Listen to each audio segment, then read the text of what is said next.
Interrompemos esse podcast para perguntar: quem você quer ser? Designer, engenheira, pedagoga, administrador. Quer saber? O Senac EAD é nota máxima no MEC. Tem cursos de diversas áreas, com conteúdo elaborado por especialistas do mercado e professores mestres e doutores. Ainda tem o Senac Carreiras, conectando estudantes a vagas de emprego em todo o país. Saiba mais em ead.senac.br/graduação.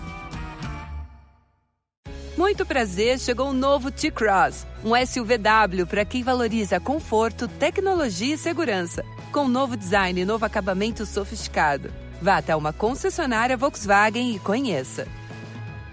Paz no Trânsito começa por você. The Brewing Network Sunday Session is brought to you by the BNAs at More Beer. Visit them at morebeer.com.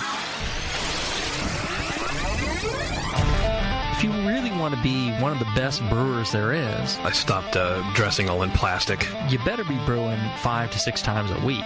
Every beer is made with love, and it begs to be appreciated. I need something to kill the salmonella I'm kind of worried about in the eggs. Do you find that that the hops kind of clash with the chicken embryo you put in there? I might sleep here tonight. It's a California King. There's plenty of room for both of us, Beavis. How many of the brewers over there have seen your ass? That's it. Someone's getting cut tonight. All I have to say is, hey, McDowell, how you doing? Now, live from the Brewing Network studios in Northern California, this is the radio program for home brewers, craft brewers, beer lovers, and beer geeks. It's your only source for live beer radio that brings expert brewers together with, well, expert drinkers. This is the radio program with a head on it. This is The Session.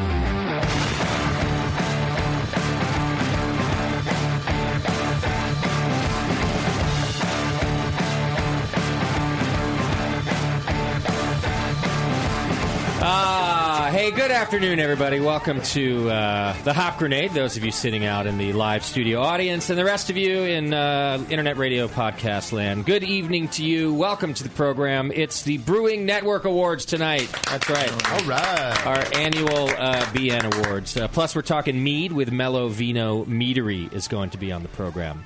And I would like to first start off by admitting I am on drugs tonight. Ooh. Yes, so if the show goes south, it's not because of my normal reason for just being drunk. Tonight it'll be drunk and high. What if it's... Oh, what kind of drugs? Yeah. We don't get high? What are you talking about? Yeah. Well, I didn't get high, but I'm on pain meds. Oh, and you get and they're not even that good, so I have a feeling I'm just going to end up loopy and not good loopy. Yeah. But if you end up really good, what if we just turn in the best show we've done in a year? Then you're going to have to get high for the next show. I will happily become a prescription drugs addict if it makes this show better. Look, you're a dedicated man. I'll volunteer for that right now. You'll do that? I will, Beardy. I will do it. Why? Do you have any drugs? Well, I was hoping to get some off of you because you were doing squat thrusts behind the desk. I already had to borrow from somebody else just for Your prescription's not good enough? Yeah, no, I don't have one. It's not working. No, we're talking black market prescription. Oh, wow. Yeah, no, I'm not going to, God, who wants to pay for this? The guy at the corner in the park out there. That's who you're going to. Yeah, he's good. He gets it fast, too. Yeah. I limped out there, and he's like, oh, you're not looking good, buddy. Yeah, how do you want to feel? Yeah, so shit, what do you have? Yeah. So... that's what you got to do. Luckily, the type of medication I'm on, it doesn't conflict with any other liver processing substances. Oh, great. So I can continue to drink tonight. Yeah. That's good. The effects don't get better? It did say, actually, that some effects might be enhanced by the use of great. alcohol. But it didn't say the other thing, like, severe liver damage if you take this... not that I ever heed that warning either. Normal liver damage. Just normal liver damage, and it may enhance the effects of this medication. And the medication wasn't working that great anyway, so I figured, enhance it. Sure. So I'm just putting it out there. The show could get fun, or I could fall asleep on the board here. We're going to be here till like 11:30. Right. We won't know how to stop the show at that point. Yeah, watch how the show slowly slows down the farther we get into. Hurry up! Yeah. All right, but tonight we got some fun to do because we got Melovino Meadery on the program. Are we going to drink some of their mead too? Hell yeah. Okay. Well, that'll help the situation, won't it? Mead's like, what, 14th, 18th? Yeah, extra boost for that medication you got going on. So we'll be doing that with Melovino. Then it's, I think, maybe my favorite show of the year when we get to do the Brewing Network Awards. A show we take very seriously. We give out awards that are highly coveted in the brewing world. And they always matter. Some of the favorites, douche of the year in the brewing industry. We had some good candidates this year. Song of the year, beer of the year, of course, brewery of the year. For the first time, we have 2 different beer of the year awards this year. How does that work? The Hop Grenade staff, our wonderful staff here at the Hop Grenade, also submitted their beer of the year vote. So usually it's just the Brewing Network before we moved into this lovely establishment. But this year, they process a lot of beer here at the Grenade, and frankly, they probably know more about beer than we do at this point. So I said, why don't you guys vote too? So they submitted their Beer of the Year awards also. Process is a very good term for that. Yeah. They process a lot. They process a lot more here. Through their mouth. Through their bodies. Right, yeah. So a lot of great awards coming your way tonight, and I'm excited to do it. You want a little, just a taste to wet your whistle before we start? Are we talking about drugs again? Or no? Okay, you want to dip your beak? It's just a little, I get so many new gems from pulling all that audio I come across. And here's a new one I'll be using in the near future. Whatever floats your boat, Tasty. It's Tasty referring to himself in the third person. Oh, I love it when people do that. It's endless fodder. Shark there. Do you do that often, Tasty? No, I don't. It slips out every now and then. I can't believe it records. Somebody recorded it, though. That's just terrible. Tasty never refers to Tasty. I've written it, but I've never really... Well, that's right. Yeah. Now, for the first awards show ever, I think, JP is not with us tonight. Woo! No. Hey, everybody. Shit, sorry. Nicole. It's my fault. I moved the dates around. This was supposed to be an off week, and so I'll be sad about that. He heard he was getting snubbed, so he just is a no-show now. Right. It's so smiley and positive in here. Is that a coincidence? It seems brighter. It's the happiest intro we've ever had. Yeah. All right, so Beardy is filling the seat of JP. I dislike that. It's kind of a Beardy Nicole combo doing the JP chair. So yeah, I'm going to leave my beard hairs all over his mic for when he comes back. It's going to be great. Yeah, just lay them all across the top. Really good. I'm going to get all up in it.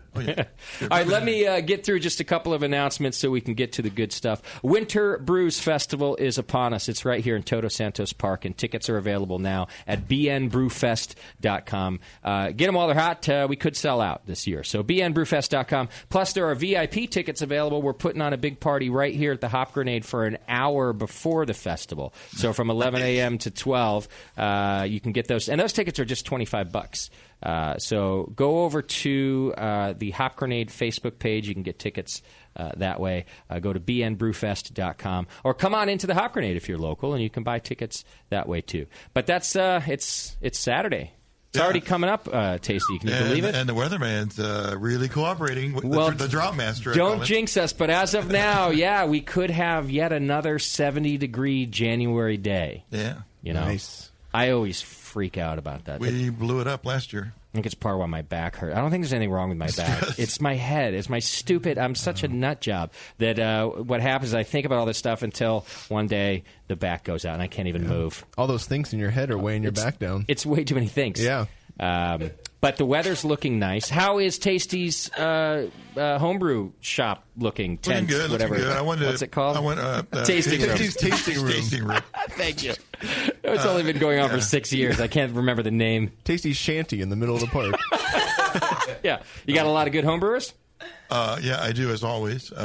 Last year we had 25. This year we're going to do 30 kegs. I don't want to have too many, but make it like maybe the biggest ever. Excellent. Yeah. I like to see that. So, you can come enjoy homebrew at our festival as well. Plus, over 50 breweries from the Bay Area and beyond are setting up there. We're using the whole park this year, so there's a lot of room. Buy your tickets pre-sale because not only are you going to save $10, but we're letting you in early if you do so. We're going to start letting you all in at 11:30 if you bought pre-sale tickets. If you wait till the day of, you're going to pay me more money, and you're going to wait in line. You're just going to stand there. The taps don't open until noon. That's the rumor. Oh. However, if things are going well and there's a couple breweries set up, I don't know. I might turn a blind eye if people start pouring a little beer. Yeah. Or if things aren't going so well. If things, maybe that's when we should start pouring. Well, you have to test the taps to make sure everything's working properly. Yeah, I wouldn't be opposed to a fair amount of testing when people start pouring into the festival at 11:30. I think quality control is important. Yeah. So that's all happening. Go over to bnbrewfest.com. Right here at the Hop Grenade Tuesday, that's tomorrow. It's the 20th Cheese and Beer School right here at the Hop Grenade. You can go visit the Hop Grenade on Facebook as well and get your tickets that way. But we partnered with Whole Foods in Lafayette that has just this awesome cheese program. And so their cheese program manager is coming in for this Cheese and Beer School tomorrow. So you get, I think, 4 beers paired with 3 or 4 different cheeses plus an education about both the beer and the cheese, how they're made, where they come from. It's really a cool thing. So check it out. Limited space. So go to the Hop Grenade Facebook page and get your tickets. It's tomorrow. You might be able to show up and get a seat, but I can't guarantee it. Is it just one session, or are you doing 2? Didn't you do 2 this time we're just doing 1, Okay. yeah. And then we're planning a big one during SF Beer Week. In fact, during SF Beer Week, we're doing an event here every night. Oh wow. Which I always thought before I owned a bar would be a stupid thing to do. And now it's confirmed. Right. Now you know. You don't have to think about it. I've always complained about SF Beer Week, too, because it's, 900 events. Yeah. And by the way, it's not their SF Beer Week is 13 days or something. It's not even a week. It's a fortnight. It's SF. It should be called SF Beer Fortnight. Yeah. And I always just thought it was stupid that there's so many beer events, but now that we have a place, I sort of understand why. Your events aren't as stupid as everyone else's. I hope they're at least slightly less stupid. But we had great breweries and people contact us to do events, and we just couldn't say no. So we're doing a really big show here on the Monday of SF Beer Week. We're doing an event with Society Brewing Company that's been a couple years in the making on Tuesday. We're doing Brews and Jews Night on Wednesday, I think. Is it Wednesday or Thursday? Thursday. On Thursday. Is that the name of it? Have we said it? I don't know. I just thought of it right now. Pretty good. How's that work? We're doing Hebrew's it with Hebrew, and we love those guys. Yeah. And, Scott and family are Jews, and we just thought, why not do Brews and Jews? So that's going to be a good time. Friday, we've got Firestone Walker coming in and doing a barrel night with us, potentially also with Russian River. We're waiting to hear on that. Anyhow, this shit happening the whole time. So, yeah. I don't Glad know. you're so close. Yeah. I can just walk home. That's right. And not go to work that week. Oh, yeah, there's Take that. the whole week off. Also, just on next Monday's show, we've got Society Brewing Company coming in for a show. Yes, we do. We've been waiting on that for a little while, too. So have they. So we're excited about that. Well, they're coming up to Winterfest and pouring beer, and then they're going to be our guests on the show. So. We did figure out how to pronounce their name finally on an earlier session this year. We did? What? Yeah, what is it? Society? Society. Society. Yeah, I think it's society. So it's society. That you hear JP settled on it right there at the end. I think it's society. I mean, is it our fault that those idiots can't spell society over there? I don't know. All right, so that's what we're doing. Society Brewing Company's coming in on Monday. All right, the ways you can support us, hit the Amazon link on our homepage. It's a great way to support you, carry on about your business, but we get a little kickback here in our little organization called the Brewing Network. Do we have an Amazon product of the week? No, because we have an Amazon product of the year, which is coming up later on the awards. Oh, I like it. So you got to wait. Yeah, remember all the creepy items we have found listeners purchasing throughout the year? Oh, boy. We turned it into a BNA category. Could we get an Adam and Eve product of the week? I don't think they issue us reports on items sold. Spice it up there, No. I probably could get it if I wanted to, but just some anonymous that might jeopardize their sponsorship because they're on a flat fee, right? And Amazon does commission on products, so they're not in the habit of sending us a report on items. And plus, it's what do you need to see? That 40,000 of those little vibrating rabbits were bought, and that's all you need to know. I do wish we could get a report. You just want to know what the listeners are into. I'm being told that over there? I'm being told that our broadcast died, and by the looks of the computer, I think they're right. Oh. So the live studio audience is having a good time right now, but Computer's on And drugs. that's it. Yeah, not really. They said it just happened. What about the live stream? Are we still Live recording stream somewhere? is- Live stream is chugging along. Oh, okay, then the show's live. All right, so Beardy, come up with something. For what? You're in JP's spot. Justin's worried about the computer. Well, here's what we'll do. We'll just keep it going.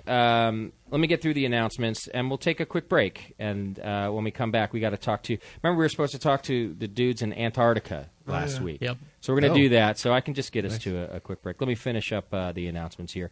Subscribe and join the BN Army. Just hit the donate button on our homepage, and it's a great way to support us as well.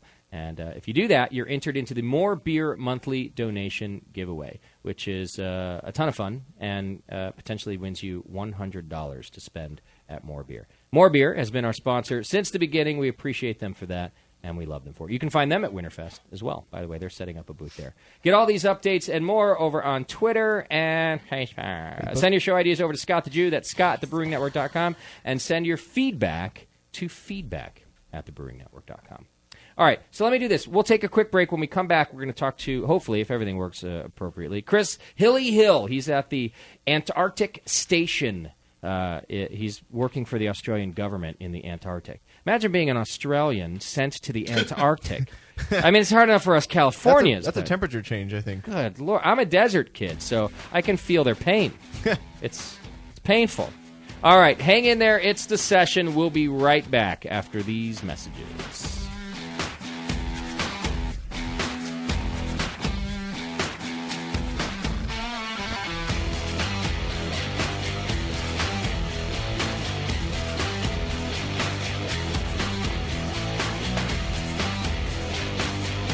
You're listening to the Brewcasters. On the Brewing Network.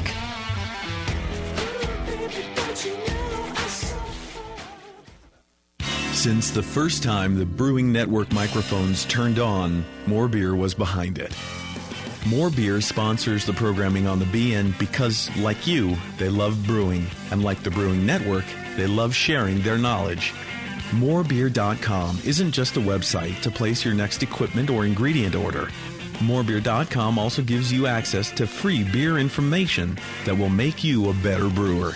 Go to morebeer.com and click into the Learning Center. You'll find podcasts, technical facts, video tutorials, and more, including access to The Buzz, More Beer's social network of more than 5,000 members. And some of them might even be crazier about beer than you are. Get over to morebeer.com today and take advantage of The Buzz, the forum, the Learning Center, and make sure you're signed up to receive the newest More Beer catalog. More Beer, bringing you absolutely everything for beer making. The 21st Amendment. Watch out! Do you like beer? They make beer. Watch out! Do you like friends and fun? They make friends and fun. Watch Do out! you still like to have a good time?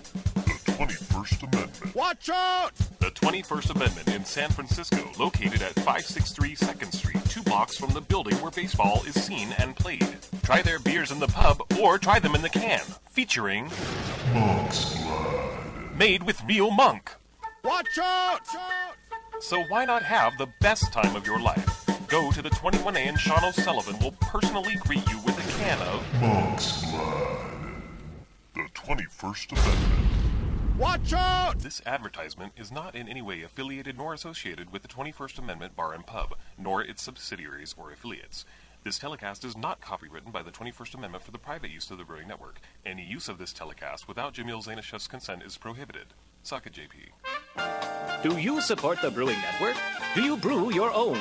Are you looking for an economical, fun, and legal way to do both? Subscribe to Brew Your Own magazine and do just that. All year long, Brew Your Own will surprise you, entertain you, and educate you with articles on beer and brewing from authors like the Brewing Network's very own Jamel Zainashev and John Palmer.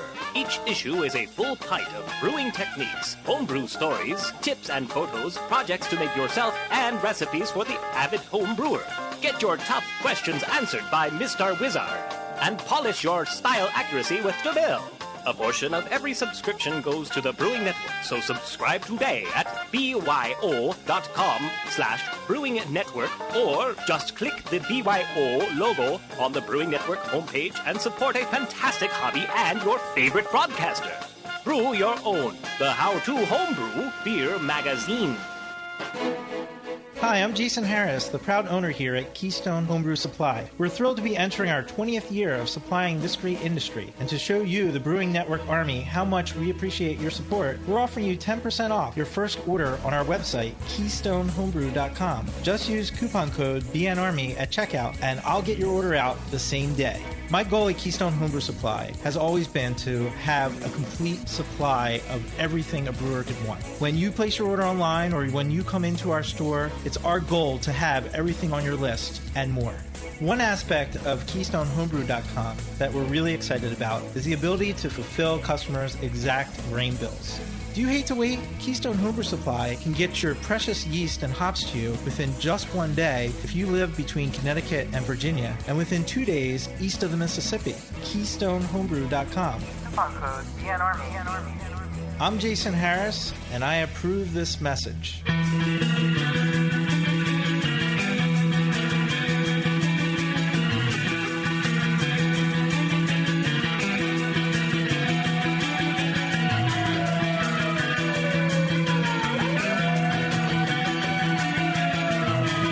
Tuned into this session because life's too short to listen to crappy radio.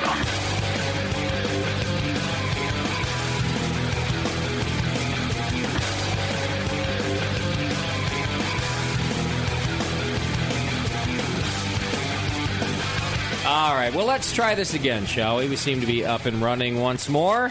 I love the interwebs. Technology is great. Technology is so great. I'm such a slave to it also. It's such a love-hate relationship. I will die without it. I also hate it. What happens if the computer just shut off right now? I would die. I don't know if you know that, but I would die. Even with the medication? Even with the meds. The meds aren't that good. Oh. I like it better when you found that it's been off for a while. Yeah. All right. I am ringing up our Antarctic guest, and it does look like we have the right number this time. I'm just not sure he's going to answer it. It's been ringing for a while. So we may not be speaking to Antarctica after all. It's real cold down there. It's phones don't work so well. Right. Cold. Sound travels slower. Yeah. He's still in 2014, I think. It's a different... Oh. Yeah, it's very difficult. He has to go back in time a little bit. However, in the meantime, Nicole has prepared a Twitter game for us today, which is always a fun thing. And in JP's absence, Nicole's taking over Twitter. Twitter game is brought to you today by our good friends over at HopTech Homebrew Supply. HopTech will be out at Winter Brews Fest. You can come up to their booth and meet Jade and Roberto, two great people who support the Brewing Network, and they have been doing so for a long time. They're also a Winterfest sponsor. So Twitter game brought to you today by HopTech. What's our game today, Nicole? Well, there's a nice motley crew cast of characters that are involved with the Brewing Network, and a lot of them are going to show up for Winter Brews Fest, probably including all of us in this room. Probably. And a couple of us are probably bound to have a little bit too much. Yeah. So today's Twitter game is who is going to get kicked out of Winter Brews Fest. Right. And why? Interesting. First.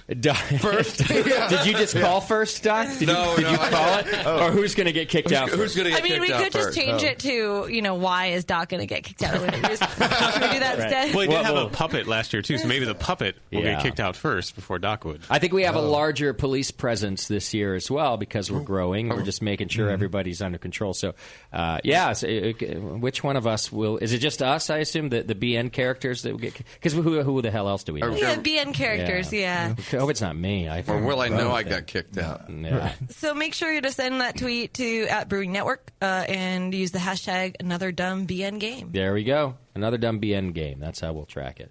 I don't know if I ever told you guys, but I think maybe it was after our first fest here in Concord. It was after one of the festivals. And, even though I'm working, I'm pretty much walking around with a beer in my hand the whole time. And I think a comment was made to our event organizer at the time, like, hey, next year you guys might want to have one person in charge that's not drinking. and I thought I was fine, but I think they were just like, I think everything was okay, but you might just want to have the one person. Was it a police officer or just some guy? No, it was like a police officer. That will be me this year. Okay. But now Bevo did it 1 year pregnant, I think, not drinking. No, I did not. Oh, you didn't? I did it last year, but I didn't drink at all. She was pregnant, but she was drinking. Yeah. Well, now she gets paid, so. Oh, yeah. She has to not drink at the festival. Oh, it's you. Yeah. We'll just grab one of the DDs and put him in charge. Yeah. There you go. Here, officer. She's in charge. Right. Again, that would be me. Oh, you DDing? Oh, perfect. You are. Okay. I think Sammy could do it. The cop would never believe Sammy was in control of anything. Yeah. Can't be Sam. Yeah. All right. Well, in lieu of our Antarctic, I think the interview is never going to happen. So, all right. We tried. Yeah. It's probably not their fault. And I'm not blaming anybody. I'm just saying. It's not us. I'm saying I'm sick of it. It's not you. It's me. Right. All right. How about we do feedback instead? Sure. Feedback's brought to you today by Beer Law Center. You can go to beerlawcenter.com, and they will protect your trademark for you. Not just by going to the website, of course, but you go there and you learn about it, then you call the guy. And he'll help you out. He's been protecting our Hop Grenade logo for quite some time, and he can do it for you, too. And as you know, litigation comes up all the time. Not always on our fucking show when the guest is here on one day and then files a lawsuit on the next day. No, he filed the morning of the show. Wasn't even a day. Yeah, I mean, you're talking he 13 took the suit hours. away the next day. Why is the Brewing Network perpetually scooped? For example, even our very own Jamil, the proprietor of Heretic Brewing Company, that shithead announced his brewery on another show. Northern Brewers videocast thing. We get people tell us everything during the show except for the scoop that we want. We even asked him about trademark issues and things. Yeah, he even commented on the other parties in question unprovoked and talked about them at length. Talked about the IPA logo. Yeah. And I guess it's a legal thing because he hadn't filed the suit for another 13 hours. It still pisses me off. Why not tell me, hey, you know what? I know that I'm booked on this Monday, but you guys might want to think about booking me on the following Monday. Just give us a heads up. And Lagunitas, their lawsuit. And so what do? They file a lawsuit, and then 13 hours later, they cancel that? I was going to say, give a quick recap in case people were tuning in they didn't hear last week. I'm dying to talk to Tony about that and find out what was going through your brain where you did it, and then a little... I mean, you see what he says on Twitter, and he did an interview this week with a blog or some shit, I don't know. Yeah. Where he said, I learned a lesson, the court of public opinion. And he wanted to see how far his trademark would go. Yeah. And so he wanted to sue Sierra Nevada. Wouldn't it go as far as you take it? A trademark is supposed to go legally? I mean, exactly. Because it's either a violation or not, I guess is what I mean. Right. So he didn't learn that. He just learned that trademark suits piss off the public. Which, now, I love Tony, and if you listened to last week's show, you'd really know it, because I really enjoyed interviewing him, and I love that company. But, God, I could have told you that. Right. And I'm an idiot. Yeah. What do you think was going to happen? I get yelled at just for protecting the Hop Grenade, and that one is clear and present. Yeah. And people go... He kind of strikes me as a dude who would just do it just to see what would happen. Yeah. Maybe he didn't want our opinion. Maybe, Just to check it out. Surprisingly. Yeah. Interesting stuff. All right. Anyway, beerlawcenter.com if you need help with that sort of thing, Tony. Maybe get a little review next time. All right. Somebody without a name writes in, hey, guys, I recently heard the Christmas show, and it was really funny, all the creepy Christmas songs segment. He's asking, did you know that there's a Rob Lowe movie for the song The Christmas Shoes that you mentioned? Yeah, we brought it up on the air. Yeah, that it was a TV movie. He says he couldn't remember if we mentioned it or not. He was probably drinking. He's from the Dominican Republic, he says, and regards. The song is creepy enough that I would love to watch The Christmas Shoes. You want to watch about 2 minutes of it. It's a long movie. Yeah. Rob Lowe. Straight to TV. There's probably enough creepy Christmas songs we didn't even use that you could do that again next time. Mm-hmm. All right, Jordan writes in, you no-talent ass clowns. As I write this drunken email, I can't help but look back on the years we've spent together. Although I feel like I've been stalking you more than sharing a mutual relationship. I do owe you guys more than you could imagine. Thanks to the network, your guests, and the resources you recommended, I've worked my way up to brewer at Cigar City Brewing in Tampa. Nice. That's pretty cool. What a great brewery. I can't thank you guys enough for the experience, et cetera, and the free resources. So, anyway, then he just gives shout-out to everybody. He does say, he makes a weird show request. You guys are going to have to help me decipher the request. He says, I would like to hear a show entirely based on wooden cooperage, from the cooperage itself, to answer questions we might have as brewers and home brewers. He wants us to interview the barrels. Yeah. That's how I took it. So he wants me to interview inanimate objects? Yeah. The talking barrel. I think he meant the Cooper.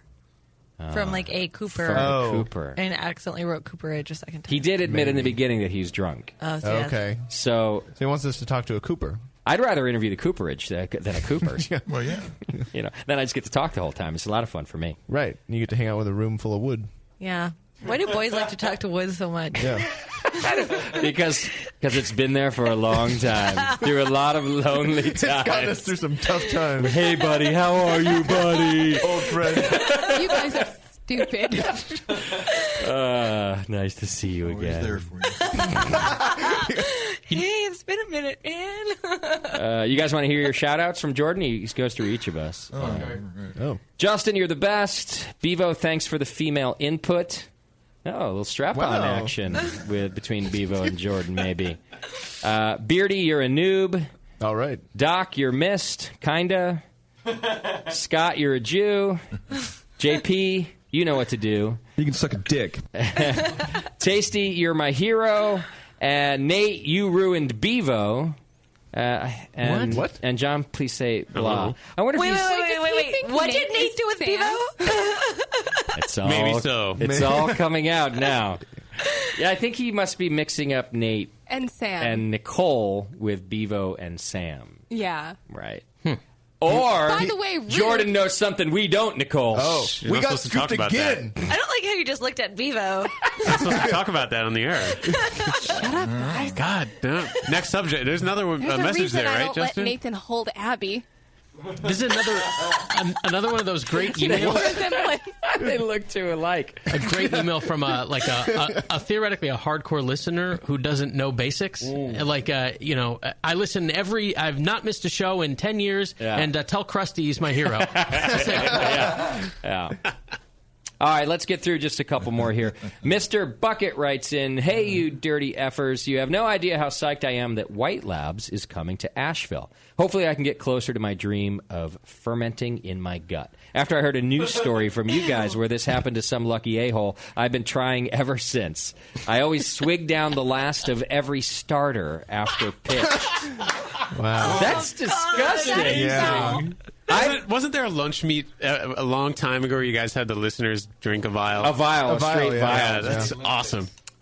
But I always do take a little sip of my starter. Of the slurry part or the Not the word slurry, at the top? the word like you pour it in, like Yeah. he's saying. He says the remnant, and then there's always a little left.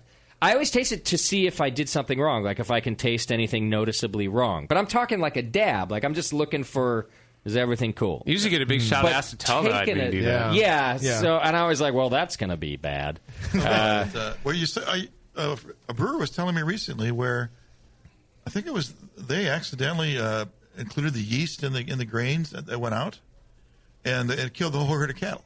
Oh, you're kidding? Yeah, they got like 6 stomachs, Exploded right? their stomachs? Yeah, exploded them. Whoa! They killed a whole herd? Yeah. That's fucked up. Who's that? It's unbelievable. You got, that had to make the news. Well, it wasn't recent, but it had happened. Okay. Oh. That's I got to fascinating. find what's that. Where have I been? Bunch of exploding cows. Yeah, because Oh, it man. takes a while for it to make its way through there. Poor And rancher comes out and the cows are all laying in the field. With their guts ripped open. Right. Yeah. Goddamn coyotes. Cows hit high corrosion again. Yeah. How come they get to ferment in their guts? Yeah. Well, you've only got one. Because they have like 4 stomachs and they're supposed to. Yeah, they got their own. It builds up. How many do they have? 3. Yeah, they were exploding. Something like that. Fermented grass. Well, anyway, the real story here is that White Labs did open a location in Asheville, North Carolina, and they're going to be producing yeast there very soon. So that's exciting. Asheville seems to be an exciting place to be right now. Lots of things are going on. Yeah. Wicked Weed's there, right? That's yes. where they're? Yep. Yeah. I'd go just for that. Oh, yeah. Maybe we should open a hop grenade in Asheville. Road trip. Ooh. You know? Have a second studio there. Yeah. And then you have to fly back and forth. It's your job. I don't mind that part. But then do I have to fly all you idiots too? Well, that could get difficult. Only one. Just get a jet. No, Just get new idiots. Exactly, with a twang. They'll have Ain't nothing accents over special there. here. Those idiots will have accents. Okay. They got idiots just like us. Every place has idiots. Yeah, you'll find them. I'd like to see that interview. All right, and finally, Dixie Doc and Texas Tasty. You know? we'll keep all the same names. It'll just be with a twist. Right. All right. Dave writes in, "Hey, jerkbags, I discovered your show a couple years ago and listened ever since. My brewing's come a long way. Anyway, I was listening to a couple older sessions where you went over New Year's resolutions, and I've decided to share mine. to buy no commercial beer this year and live 100% off of my homebrew. He says it's going to be a long year. Yeah. Who's going to have to drink at home all the time? Yeah. Or homebrew with him. Yeah, I guess, does that mean you can never go out to a bar, too? Yeah. Well, what Or if does he somebody mean else it's just buys the at beer? home? Like maybe He he's can't have it. Well, he said drink. No, but if he's at home or if he goes out to a bar and somebody else buys him a drink, he can drink that. Okay, legal. Ah, His 'cause he resolution didn't was buy to it. not buy it. Oh. Not to not drink it. Maybe I should make this a resolution, and people just buy you beers all the time. Yeah, sorry. Good resolution. Woe is me, I can't buy commercial beer. Because of that, I made a resolution. I got to stick it out. Oh, man, you must need a beer. Let me buy you one. Oh, thanks. Gosh. Oh, that's no nice. problem, friend. He does say that he made it to March last year and failed. So he tried the same resolution once before.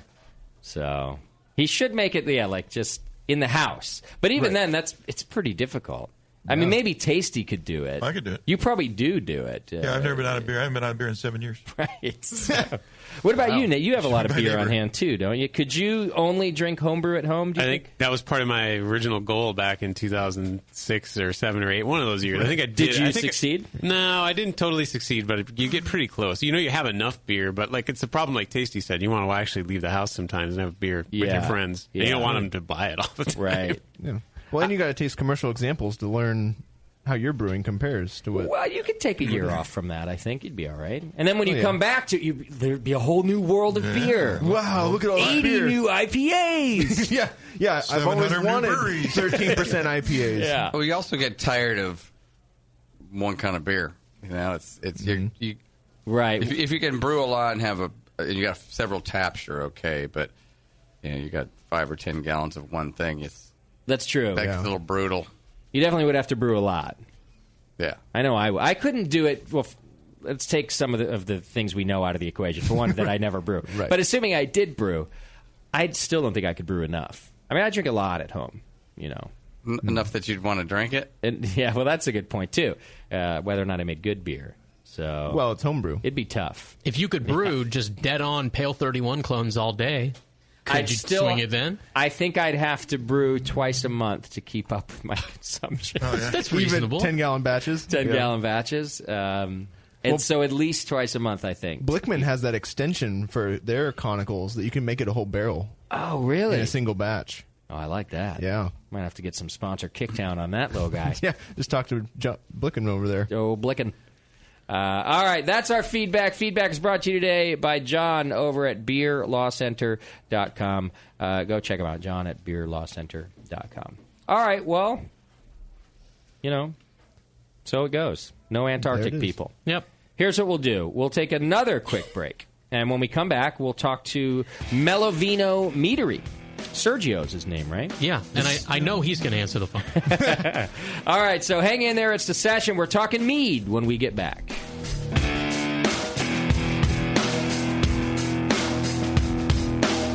You're listening to the Brewcasters. The Brewcasters on the Brewing Network.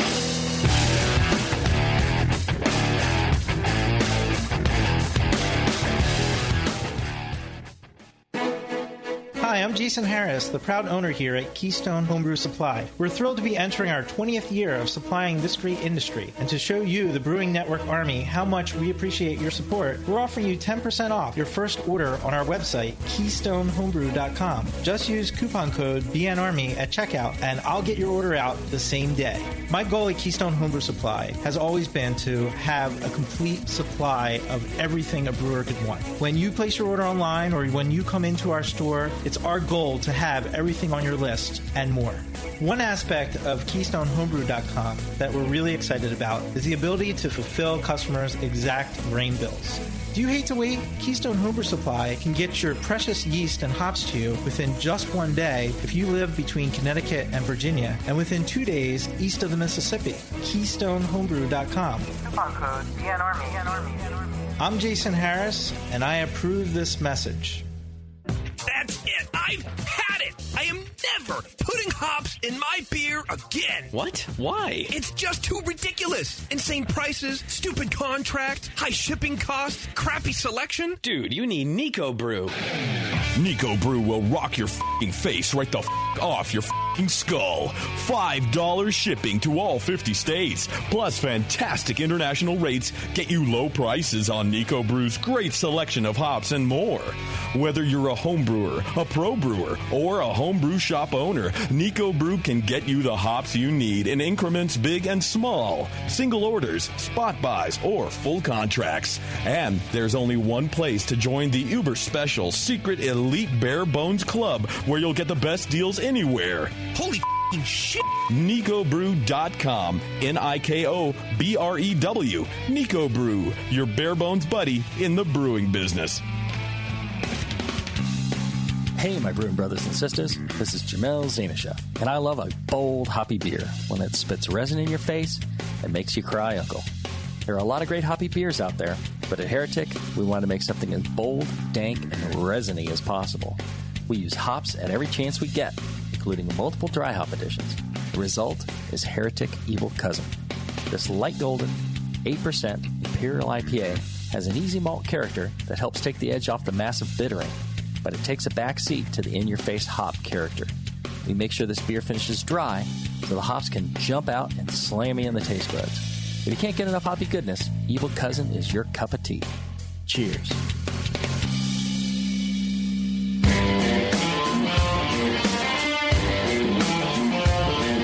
Brewcasters are back. 888-401 beer. Whatever.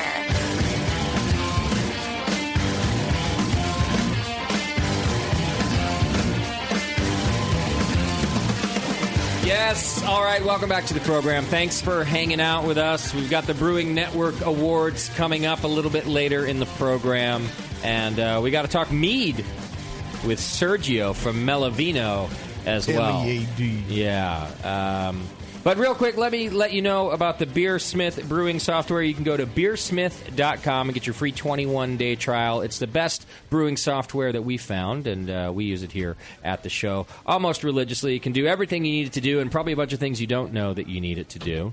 In fact, Doc just did like a blend beer. He had to fix a beer, and he used Beersmith brewing software to help him dilute the beer he needed to fix with a lighter beer, and Beersmith was able to calculate it all out for him. It's got one of their brew tools. It's a dilution tool. You can dilute it with another beer, and you plug in those gravities, or you can dilute it with water. Okay, yeah. Just to get it down. So if you're into high gravity brewing, to get, but still want to have a lighter beer, kind of like Budweiser does, you can do that. Mm-hmm. And it tells you how much water to add to it to get to your target gravity. Okay. What a sweet deal. So we'll be doing a show on that a little bit later on where Doc gives us some techniques about how to, maybe fix a beer that stalled out before you wanted it to. But in the meantime, Beersmith Brewing Software will help you do it. Go to beersmith.com right now and check it out. All right. What is M-E-A-D, need? That's right. What is that? We're talking to Sergio from Melovino Meadery out of New Jersey. Now, the last time we had anything to do with Sergio, he was struggling to open the meadery because laws didn't allow it in New Jersey. And now he's up and running and ready to go. Sergio, welcome to the program. Hey, how you guys doing? Can you hear me? I can hear you. Thanks for being on the show. How you doing? No, my pleasure, guys. We're drinking your mead already. And which one are we drinking? You got a head start? Yeah, we figured, why not, right? Where's the bottle? I think Sweet affair his. Bevo snatched the bottle and brought it right into her booth and shut the door. I feel like you're judging me. Sam's getting laid tonight. No, he's still not. Mead'll make that happen. It's going to take more than that bottle. So, Sergio, let's get a little bit of your history, and then, of course, we'll talk about the mead that's in our glass and other things that you sent us today. But you started as is the same term for mead makers, home brewers, or are they home meaders? I never know. No, there's actually a word for people who make mead, which would be a mazer, actually. So you were a home mazer. Yeah, I guess you could say that. I never heard the term home mazer, but yeah, I actually started making wine a few years ago. I come from like a background where home winemaking is a part of life, and started making wine as an adult. Then I actually got into brewing beer. I started following you guys a few years ago on the Brewing Network and joined the homebrew club, and that's how I kind of like stumbled upon mead, actually. Let me ask you about wine just quickly. I know this isn't a wine show, but I've always thought about potentially making wine at home. Don't do it. I've heard a lot of... Well, for one, you know me, but I've heard a lot of bad things about it. Is it hard to make good wine at home? I would say yes. Okay. Especially I come from the background that I come from. My grandfather, my father, even my father-in-law, they always made wine growing up every year. But they did the old school way. I mean, they didn't add any yeast. They would stir the must basically with the same wooden spoon they would use every single year. Maybe that's where they got their cultures to ferment it. But that's why also every other year, I guess they would say, it didn't come out that great this year. I see. There was never a year where it did, huh? But it was very rare, yeah. But since they did it year after year, I get the feeling that they drank it all either way. Oh, yeah, no, it definitely goes back, yeah. If it doesn't get drank, it gets distilled. Oh, okay, sure. Oh, okay. Legally, I'm sure. Branding. So were you just telling Justin not to do it, or were you saying in general, in don't general, bother? because it's difficult to I don't make know. good I wine. mean, when he was talking about drinking a yeast slurry, just to see if there was anything wrong with the slurry after he pitches it into his beer. Yeah, good point. Yeah. Sergio, you make an excellent point. Well, it comes through in the finished product, so it makes sense. Yeah, it's true, because at that point, what am I going to do? We're like, well, shit, that one's going to be a bad one. Taste off, better dump it. Yeah. Time to cold talk. Yeah. Let's call it Fuck Nate and the Schwartz. I think I still have some of that beer, Nate, if you ever want some. You know. Oh, can we bring that to the fest next week? Yeah, I'm going to pour it at Tasty's tasting room. I don't think Tasty will allow it. Yeah, I'm sure he will. Tasty's very discriminating. All right, Sergio. So, you ended up getting into mead as a home brewer then as well, and it looks like you entered quite a few competitions that way too. Yeah, I was always entering a lot of beers into competitions after I joined my homebrew club. It's the Whales out of New Jersey. We're, I think, the largest homebrew club in New Jersey, actually. And I really got into the competition side of homebrewing. But then what ended up happening was, I gave a shot at mead. I would see mead being talked about on all the homebrew forums, and I figured, what the hell is mead? And this was about 3 years ago, I would say. And I figured out it was a wine made from honey. So I figured I know how to make wine. I could probably make mead. I gave it a shot. Sure enough, a few months later, I go down to my basement, go to take a sample, and sure enough, it was actually pretty disgusting. Yeah, okay. I'm going to open a little bit of business. like fingernail polish remover was the best description I could give it. But I figured out there's a good, a significant amount of difference between making wine and making mead. So I started applying those new techniques after I dug my notes into some books. And yeah, sure enough, I started making some better mead. And then what ended up happening basically is all these beers that I would send into competitions, I started sending in meads. So I would send 6 or 7 beers into a competition, and I would send in my first 2 good meads, I would say. I won nothing for any of the beers, but I won a gold and a silver medal for the meads. Okay. Wow. It happened again, back to back. So, Sergio, let me ask you this. Be honest with us here. Did you get into making mead and continue making mead because it was sort of an easier way to get into competitions and maybe not as many people enter? Or did you end up really loving the beverage? No, to be honest, I really loved the beverage itself. It was something totally new for me. Okay. And the competition side of things, I think I mainly always entered the competitions just to kind of justify the expenses that I was going through and buying all the damn equipment. Okay. But for the home brewing side of things. Yeah. But it just kind of turned on me when all of a sudden it's like I never would win shit for beers, but all of a sudden almost every mead I would send in, I would win something. Before I knew it, I just ended up realizing something that became pretty obvious to me was I'm not that great at making beer. Okay. And you found out that clearly you were pretty damn good at making mead. Yeah, I think it was a great hybrid for me to jump into from knowing how to make wine and helping my grandfather make wine since I was 6 or 7 years old, basically, every year. And it was just like a great hybrid. It's basically wine in the production style, right?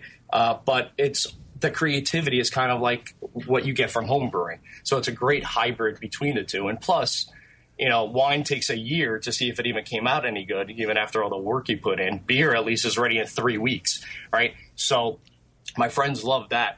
But at least with mead, if you make it a certain way with staggered nutrient additions and whatnot, it's all been talked about on the show before. I won't go over, verbatim on it, but you can make some great mead in 2 to 3 months. So I had the creativity homebrewing and the familiarity that I had with winemaking. It was just like an awesome fit for me. Well, let me give our listeners an idea of how well you actually did in competition. I got a little list here, but okay. Best of show at New York's biggest homebrew competition, Homebrew Alley. Yes. Best of show at the Domrus Club mead competition. Am I saying that right? The Domrus Cup. Yeah. Yeah, Cup, sorry. Gold medal in the first round at NHC, and back-to-back gold medals at the biggest mead competition in the world, the Mazer Cup International. Yep. Correct. Yeah. You found your calling, it seems like. I would say so, yes. So let me ask you this. You mentioned that first mead, and you put it down in the basement. You go down there, and you find out that it's terrible. In hindsight, what went wrong? Because I've been told, when we do mead shows, it's so easy. You put some honey in there, you pick a good, you pick a good honey. Kool-Aid, you can make mead, basically. That's what you hear. Yeah. So what went wrong with that batch? Now that you, I assume, know what you did wrong. Oh, I mean, a little bit of everything. Crappy honey, crappy recipe, no fermentation temperature control, no staggered yeast nutrients. I don't even remember what kind of yeast I used, but I'm sure it was some crappy generic yeast as well.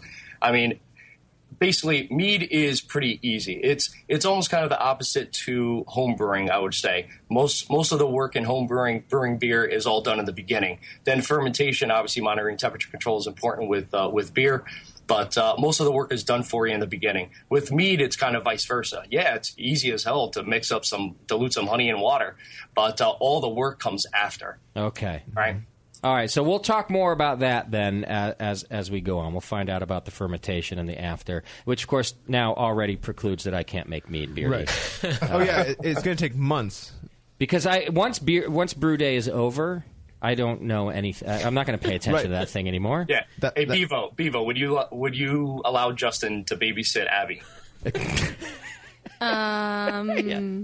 Wait, quickly. Wow, answer. she's thinking a lot. Yeah, if Kate was around, maybe. Yeah, then you can't make mead then. No. It's like, I'll watch her now, but once I put her to sleep, that's it. I mean, she's on her own. I might not even stay.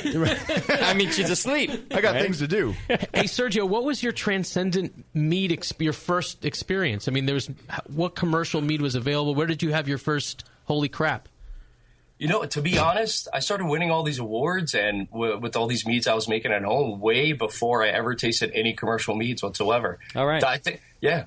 Your first one was with your own mead? The brewer at Cascade Brewing Company told me that he had never had a sour beer and then he just started making sour beers, and I call bullshit. Like, I think there's no way that you can brew something that good and not know about it. So, Sergio, I'm calling bullshit on you, too. You never had a good mead before you started making good ones? No, wow. Not at all. Only until the crazy thought of starting a meadery entered my head was I like, all right, it's time to research the market. Let's see what's actually out there. And it's hard to find mead, especially good mead, when you do find it. At least here in New Jersey, I could speak for it. I think you're right about that. It's hard to find good commercial mead in general, and there's not much of it. It is growing right now, but there's still not much of it out there. So, but it's definitely growing. It's the fastest growing sector in the alcohol industry right now. Wow. Now you're the first commercial meadery to open in New Jersey. Correct. Yeah. So tell us a little bit about that, because, like I mentioned before the interview, the last we had heard from you, Sergio, you're still going through the opening process. So what happened? Correct. Oh, man. How much time do you have? Well, give us the condensed version. You go to, I assume you have a business plan. You go to apply for a liquor license, and it sounds like you couldn't even find a license that applied to you. Yeah, what ended up happening was, I filed for my federal winery license, which a meadery would be licensed as a winery federally through TTB. Then I called down to the ABC of New Jersey, and I called them up, and I said, listen, I want to get a head start on my license process. Is there anyone there that could help me? And they said, yeah, sure. What are you planning on opening?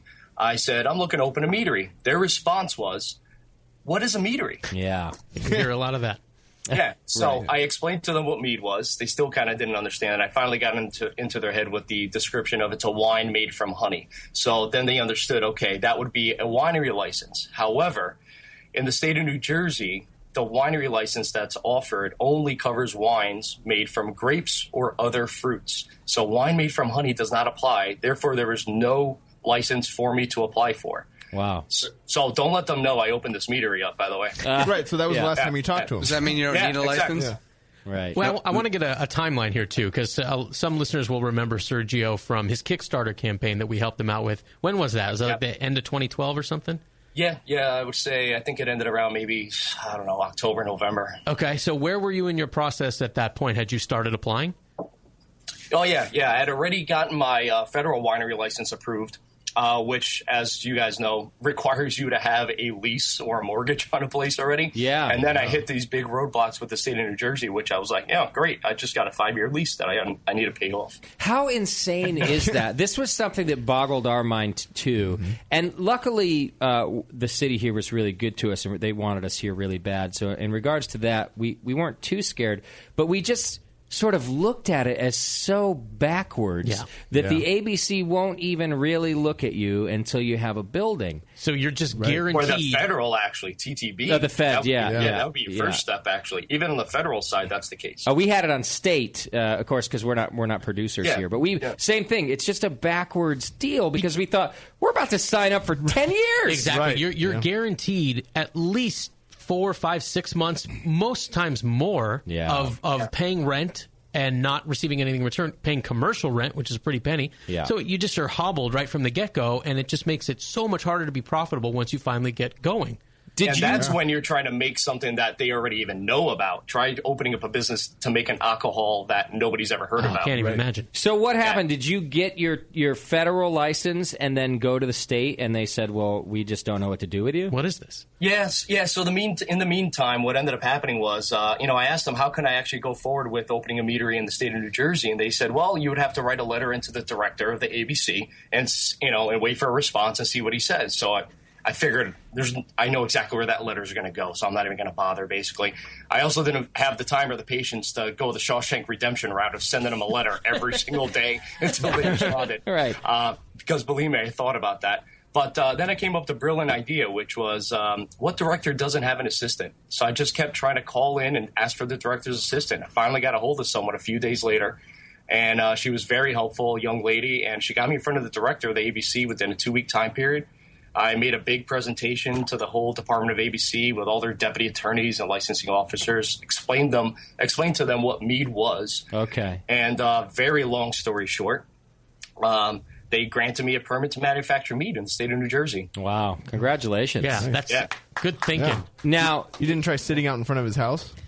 Or her house? Yeah, that's what we do. Oh, no, we stop. We still had to fight them quite a bit as well, because even after issuing the permit, the ABC finally got to the point where the last step of the whole process was their site inspection. Yeah. I'm there for the site inspection, and then the licensing officer tells me, well, I see on your website you're planning on making meads with fruit. I said, yeah. And I'm trying to think, where the fuck is she going with this, right? And they ended up trying to explain to me that I would not be allowed to use any fruit, because that's what their existing winery license is for, fermenting fruit products. Wait, so hang on. If you'd like to apply for another license. Again. Yeah. Now, wait, so did they create a new license for you, or just give you an existing license that they said this one will do? They created a permit. Basically, what they ended up doing was creating a special ruling that allowed them to issue a special permit for me to manufacture meat in the state of New Jersey. But because it didn't really fall under anything else, the fruit thing says, that's not what your permit is, that's wine. Correct. Wow. So then I had to demand another meeting with the ABC. Right. I drove back down and explained to them how important it is for a meadery to be allowed to also ferment fruit.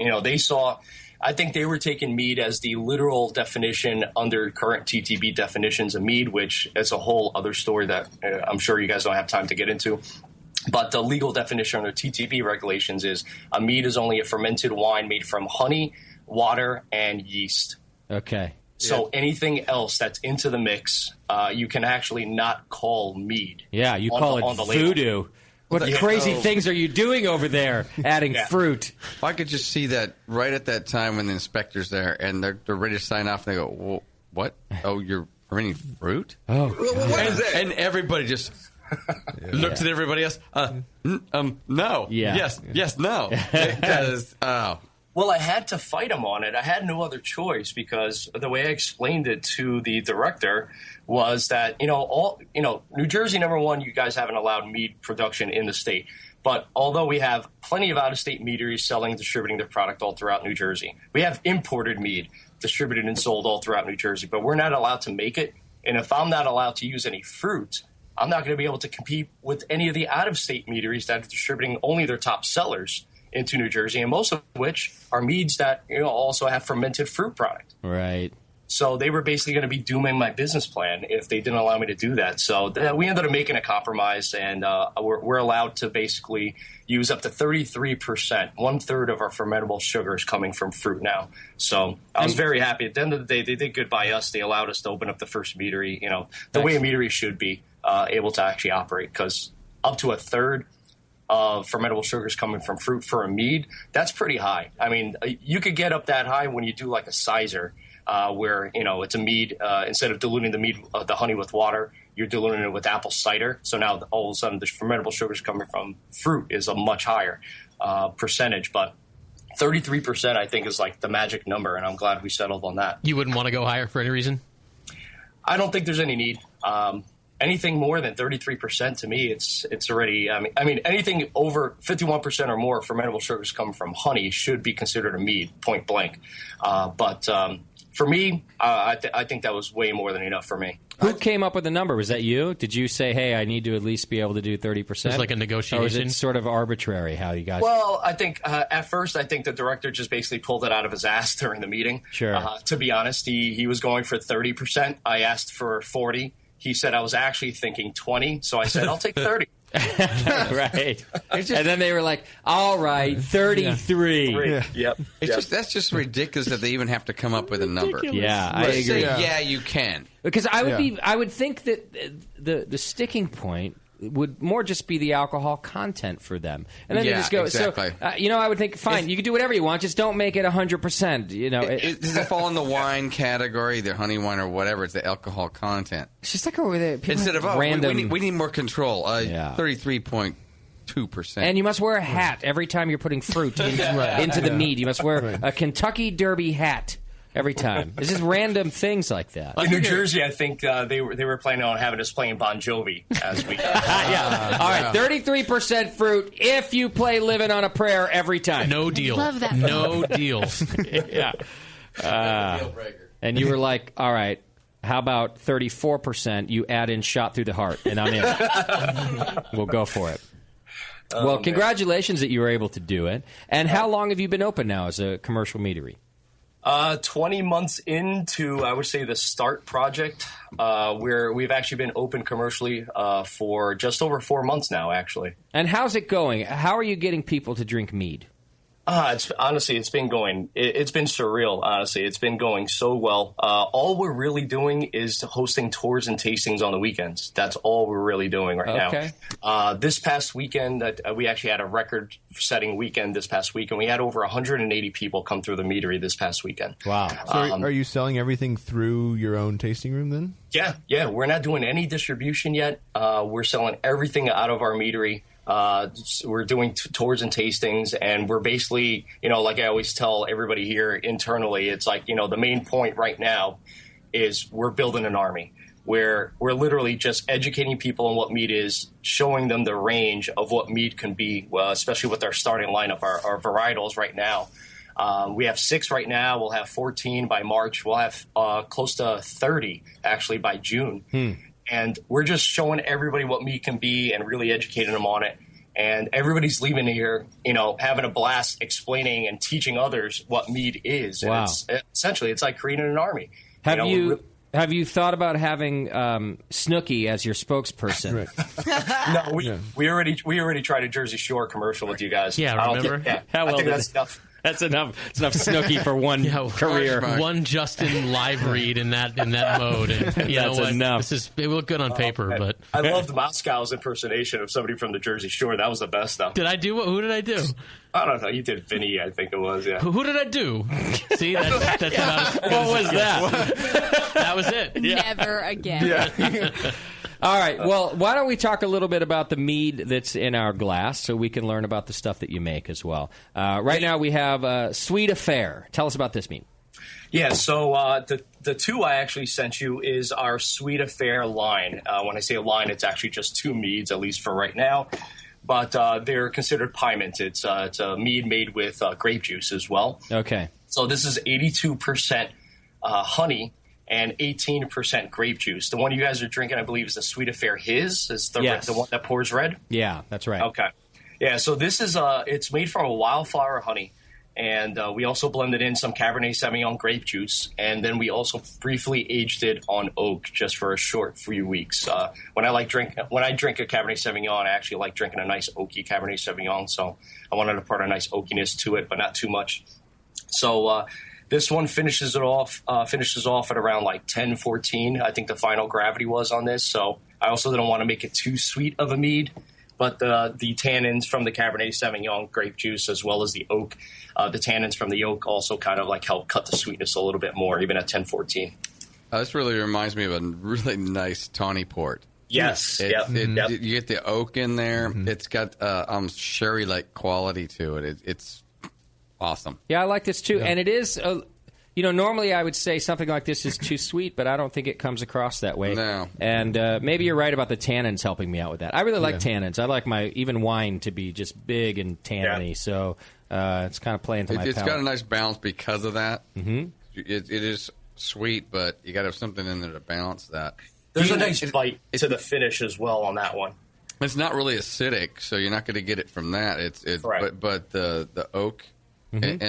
And the tannins also from the fruits. Does the grape juice go in the same time as the honey, or is that something you put in later? Yeah, no, we ferment the grape juice with the honey itself. Yeah. Okay, so you do all that at once. Yeah. So one, I actually really did decide to send you this one, since I know, Justin, you're such a huge fan of charcuterie. Yes. I have never found a better mead that goes to charcuterie than this mead right here. Oh, is that right? Yeah, I could see that. Where's your mound of meat? I know. I need a... You still burned out on it after that never-ending plate in Australia, right? Never. I just don't want the never-ending. Okay. Yeah. I feel like I just should be my rider that I have a mound of meat every show, though. Do I have to put together your rider as your producer? Yeah, Scott. Go find me. And by the way, I'm not reimbursing you for the $200 a week it's going to cost. It has to be new meat. Yes.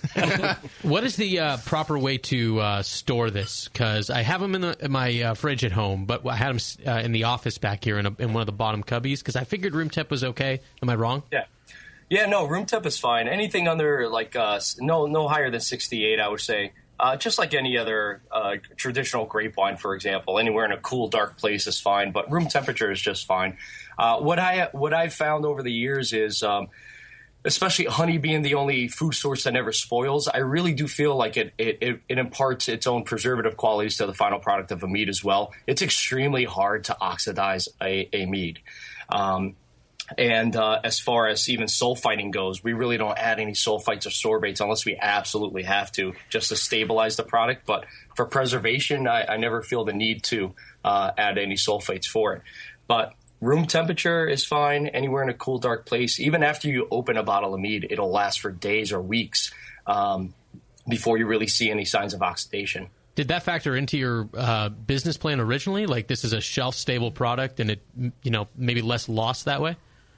Yeah, absolutely. I mean, I never sulfited or sorbated anything at home. Over the past 2.5, 3 years, I've been making mead. I've never filtered anything at home. So, I mean, everything is just basically whatever I did at home obviously fucking worked. So let's just carry this over. Instead of doing 5 gallons, let's do 275-gallon batches instead. So one thing you had to change from home then is your equipment, obviously, to do that. What does a meadery look like? What does the equipment actually, look like? I have about 325 5-gallon buckets. And beautiful. Yeah. No, we have. Obviously we purchased some stainless steel tanks, some wine fermentation tanks.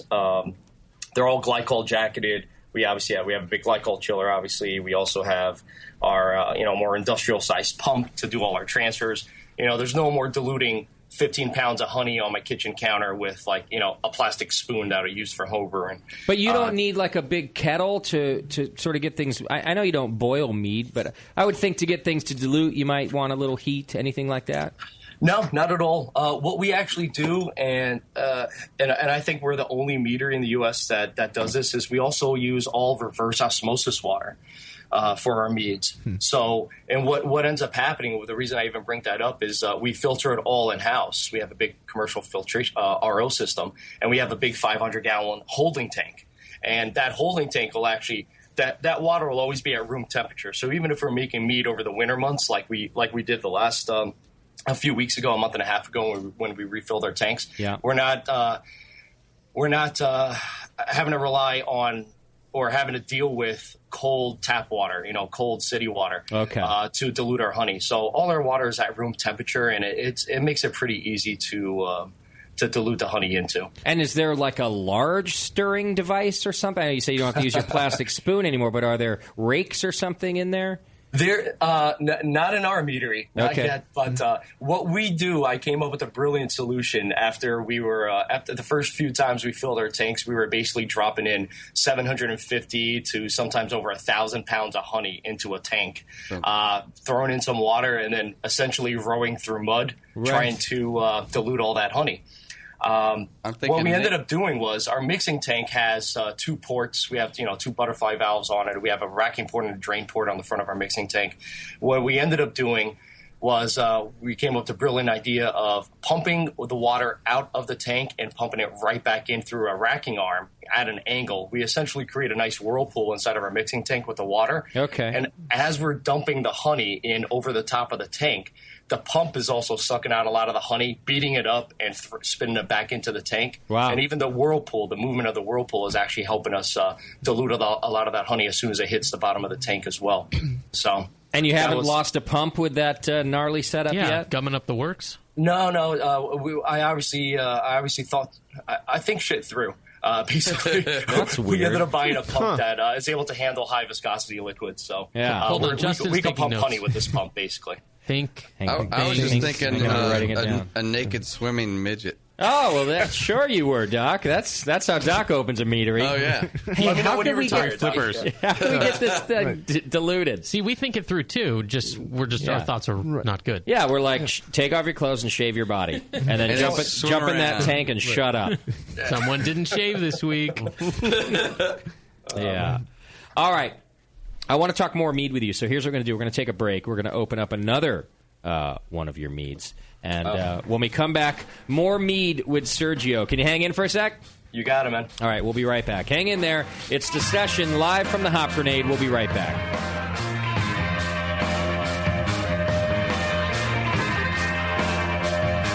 You're listening to the Brewcasters on the Brewing Network.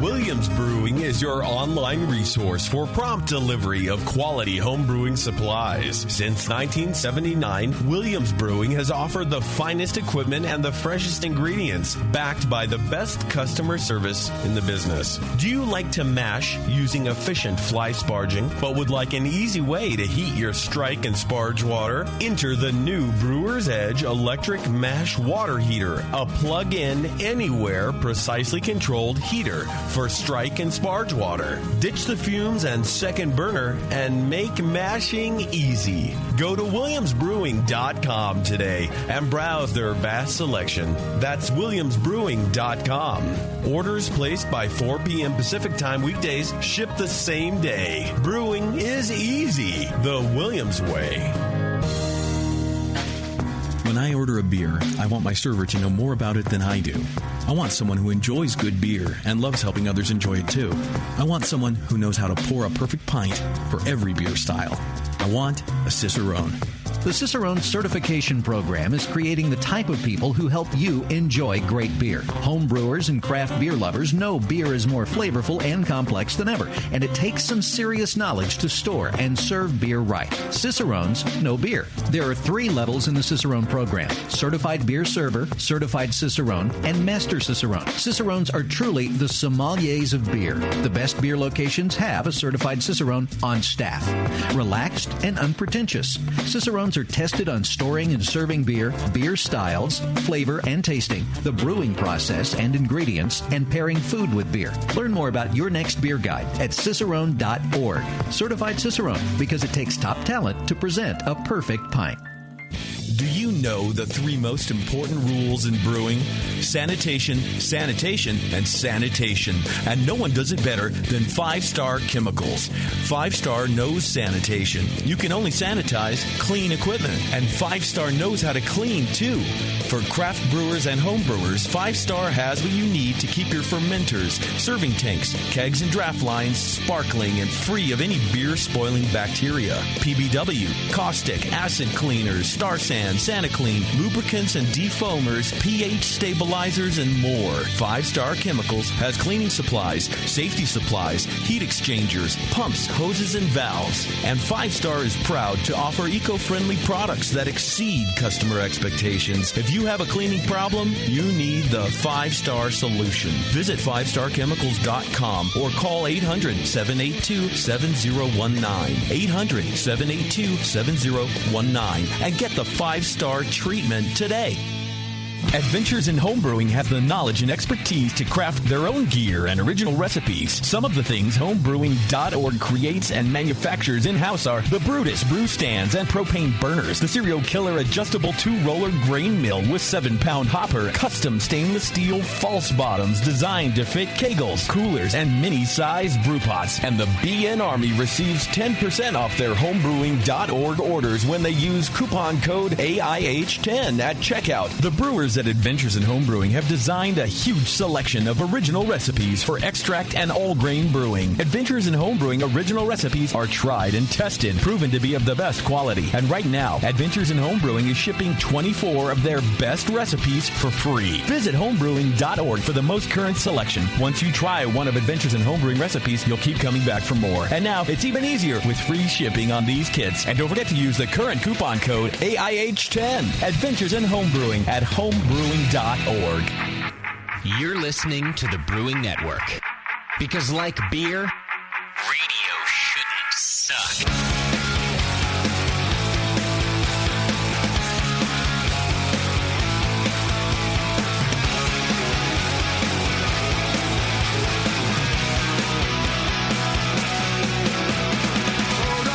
Welcome back to the show. We're still drinking some mead and some beer. I'm not going to lie. We're mixing it both in. We're two-fisting, if you will. Yeah. I got to admit, I've switched just to mead. Did you? I abandoned my beer. Absolutely. What's that glass in front of you right there? That's another beer, I haven't right? touched it in an hour. And you're not going to finish it? I'm debating. Shame. I don't know. There's more Melovino mead. There are kids in Africa that don't get to drink beer, Scott. Yeah. That's right. They're developing. You've seen them have flies in their head. Yeah. Could that cameraman give him a sandwich? For 72 cents a day. Yeah. Could have bought him a sandwich. Just because I'm not drinking beer, all of a sudden we're talking about Mozambique? No, it's about you wasting the beer. Right. Yeah, waster. Yeah.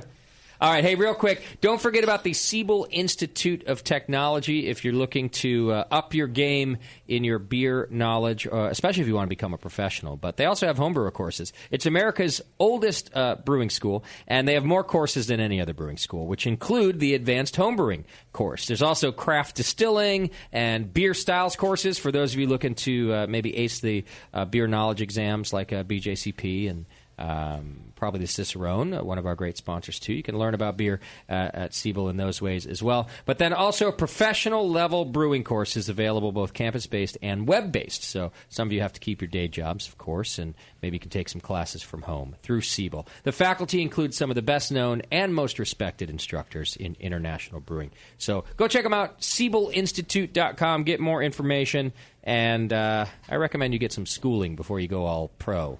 Because you won't be a pro if you don't have schooling, is my opinion. Take it from somebody who went to school. Yeah, that's right. You need to become a pro. All right, we're still talking to Sergio from Melovino. We've got some more of your mead in our glass now, Sergio. Yeah, we sent you our two newest meads, actually. These are both called Sweet Affairs because, I mean, essentially the thought process behind this was, meads are meads, wines are wines. A lot of people think they shouldn't go together. So I said, why don't we just do it anyway and just call it a Sweet Affair? Got it. So we have the his and the hers version. You guys had the his before. So the new one is the Sweet Affair hers. So it's kind of like a red and a white wine kind of a play on piments. So this one is actually now a sweeter version, of course, being the hers. And we used it sorry, Bevo, if I offended you. No, that was Nicole. Please, I'm on my third glass of mead. Yeah. You couldn't say anything to offend me right now. Yeah. Bevo's like, sweet, bitter, I don't give a shit. So this one is made with an orange blossom honey, which is a great honey to make mead with. And instead of the Cabernet Sauvignon, we just replaced it with the Sauvignon Blanc grape juice, which I think goes incredibly well with a fermented orange blossom honey. Sergio, am I allowed to like hers better? It's up to you, man. I think it's fine. Judgment. Yeah. I like. It's actually our number 2 bestseller right now, actually, and his is a very, very close third too. Okay, it's very progressive of you. Yeah, Nicole just slid me a note asking if you make a gender neutral one. Yeah, yeah, all the ones that aren't called his or hers. It's yeah. It's Sweet Affair. Sweet Affair. It's wow. Or that. Or by. Theirs.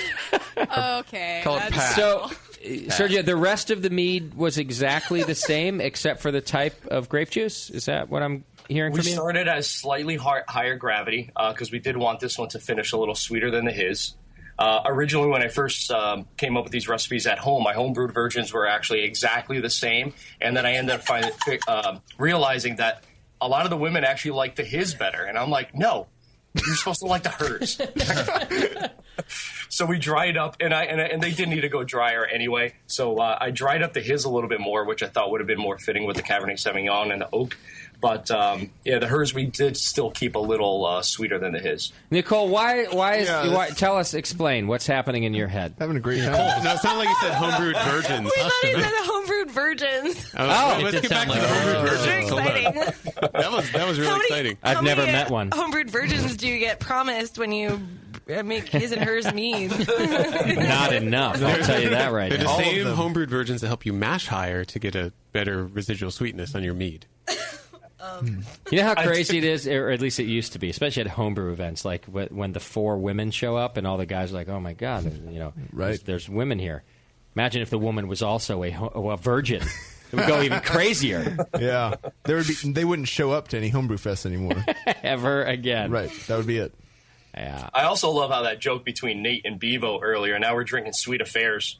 Oh, true. It's very fitting. Apparently, they've been having a sweet affair for quite some time. I feel like the universe is really trying to tell me something right now.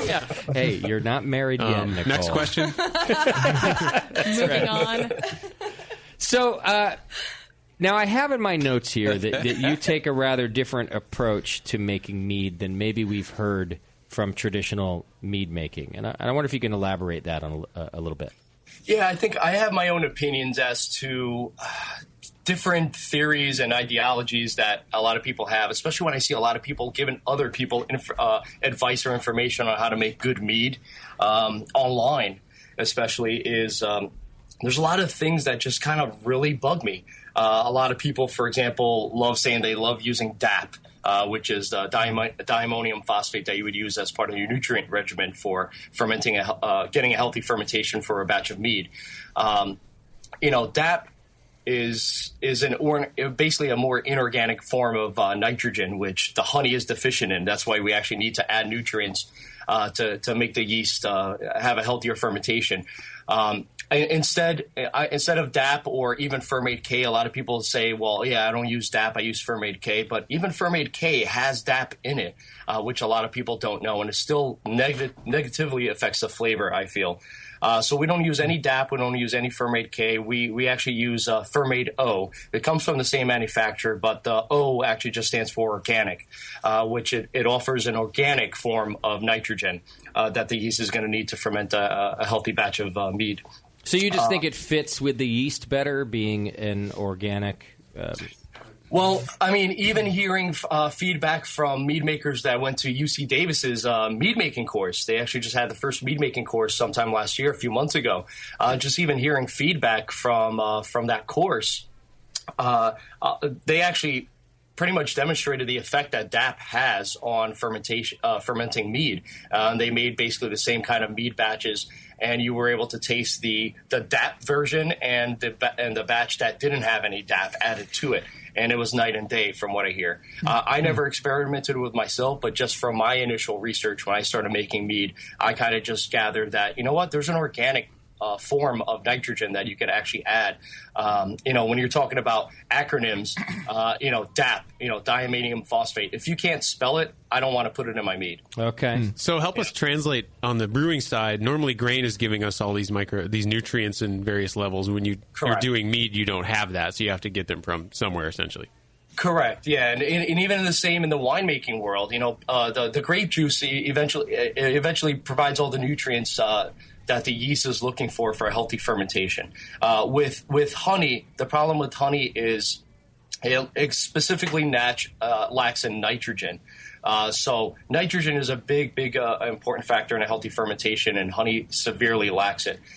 Without any nutrients, what might end up happening is you're going to experience a lot of stuck fermentations. You might experience long fermentations that might take a year. That's why the general thought of making mead, what I consider, I guess, old school thought of making mead now, is that mead takes a year before it's ready to drink. I've made meads and I've won awards for meads that were 2 months old, 3 months old. But it's using that staggered nutrient addition, which it's nothing new. That's not something that I created. Everybody else basically does use staggered nutrient additions. It's just the ingredients that I choose to use in those nutrient additions itself. It was what I feel makes a big difference in my mead. I also kind of am against the whole water chemistry thing. When I really got into, heavily into home brewing, I really started dwelling into water chemistry. Because we have these two guys, they're brothers in our homebrew club, and these guys win awards after awards. These guys have their whole year scheduled for what they're going to brew, bottle, everything.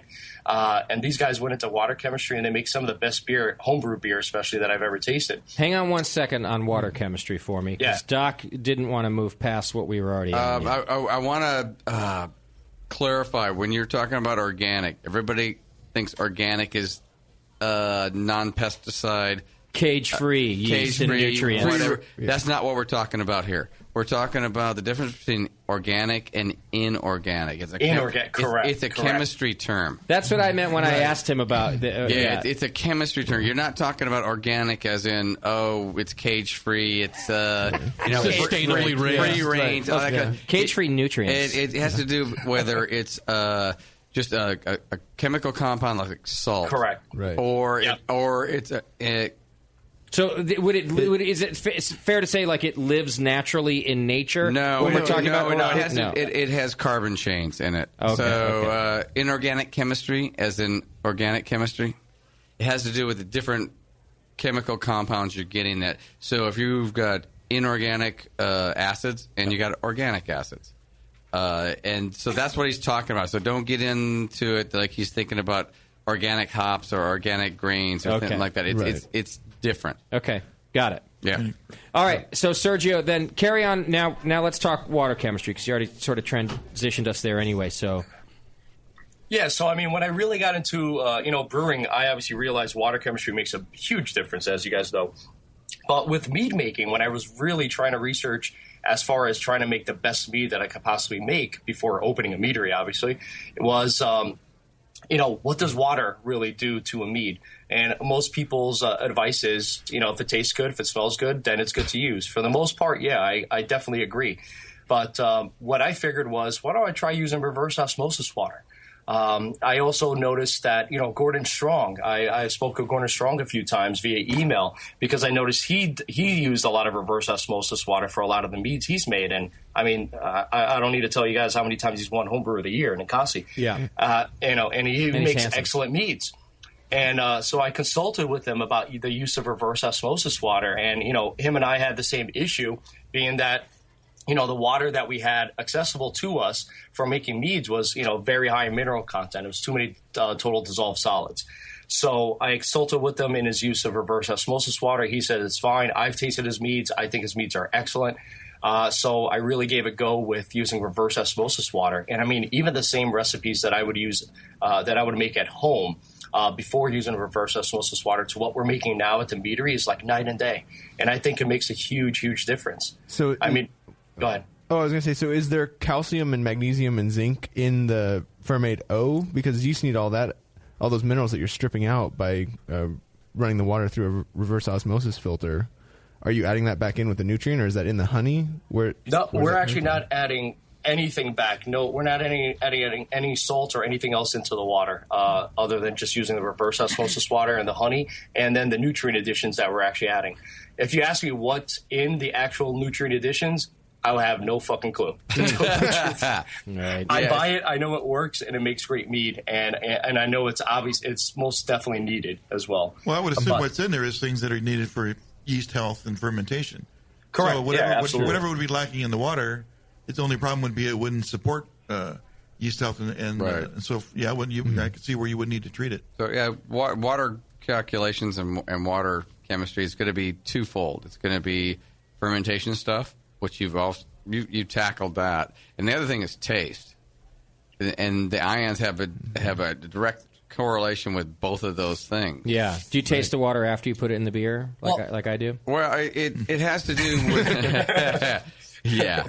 It just has to do with, can you use what you got, or do you build it from there? Yeah. And you can steer. You've got the fermentation thing down with your staggered your adding nutrient additions. Yeah. Exactly, and I'd like to hear more about that.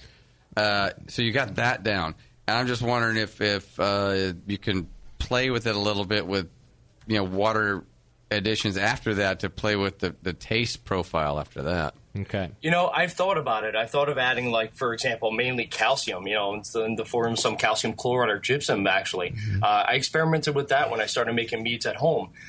Because my water in my house is actually very low in calcium, which is great for my espresso machine and keeping my sink clean. But for making beers, it's, especially when I was home brewing a lot, beers would never clear out. I had no calcium in my water. But with mead making, I mean, put it this way, at the end of the day, when it comes down to, a lot of people say that, if it tastes good and it smells good, then it's great for me. It's fine for making mead. That's the term that I had a problem with. It's fine. Yeah, that's the whole thing with beer making too. It's if it tastes good, it smells good, then you can make mediocre to good beer. Exactly, and it does make a big difference. Not great stuff. And the problem is there is no resources online for water chemistry, anything related to mead making, and that's what I struggled with the most. But at the end of the day, what ended up happening was I got myself some reverse osmosis water, and I'm not a big water drinker myself at all. It's tough for me to drink just water. I have to be thirsty, and that's got to be the only thing left. Hi, I'm Sergio. Yeah. I'm always dehydrated. Right. No, I don't drink. I don't drink plain water either. That stuff that keeps you alive? No, I'll find other ways to get it. Who needs all that noise? Right. Yeah. But you know what, though? Reverse osmosis water, I'll drink the fuck out of that water. And it has nothing that you need. It's delicious water, man. Yeah. And you might as well just be drinking Your beer. teeth will break down, but you'll be able to drink water. Yeah. Hey, Sergio, let me just stop you quickly because we got a phone call. He's been hanging on for a little while. Thud Monkey is on the line from Wisconsin, and he's got a question about yeast profiles. Thud Monkey. Hey, how you doing, Justin? Doing well. Sorry to keep you waiting, buddy. You got a question for Sergio? Yes, I do. I just first want to mention that it's Martin Luther the King's birthday today. Oh, yeah, the King. I think we should all make a toast to him. We shall do. But before that, I do have a question. What yeast do you use, Sergio? We use mainly Lavlin 71B. We also do use D47 for some of our recipes. And we have also been known to use a more abnormal strain that most people don't use, which is a CY 3079, which is normally used for like barrel fermented Chardonnays. Mainly, it gives it a nice like buttery finish to a white wine, to our Chardonnay mainly, but it also does impart a nice buttery note to a mead. But mainly 71B, D47 we use for certain select recipes. And so now I heard you what you were mentioning the nitrogen, and that really helps the yeast ferment well. Now, does the B71 do well without the that nitrogen nutrients, or yeah, it'll do just fine without it. I mean, 71B doesn't have too high of nitrogen requirements, but again, with mead making, and this is the struggle too with mead making, is when you look at all these. All the manufacturers' specifics of mead. When you go to scottlab.com, for example, and you look at all the details about each yeast strain, the issue is, like, most of the information on there that you find is more for the winemaking commercial scene, not really for mead making. So I would say 71B doesn't require as much nitrogen. But at the same time, with mead making, you still need to add more nitrogen, no matter what yeast strain you're using, in my opinion. All right, wonderful. Thanks for that. Thanks for the answer. I really appreciate that. Thanks for the call, brother. Yeah, no problem. Thanks, guys. All right, good stuff. Well, I know we're going to be talking to you more about these things in the future because we want to hear about your approach to mead. We're running out of time a little bit. I had another question to come through from the chat. One of our guests wants to know, how many free packs of honey would you need from Starbucks to make a gallon of mead? And how would the quality be? Apparently, this is one of our homeless listeners. What would the quality be like? Maybe it's Chuck the Martian. Right. Yes. So they give. I'm not a Starbucks customer, so it's like, is it like driving through a McDonald's drive-through and asking for 20 packets of ketchup? I'm sure it's the same. So. Right. And the quality is about the same with the honey, I would imagine, as well. Mayonnaise goes farther. But hypothetically, I mean, I guess the basis of the question here, some plain old honey. They want a recipe, basically. Yeah, well, no, because we'll do that too. But I think the heart of the question is, what about some plain old honey, and I throw it in and I make some mead? How good is it going to be? What's it going to taste like? Well, this all ties back into the water part also. Good in, good out. Quality in, quality out. The better honey, better quality honey you're putting in, the better quality water you're putting in, the better quality product you're going to get out. Okay. A lot of the issue with honey is also that, a lot of people think honey is honey, right? It comes in that little bear-shaped jar in the grocery store, right? Yeah, it's so cute. There's so many different varietal honeys, and most of the time the honeys that you see in those stores is cut with corn syrup, for example. It's the same thing as... It's the Budweiser of honey. It's not even. I call it the Aunt Jemima of honey. People think Aunt Jemima's real fucking syrup. She's hot, I'll tell you that. But it's like the dark corn syrup. It's not real syrup. Okay, it's not real syrup at all, but it tastes damn good at least. Well, but syrup honey, is not. I never tried fermenting Aunt Jemima, but now that I think of it, I might just give it a one go. Oh, if you put a bottle of mead on the shelf called Aunt Jemima mead, you're going to sell that stuff right now. But it's the same. It's the same thing. I mean, you're going to have to buy quality honey if you're going to want to get a quality mead final product. Point blank. I feel like you should do a series of meads from all of the women of my childhood, like Mrs. Brady, Aunt Jemima, Mrs. Butterworth, Mrs. Butterworth, Ginger, Betty Crocker, Betty Crocker mead. Yeah, all the women that raised me. All the MILFs in your childhood. Yeah. Oh, Betty Crocker, you are looking good tonight. Yeah, that's just a suggestion, Sergio. You do whatever you want. It won't be good in the moment, but we'll remember it fondly. Right. That's right. Oh, remember that Aunt Jemima mead from Melovino? I remember not hating it. Yeah. Yeah. I always want to know what she tasted like. How many different meads do you have on the market now? I think you mentioned it earlier. We have made 7 right now. We've sold out of 1. Okay. So we have 6 available right now. We'll have 14 by March, and we're going to have close to 30 or so by June. And are you living the dream? Did you quit your day gig and this is your thing now? Yeah. Actually, quite a few months ago, just let go of the full-time gig, and I've been full-time with the Meadery for months now, and it's been scary yet exciting at the same time. That's awesome. What was the full-time gig? I worked for the past 15 years. I've been in the import customs clearance industry, basically mainly actually specializing in the wine import industry. So I've made a lot of good contacts in the wine industry throughout the country. But sounds like a cover for human trafficking. I'm an importer exporter. Yeah. I thought it was that dude with the dog at the airport. Yeah, I'm that That's guy. what I thought. The customs. Yeah. And more importantly, which exit on the Jersey Turnpike has the cleanest restrooms, Sergio? Oh yeah. None of them. Keep going till you get to Connecticut. Yeah. Wait, so you just quit it a few months ago? So you were working it full time while fighting the state, while trying to fund what for years? Yeah. Not for years. It didn't take me years. I definitely pushed the process through as quickly as I could. But without a gun. Yeah, it was. I think it was by, I would say, maybe September, October. This past September, October is when I just fully let go of the full-time gig, and I was full-time Melovino. Good for you. Yeah, good man. Congratulations. Yeah, that's really... I love hearing that stuff, too. So. Are you doing everything, or do you have some people helping you out? Yeah, I'm actually the only one here, mainly throughout the week. I have my younger brother, Mitchell. He's probably put in more physical labor than I will ever put into Melovino since day one he's been here. We have two family friends of ours, Jamie and Harvey, that's been helping us out. We also picked up a stray along the way. We call him Velvet, actually. Everyone needs a stray. He was a named Velvet. Yeah, we have a beardy. Right. Yeah. This guy, this is a funny story. This guy, he emailed me months ago, probably just a few months. We didn't even have our federal winery license application approved yet, but he emailed me and he said he's looking for a job. He's been making mead for 2 years. He's really passionate about it. He would love a chance to work for the first meadery in New Jersey.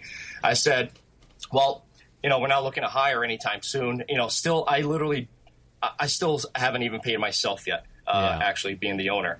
And so I told him, we're probably not going to be hiring anytime soon. So he replied back and he said, an internship or an apprenticeship would be great. So I said, great, you're hired. Right. Yeah, so he's been helping us out ever since day one. So God bless when I did Velvet. my little research on him, I looked up his name, and he happens to be a freshman English teacher at Seton Hall. And the only thing I was able to find on him online was on ratemyprofessor.com, and all the reviews left by him were by his female students, which all praised his velvety voice and how great looking he is, and comparing him to Ryan Gosling. So you called him Velvet. I don't know. If I were you, being from Jersey, there, I'd have been like, I don't know, Seton Hall. I'm kind of a Rutgers guy. Not sure you're going to make it. It might bring people into the tasting room. That's true. So, the funniest part about it was he came by the first day we were filling tanks last year, around April when we first filled our tanks. And at the end of the night, we all, I crack open a few bottles of mead, stuff that I made at home, some commercial stuff, and we're all bullshitting. And, and he said something. I said, yeah, but nothing will ever beat that velvety voice of yours. And he just put his head down to the ground, and he just goes, fuck. They'll never get away. You guys read that shit, didn't you? You read my reviews. Yeah. So we called him Velvet ever since. So. That's rad. Sergio, thanks for the meads. We've had some employee theft here at the Hop Grenade. How many bottles did you send? Yeah, Moscow does have a 75.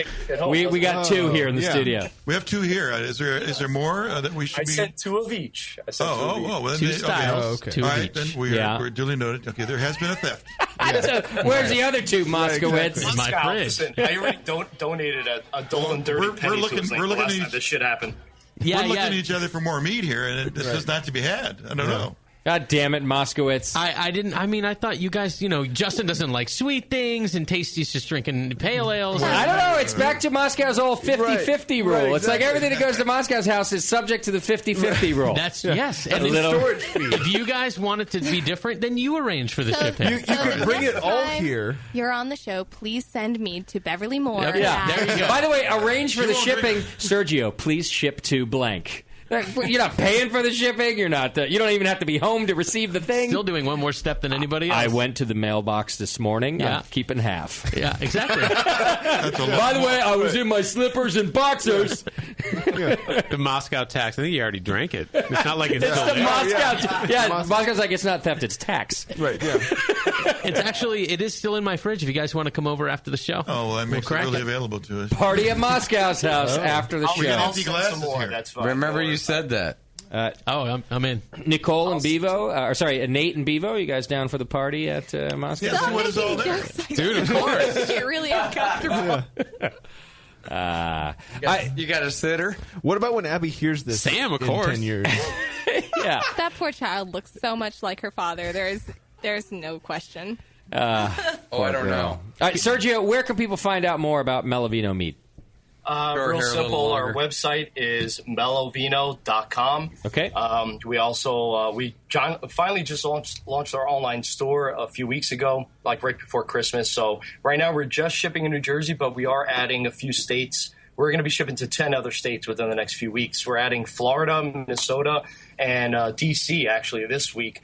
We'll be shipping to California, Michigan, Georgia, New York within the next upcoming weeks, among a few others. But you should have gone for all remote states first, We're starting with Jersey. We're going to end up in Nebraska, North Dakota, and Alaska, Hawaii. And Alaska, Hawaii, and then, Hawaii, Montana. when things are really going well, Idaho.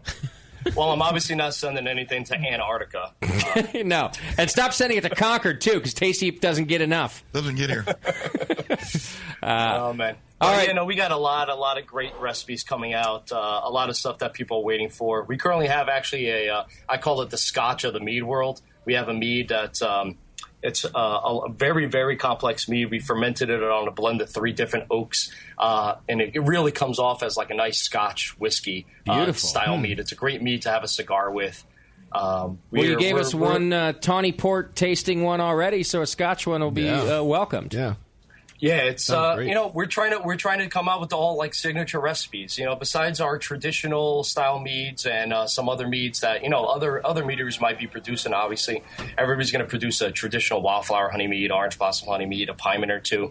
But the rest of our stuff, we're really trying to stay like unique and get really creative with the mead world. That's the thing that I love most about mead, is that it could really be anything you want it to be. Sure. So I was very big in the culinary scene, cooking myself a lot as well. We were also very proud to say the first commercial product to ever come out of the first commercial meadery was actually served at the James Beard House in New York City. It was served at a $180 a plate special dinner menu, actually. Wow. And so we were still waiting on our bottles to come in. We didn't have anything bottled yet. I had to go run out, buy some regular 750s and filled up 2 cases of mead straight out the sample valves of our fermentation or out of our secondary tanks. Sure. Just to be able to make that event. And no matter how many awards I've won, that's been on the top of my list and always will be. Absolutely. Well, congratulations on your newfound freedom as an entrepreneur, and we wish you success. The mead is fantastic. Yep. I'm looking forward to learning more from you about the nutrient adding process, a bit more about fermentation. So I hope you're going to be back soon to talk to us more about that. Yeah, you guys want a recipe for the listeners? Yeah, you got one for us? Yeah, I'll give you guys our Scotch mead recipe if anybody wants to try it out. Perfect. Go for it. All right, so we have a mead. It's called Sinfonia. You can go to melovino.com and purchase some yourself to have something to base off of, number one. But the recipe is actually really simple. It's 15 pounds of honey, and it's equal thirds of orange blossom, wildflower, and buckwheat honey. We actually use buckwheat honey in this recipe. Not a lot of meaderies actually use buckwheat honey. The raw natural state of buckwheat honey could be like horse stable barnyardy. It could be a little pungent, but it's like you don't want to smell it going into the tank, but it's like shitting out gold on the other end. I'll tell you that. But it's 5 pounds orange blossom, 5 pounds of wildflower honey, and 5 pounds of buckwheat honey. And you throw 10 grams of 71B yeast, rehydrated according to manufacturer specs with some Go Firm, and your staggered nutrient additions that you could find that information anywhere online on any kind of mead resource online. But that's a really great recipe. It's one of our signature recipes, one of our top sellers. Somebody make it and send it in. To me. Just a Bevo. Send it to Scott's house. I'll be sure to get Tastiest sip. Here, Tasty, I brought you a thimble. Yeah. And it's great, This is what too, it came in, I swear. And the reason I don't even mind giving out recipes is because one thing I love most about, starting a meadery and getting into the mead world, I've made really great friends within the industry with other meadery owners. And it's such like a close-knit, tight group. It really reminds me of the brewing world where, all brewers are willing to help other brewers. It's the same way in the mead world, and it's been awesome. Well, our listeners will love it, as you know, so that's fantastic. Thank you for giving one out and for your time, brother. I appreciate it. Definitely. Thank you guys, man. I've been a long-time listener, a huge fan of you guys. I think you guys do awesome. I miss JP. I wish he was on the show. Yeah, he totally. Well, he was I don't know. It's Sergio's on. I don't like that. He definitely did not say that. No, That it is was so my mean. fault. I moved the date, and I think he's at Disneyland. Is this some Disney character's birthday or something? I'm not joking. I'm pretty sure he's at Disneyland. That is where he is, yes. That's true. Really, you're going to move it to that date? It's Goofy's birthday. But anyway, well, it's been a blast, and it's been surreal for being a fan and being on the show finally. After all these years, it's been surreal. So I look forward to more episodes and being on the show more often. Well, thanks so much, and I wish you success. We look forward to more mead from you, man. We'll see. We'll talk to you soon. Oh, Bevo's feeling good, by the way. Fantastic. Good job. I'm smiling. Yeah, for the first time since we moved into the Hop Grenade. Year to year. Yeah. Thanks, There you Sergio. go. Thanks, guys. Cheers, Talk to you brother. later. All right. I dislike that. All right. There you go. Melovino Meadery. Check it out. It's good stuff. We're enjoying it here, and I hope we get some more. I know where some's at. Yeah, I know where 2 bottles are, actually. Party at Scott's house after the Let's show. go there unannounced. I want to see what else is there. Are you guys ready for Brewing Network Awards? Oh, I'm ready. For sure. I'm a little bit excited. I thought we were waiting until I'm nervous. I 2016. may have to take a poo-poo after. Well, I'm glad you guys are excited. We're going to move it to next week. No, I'm just... Because you need JP here to poo-poo the whole thing. Yeah, let's do it. Yeah. I don't know how to do it without This JP all here sucks. to tell me that I did it wrong. Do you have a drum roll, or am I working the drum roll? JP might I was not trying to do that. he might not make it back from Disneyland, and we're going to have to do without him. That's right. All right, so here's what we'll do. A very quick break. When we come back, we're going to start the Brewing Network Awards. It's our 9th annual, I think. This is the 9th time we've done them. Really? Which is very exciting. Hang in there. It's the session live from the Hop Grenade, and we'll be right back.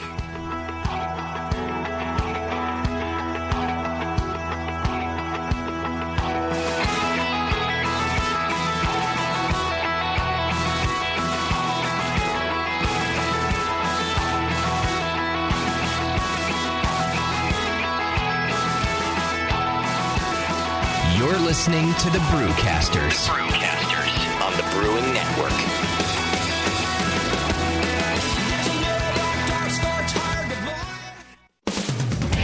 The best thing to happen to brewer's yeast in a century is from White Labs. For pro brewers and home brewers, yeast in the new Pure Pitch package powered by FlexCell technology redefines how fresh your yeast can really be. That's because your yeast is cultured, grown, and delivered all in the same Pure Pitch package. It's never been transferred and never been exposed to the environment. Pure Pitch is powered by White Labs' proprietary FlexCell container, which took 6 years to develop and is designed to be the best home your yeast has ever traveled in. Just cut open a Pure Pitch package and pitch the purest yeast possible. Learn more about Pure Pitch powered by FlexCell technology at whitelabs.com. And while you're there, sign up for one of the many great classes White Labs offers, like Yeast Essentials 2.0 coming up August 22nd and 23rd, or any one of their great workshops for brewers, distillers, and vintners. Pure Pitch from White Labs. 6 years to develop, refine, and perfect. 2 seconds to open.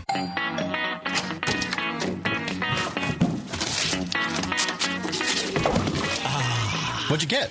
More brewing ingredients? Yep. You know what I love about Brewmaster's Warehouse? The $6.99 shipping. Well, yeah, but the in-store classes for beginning brewers. Yeah, that's cool, but the Brew Builder. Creating and saving your recipes online is awesome. No, yes, but the cheese making supplies. No. Oh, the wine making supplies. The distilling equipment and liquor flavorings. All that stuff is awesome, yes, but what I really love is that the guy who runs it is totally hot. And that Brew Builder software is awesome. Oh, yeah. Brewmaster's Warehouse brings you flat rate shipping on great equipment and ingredients to make beer, wine, cheese, and spirits at brewmasterswarehouse.com. And if you're in Georgia, stop by Brewmaster's Warehouse Monday through Saturday from 10 to 6. Visit brewmasterswarehouse.com today. Because it's totally hot. Oh, yeah. Hey, dude, you know what beer this is? Oh, no, all the labels are falling off. Yeah, or the ink is run. Well, if it's the pale ale, you're good, but stay away from the quote-unquote Belgian. Oh, man, this guy needs to get some grog tags. Grog tags are reusable, write-on, wipe-off, commercial-grade bottle labels for your brew. The guys at Grog Tag are homebrewers. They wanted great-looking, sturdy labels for your bottles, buckets, carboys, kegs, and growlers. They also wanted a label that not only looks good, but can be easily removed and reapplied during bottling without that nasty glue residue being left behind. No residue, water-resistant, and ice chest approved. Grog tags stay on in water or an ice chest, and they stay legible. Visit grogtag.com to customize your label or coaster from dozens of different templates for free and see how awesome your bottles can look. It's that pseudo-Belgian. Yeah, we're getting him some grog tags, dude. Grog Tag. At least your beer will look good. grogtag.com.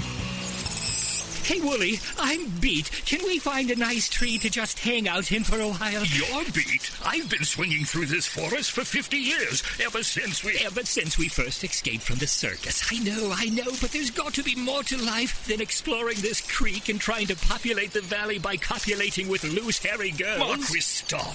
Look! What is that? It looks like a man-made treehouse. With fresh food. And craft beer. Welcome to the Creek Monkey Tap House, boys. Grab a seat. Creek Monkeys drink free.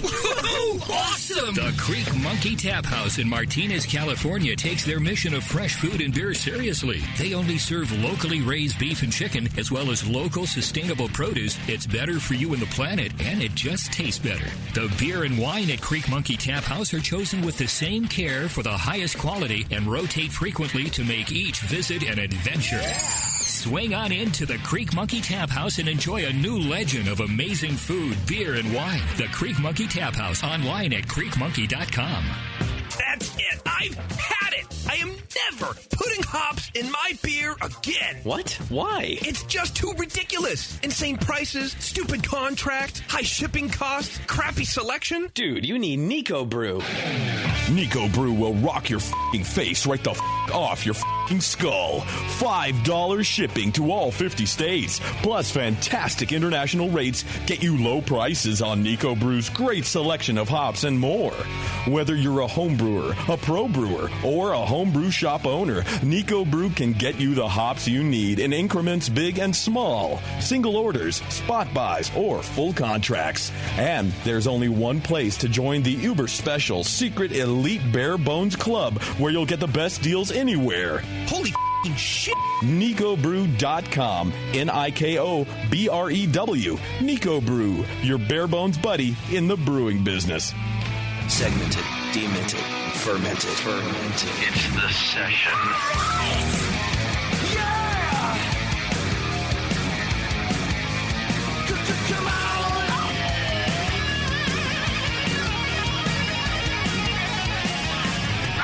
Oh, it's time for the Brewing Network Awards.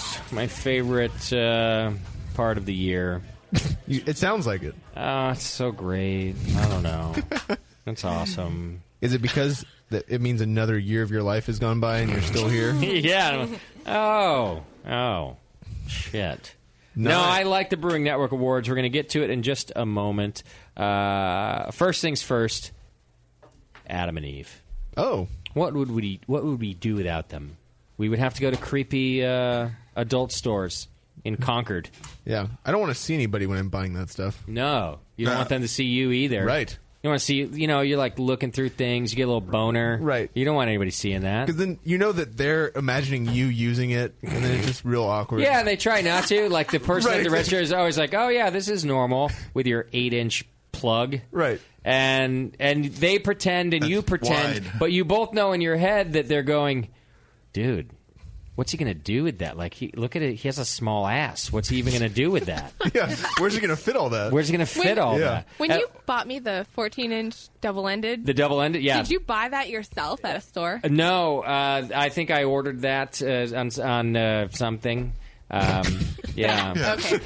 I mean, what I'm saying is I definitely didn't own it before I gave it to you. It was brand new. It was brand new. It was double-ended. Only one end had been used. Only one. Yeah, it was 50% new when I bought it. So, but at Adam and Eve, you don't have to experience these creepy things. No, it's you can go to adamandeve.com right now, and if you do so, you get a little discount. For example. What kind of discount, Justin? Well, Nicole, let me ask you this. Are you getting enough right now? No. I didn't think so. Wow, Bevo's getting the rest of it, apparently. I bet you'd like more, wouldn't you? Yeah, they spread out a little bit now. Well, adamandeve.com wants to give you more, Nicole. Ooh. Yeah, they do. You can win. I sound like a drag queen.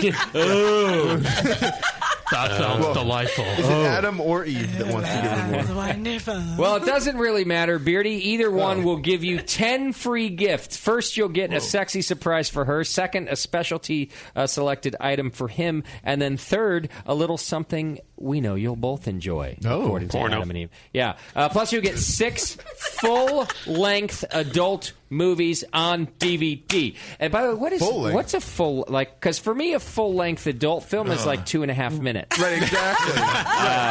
45 minutes of nonstop action.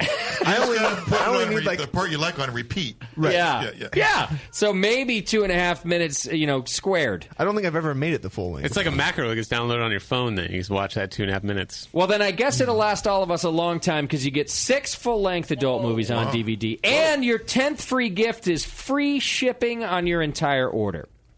Nicole, what do you think you have to do to get your 10 free gifts? I don't know. Not much. It's not hard. Just go to adamandeve.com and select any one item. It could be an adventurous new toy, a sexy piece of lingerie, anything you desire, and then enter coupon code BNARMY. That's BNARMY at checkout. 10 free gifts. Check out at adamandeve.com. Select one item, get 10 free gifts, including free shipping, when you enter coupon code BNARMY at adamandeve.com. Free shipping makes me so hot. I know, me too. That's great shit. Me too. Every time I'm on Amazon, I'm like, oh, free shipping? Oh, yeah. I'm ready and waiting for free shipping. No, that's my doorbell. That's when Amazon, the UPS guy that's is there delivering from... it. Yeah, yeah. Okay. It's my house from the 60s. Oh, okay. It's a weird doorbell. Yeah, it's very strange. Makes the boaters up. I was like, when I looked at sound at all. Well, when I went to buy the house, I hit the door. I hit the doorbell. It made the sound. I'll take it. I will give you. They give you $100,000 over list. Name your price. That's right. Really? You, sir, are in the driver's seat. I will take this house right now. All right. Well, it's an exciting time here at the Brewing Network because it's our Brewing Network Awards show. We always give the awards away in the following year, 2015, for example, for the year 2014. It's our 9th annual Brewing Network Awards. There's been a lot of ups and a lot of downs. Oh. There's been a lot of heartbreak as we read the nominees, those who haven't quite won. But there's also been a lot of sort of celebrating, kind of. Sort of. A little. I always remember laughing a lot at this show. I always laugh a lot. Half a Brady. Laughing it's fun to be here. Laughing at the show I or expect a lot of fun. with the show? Right. I agree. All right, real quick, before we dive into our awards, our good friend Nico from Nico Brew is on the line, and he has a little announcement for us to kick off the awards for us. Nico, what's happening, man? How's it going, fellas? It's going quite well. Tell us what's going on in Nico Brew world. Yeah, we're the first ones to hear about this? No. Right. You absolutely are. Unless you're one of the 4 or 5 people that listen to Dr. Homebrew live, in which case you already know what I'm saying. I saw it on the internet. What are you talking about? Okay, go ahead. So, I am opening up a production brewery with a tasting room here in Redmond, Oregon, right by Bend. Wow. Yeah. Nice. Congratulations, Nico. What is the brewery called? And I'm going to warn you right now that I hope it's not a stupid name. I didn't really want to get sued, so I'm just calling it IPA. Oh, good. Yeah. Oh, okay. I hope you chose your typeface wisely. Yeah, with periods in between. Yep. Yeah. You have to say it correct. I.P.A. Yep. That'll work fine. No, actually, as soon as John at Beer Law Center lets me know that it's all right to announce, I will be announcing the name and showing off our logo. How many barrel brew house are we talking here, Nico? We're going to be starting with the 10-barrel brew house. Wow. And it's a really, really nice, well-built one, so for production, we could actually run that a few times a day. Are you going to be the brewer of this new brew company? That's a great question, Justin. I'm glad you asked. You're welcome. I am not. Oh, you're a smart man. You are a smart man. Yeah. Not that you're a bad brewer. That. Not that you're a bad brewer. No, but it's just that you have a business to run. And now two, Yeah, really. absolutely. Yeah. Yeah, two businesses to run because Nico Brew Hops is not going away whatsoever. So Good. that's definitely be full force. I want to make sure people know that. And Justin, you'll still be getting checks from me for that. Oh, thank God, because, listen, it's getting slim around here, Nico. Right. Yeah. I was like, I hope this announcement doesn't include a Dear John letter from Nico. I definitely just wiped my brow. So now is that mean that there's two more or another ad campaign you're going to have to buy through the Brewing Network? up, right? Yeah, absolutely. Wow. Absolutely going to do that. So Christmas came early. So I just got you I'm not another going to be the brewer. Okay, yeah. I am definitely hiring for our brewing and sales staff right now. Oh, listen up, everybody. Yeah. So there's anybody out there with a professional brewing or beer sales experience who's looking to live in or already lives in the Central Oregon area, Okay. please shoot your cover letter and resume to resumes@nicobrew.com.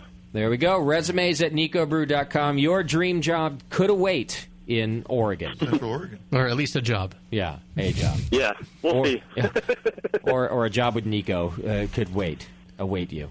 All right, brother. Well, congratulations. I think this is awesome, and you must be excited. I'm incredibly thrilled. I'm so excited. I can hardly sleep. I'm looking forward to it. And you guys met Derek at NHC this last year, and he brewed a lot of the beers that we had on tap. I know, Tasty, he brewed your Janet's Brown that you like. Yeah, he did a great Oh, job. Yeah. I don't remember. Was he handsome? That was. Oh, yeah. The beer more than him. He was the best-looking male at NHC. I don't remember. Yeah. Everybody looks good next to you. Are you talking to Nico or me? I think you're right either way. Yeah. Yeah, pretty much right away. So Derek is still going to be in Boise. He's doing hop sales and doing business sales for us. He's a fantastic brewer. So he's heading up our research and development over there. So he's brewing up pilot batches right now. Wonderful. And he's going to have a large hand in setting up our recipes and get us going. But Nico Brew will remain alive and well, and we can still buy our hops from Nico Brew. Absolutely. Wonderful. All right, brother. Well, we wish you luck. And when do you anticipate you're going to be up and running here? I'm just going to go ahead and say this year. All right, so multiply that by 2. Exactly. We're working on a couple locations. We're hammering out. You guys know how it goes. But we'll definitely keep folks posted. And I just really want to say I also appreciate the Brewing Network and everyone who's especially giving us support about hops from us over the years, because that's helped us grow our business to the point where we are able to successfully open another one that we're really excited for. So thank you very much to the BN Army and the crew there, too. Well, you are very welcome, and I think you say it right when you say the BN Army, because those are the folks that keep us alive and have helped you grow. And thanks for all your responses to Nico and our other great sponsors, too, because, wow, look at what's happening now. This is pretty awesome. Congrats, man. Thanks, man. Cheers. Have a great show. All right, Nico. Cheers, brother. There you go. The great Nico Brew. Yeah. Moving on up. Now our sponsors are going professional. Yeah. Yeah, man. Which I like to see. Do I have to? No, Bevo's on the phone there. Should we get started? Brewing Network Awards. Are we ready to go? It's about time. Just All right. Everybody sit down. Let's have a little fun tonight. At Right some now? point. Well, at one point. Right now. Eventually. Pass those drugs. Whenever you're ready. And are we ready? Let's have a little fun, shall we? Trying to help you out here. The spirit of JP lives with us. This is amazing. Yeah. You're doing great, everybody. I've tested and retested, and I even tested again. You actually practiced this whole system today. One more time. I just want to say that I really like Martin Luther King Day. Yeah, Martin Luther King. Ladies and gentlemen, welcome to the 9th Annual Brewing Network Awards. Tonight's broadcast is live from the Hop Grenade Tap Room and Bottle Shop. Open 11:30 a.m. to 11 p.m. Sunday through Wednesday, 11:30 a.m. to midnight, Thursday through Sunday. In beautiful Concord, California.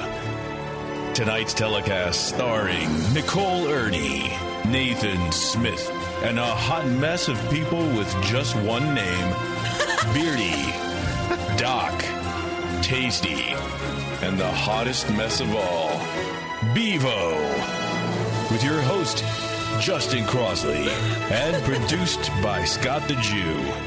Now please welcome Justin Crosley. I'm already tearful about the anticipation, the full live studio audience just waiting for the awards to be doled out to their favorite characters on the Brewing Network.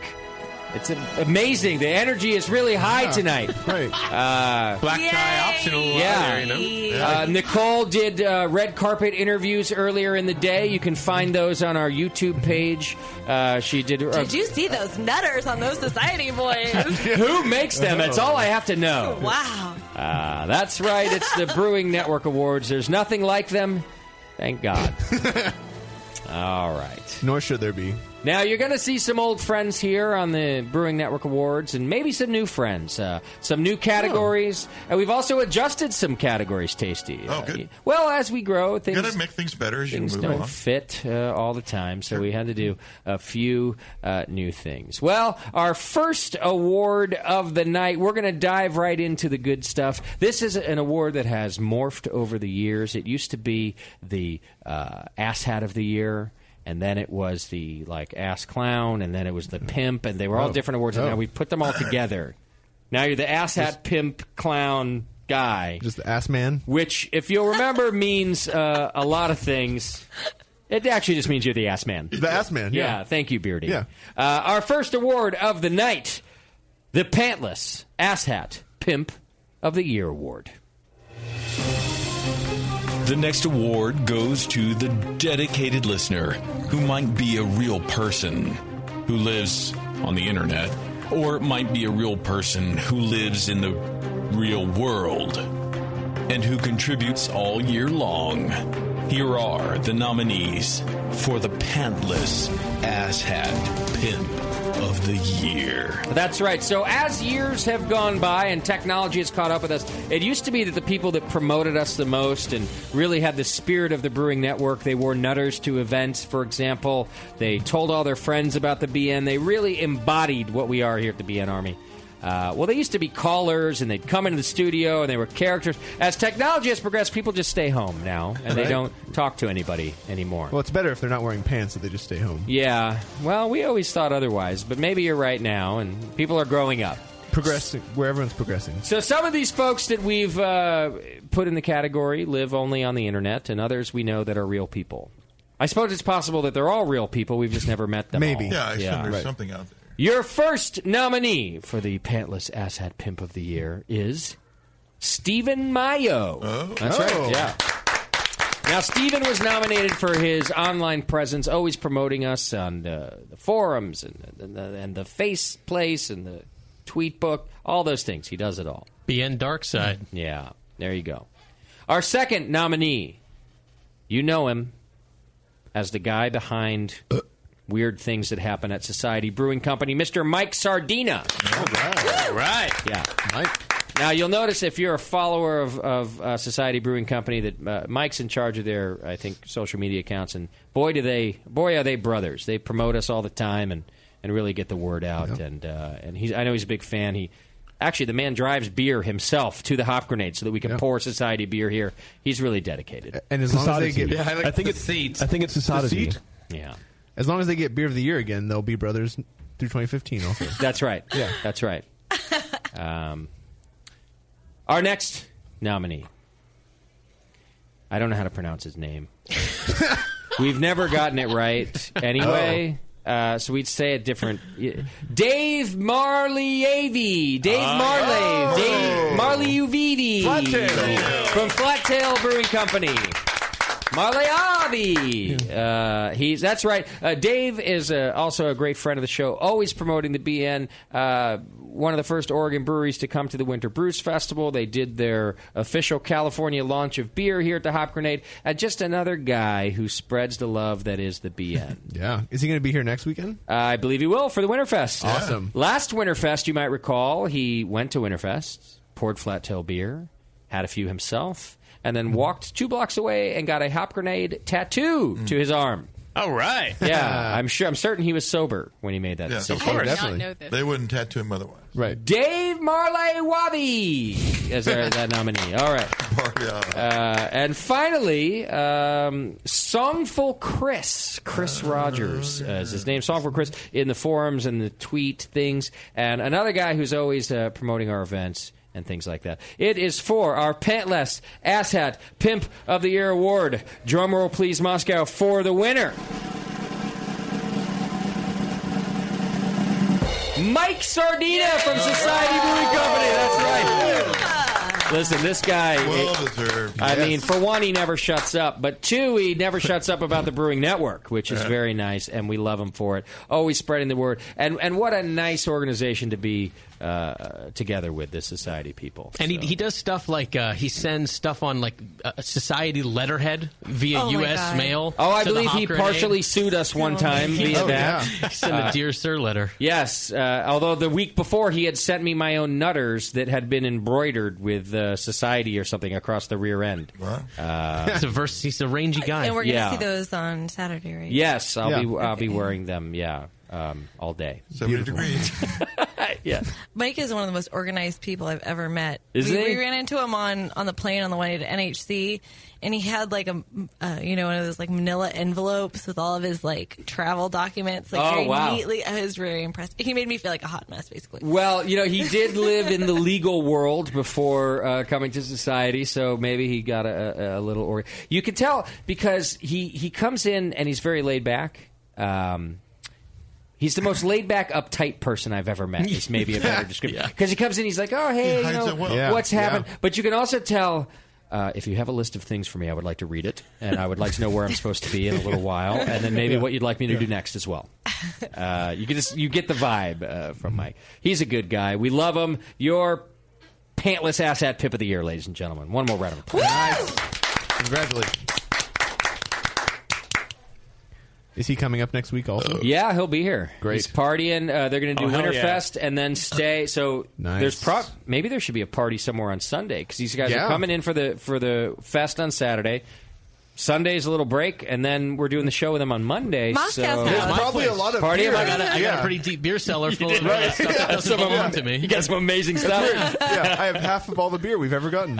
Yeah, you probably have some of your beer, Beardy, and that he just took from your house. I still have a bottle of Beardy's cider. Oh, yeah. Those little tiny bottles that we were trying a couple years ago. From the show. Yeah, I love it. I brought that. Where was the tax from that? All right. Usually I wait till deeper in the awards for this, but I feel like we should get the sadness over with. Oh. Yeah. Okay. We're just going to go deep. You going Fallen Soldier on this one, or what? I think overly is the best way to go. Nothing stirs our pain like the memory of a fallen comrade. The sight of an empty post. The dark shadow next to a brew kettle where a soldier used to stand. If we can even remember their names. Ladies and gentlemen, here are the 9th annual Brewing Network Fallen Soldier nominees. Aren't you sad already? Yeah. Can't take it. In the past, this has been... It started out as characters who used to be on the show but stopped showing up. Or on the forums. But then, since we've been around for a little while, it ended up being people that actually died. Right, there was like a moment of actual fall, which was really a fucking bummer. We're trying to have some fun in here with the awards, and some shithead has to die. Yeah. I think they were young people, too, which made it even worse. Yeah.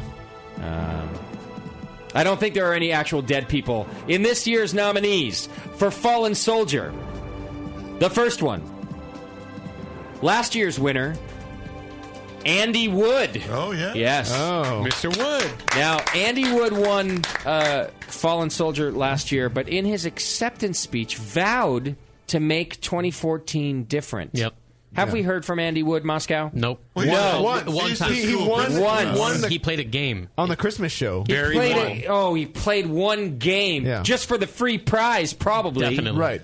He used to call him weekly. You didn't give him a prize. He good. F him. He doesn't deserve it. He would sing us songs. He would do impersonations. He got a real job. He vowed to be back. Yeah, he got a job as a school principal. Yeah, it's always what happens. Now, what we should do is make a highlight CD. Yeah. Print 1,000 copies. Okay. Put a $10 price tag on him and offer him to buy them all. Oh, or just to sell them at the school. Good call, Tasty.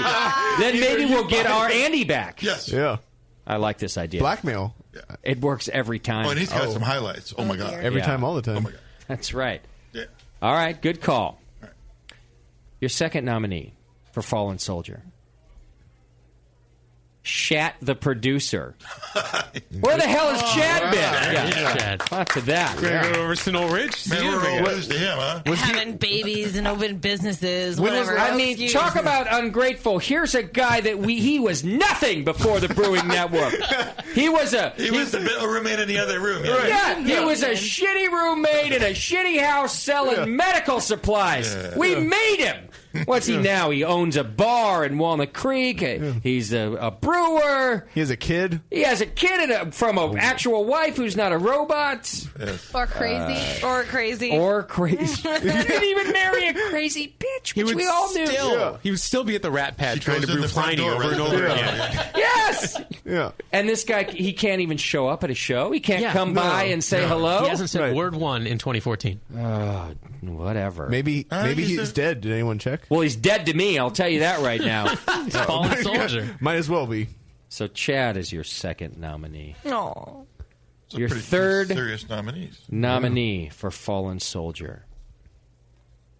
Nathan Smith. That's right. Aside from tonight, when's the last time you see Nathan in this studio? Where did he go anyway? Real talk right now. I mean, sure, I'll join the session. He shows up for 6 months and then nothing. Yeah. I think it was something about that affair with Bevo. Just screwed it all up. And then he comes in late when he shows up. Yeah, he shows up late or he doesn't show up at all. Oh, I'm engaged now. Nicole won't let me. I don't even know what the story is. Yeah. Next thing, he's going to have a kid and open up a bar called Sonol Ridge. And we'll never hear from him again. Yeah, he's going to open up Sonol Mesa right next to Sonol. We will never see him again. We made you, Nate. Nathan was nothing before He'll cut his hair. We won't even recognize him. Yeah. It's true. I ride Bart, and people are like, "You're that guy from the Brewing Network, right?" And I'm like, "No, that's some other guy." Yeah, somebody else. People make that mistake all the time. I'm surprised they don't say you're that guy who used to be from the Brewing Network. You used to be on that show. Yeah. Now Beardy is there. You just walked away. Whatever. Remember that time you were on that show? All right, your next nominee for Fallen Soldier. Who ate all the pies? Who? What happened to that drunken Australian idiot? He used to call and scream, and the only person who screams louder than me is who ate all the pies. Well, you went and visited him, though. I visited, but that was after we hadn't talked to him in a year before that. Yeah, see? Yeah. And he was doing that shit when we saw him in Australia. He's the same old pies. Yeah. He's just not calling into us. Exactly. Maybe he can't afford the long distance. It's a sad, sad day when there's no pies. Hey, I'm Josh Pies. I got lots of energy. We're going to talk a lot really fast. Yeah. So there you go. Where'd he go?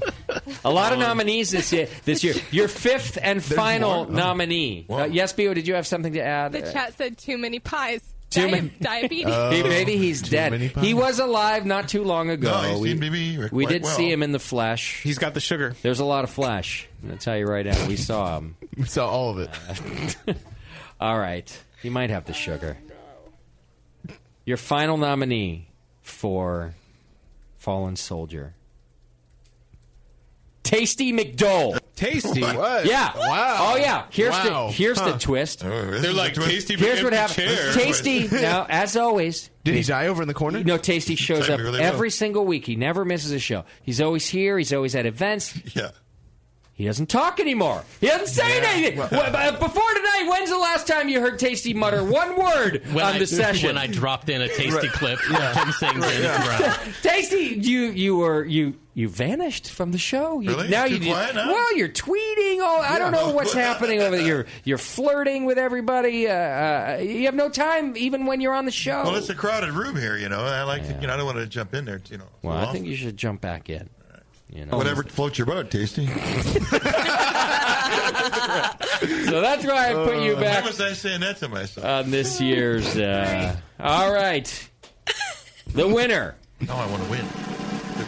Of the Fallen Soldier 2014. Nathan Smith, ladies and gentlemen. Yeah, we miss you, Nate. Where have you been? We miss you. I win. Tell your boss he sucks or whatever's happening that keeps you at work pretty all the much. time. Okay, cool. Is this the first award? This is the first award you've ever won? I do. I feel like a winner now. You guys are really helping. Yeah. Well, all those team sports I was very terrible at. Now it's all redeemed. I'll tell you what. I'm back. I'm proud of you. Once you start showing up again, I don't have to. It'll be nice. Well, no, I like your presence here, Beardy. We miss your beard. I wouldn't be able to caress it. Well, I'm the reverse you, remember?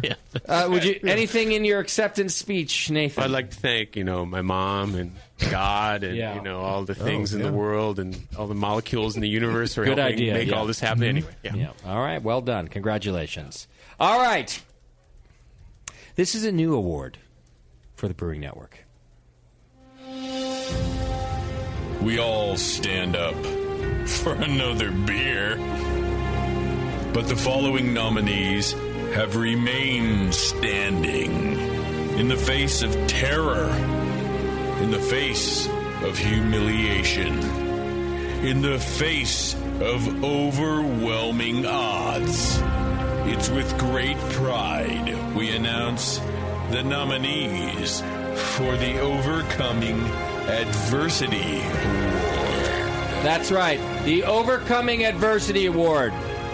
It's a very liberal award. Because, we're just proud of people who overcome adversity. Only liberals can overcome adversity? I think so. Oh, Only okay. liberals appreciate it. Oh, okay. Everyone else is like, yeah, whatever. He just did something. He did his job. Yeah. Yeah. Own that guy if I wanted. Right. Yeah, like, I don't know. He got out of bed. What the fuck? You call that adversity? Unless you're using overcoming adversity to compare everyone else to. That's definitely a conservative thing. Well, Oprah did it.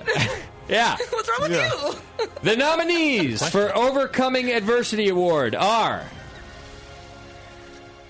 our old friend Schumann and the unborn baby twins. That's right.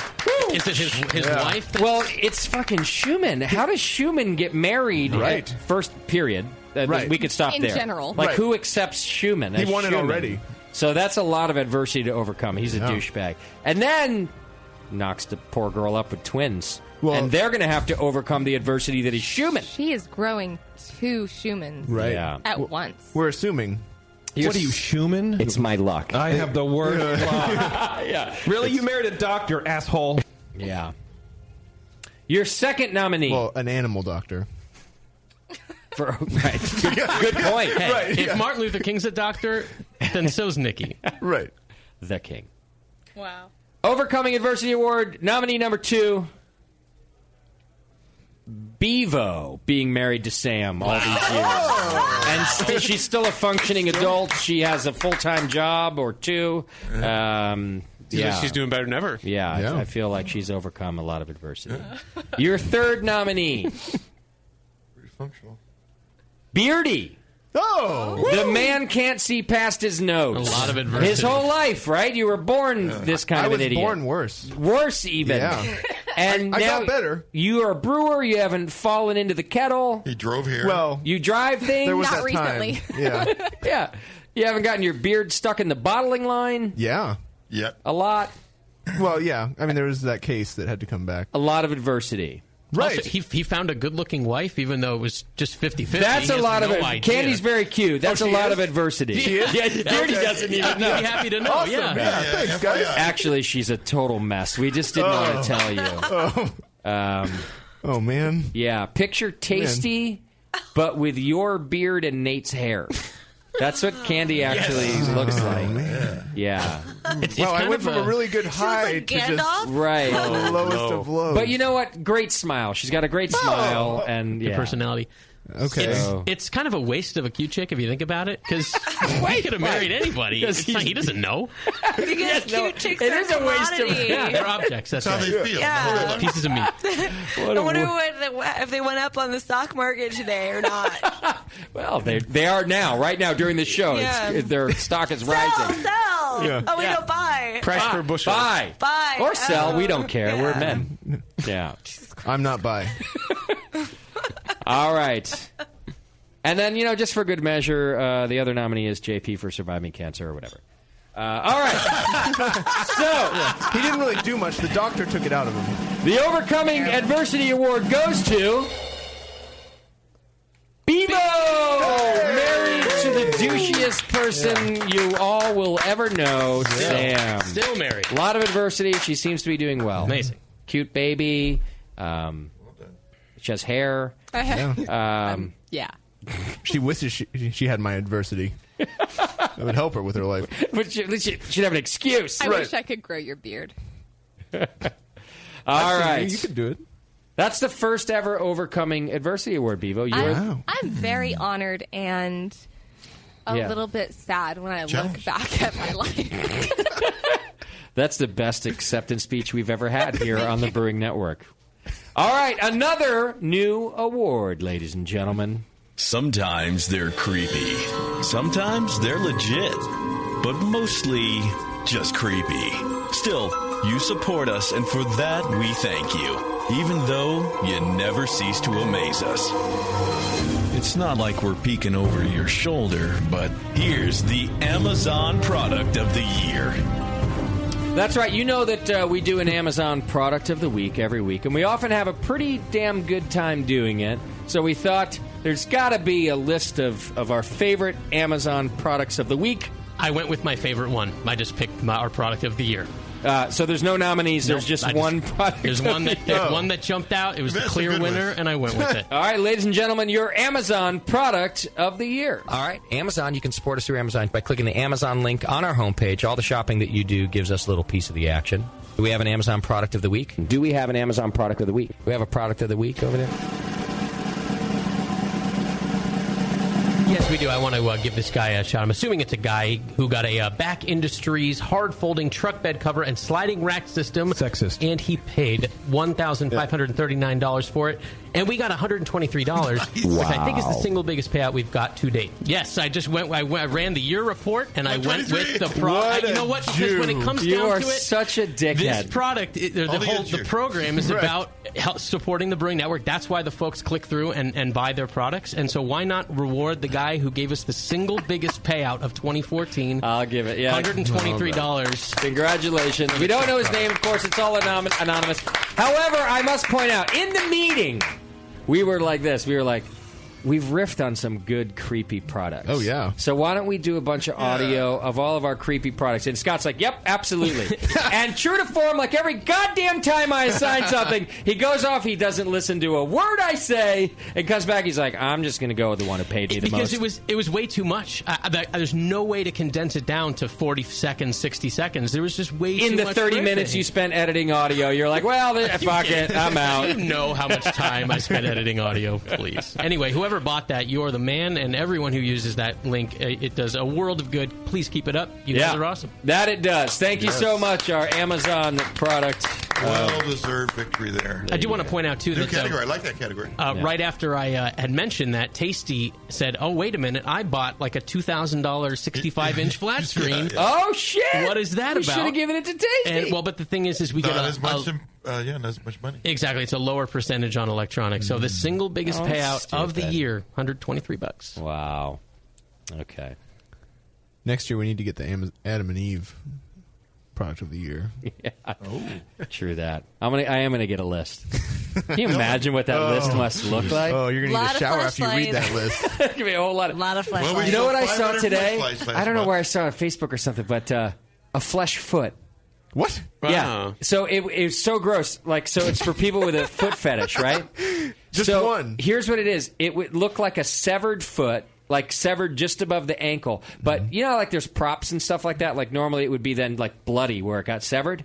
No, right there it was a vagina. Where it would normally be severed in the shin, and you, I mean, there was no mistaking. It was a vagine. It was a foot fetish.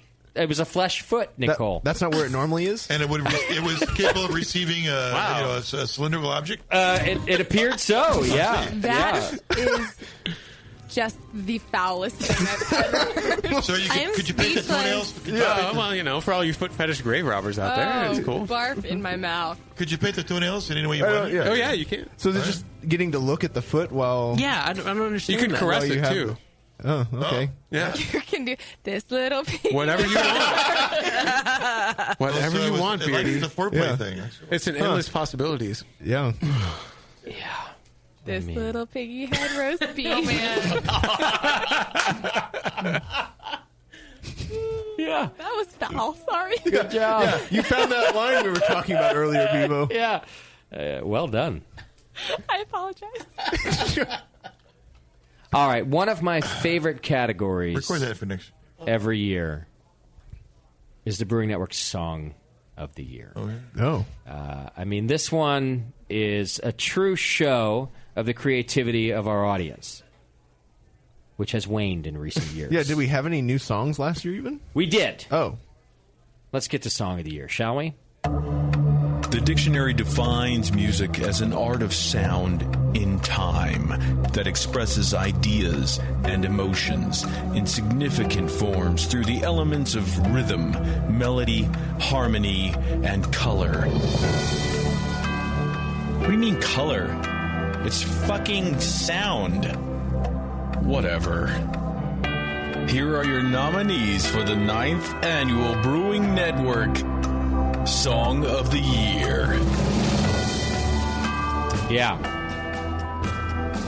This one gets me excited. No, I mean literally. Oh. No. Like a foot fleshlight? Like under the desk excited? Yeah. Yeah, like in my pants. That announcer guy is pretty serious. That Your announcer guy? Yes, he's very pretty serious. Yeah, he's taking his job seriously right now. Yeah.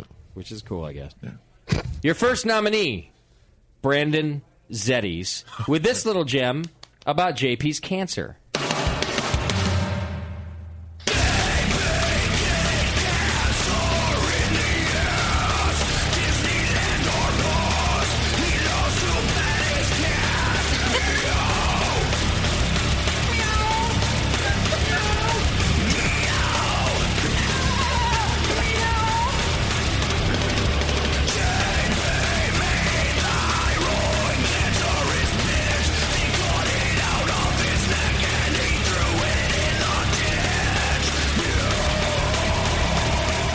Right? I Wow, feel like I need a windmill. He threw it in the ditch? Yeah. Oh, okay. He took his thyroid out and he threw it in a ditch. You got a problem with that, No, Beardy? that's hardcore. Yeah, I Not agree. a problem with that symbol. It sounded like a trash can. The cats are sounding pretty good, though. Your second nominee, Brandon Zeddies. He wrote the theme song for the all-new Brewcaster Challenge in 2014. It goes a little something like this.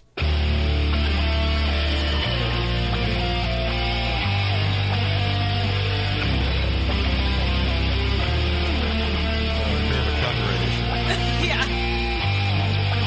Inspired by.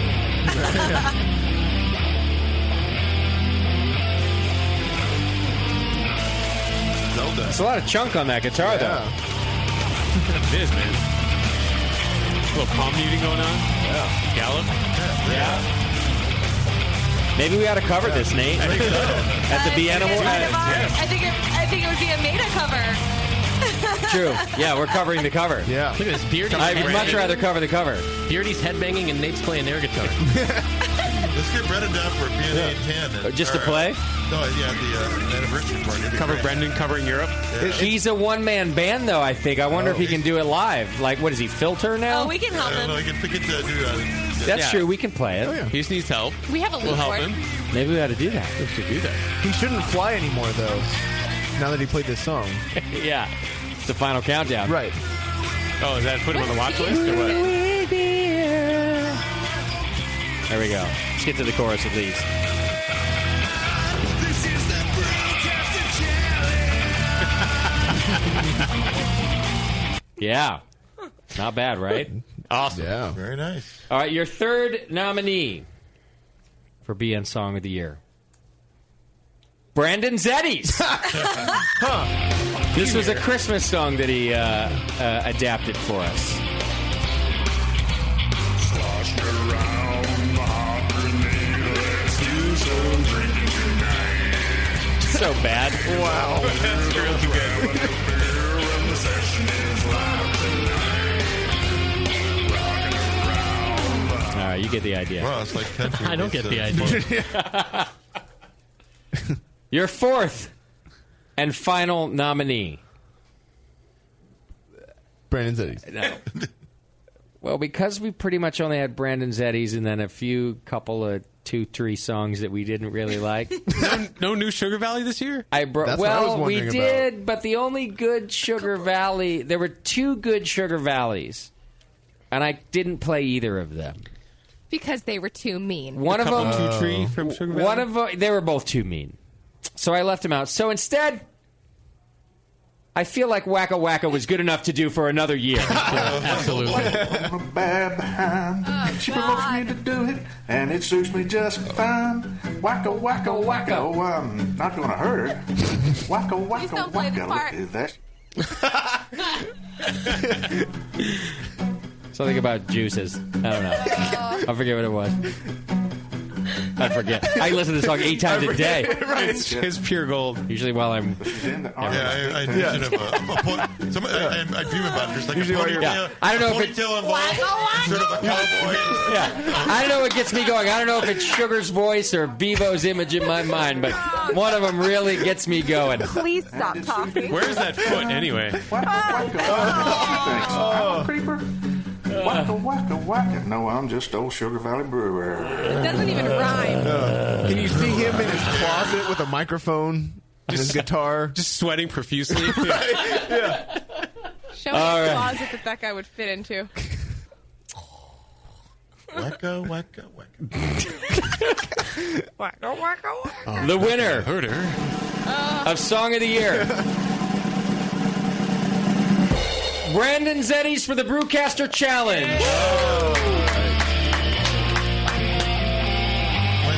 Yeah, how do you not like that? That's great shit.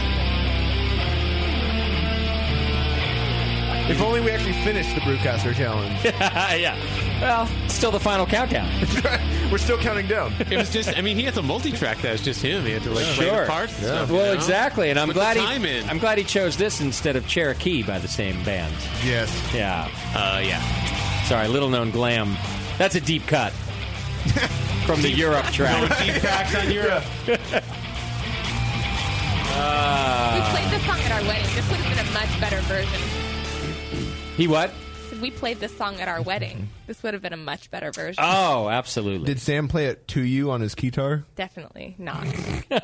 However, that would have been amazing.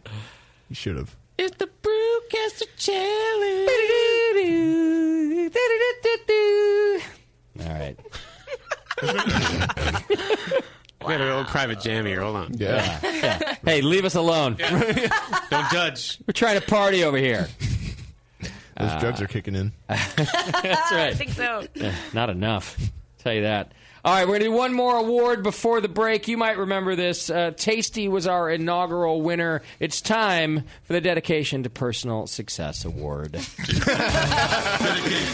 Next, we recognize the person who, with a generous heart, takes the selfless art of self-promotion seriously.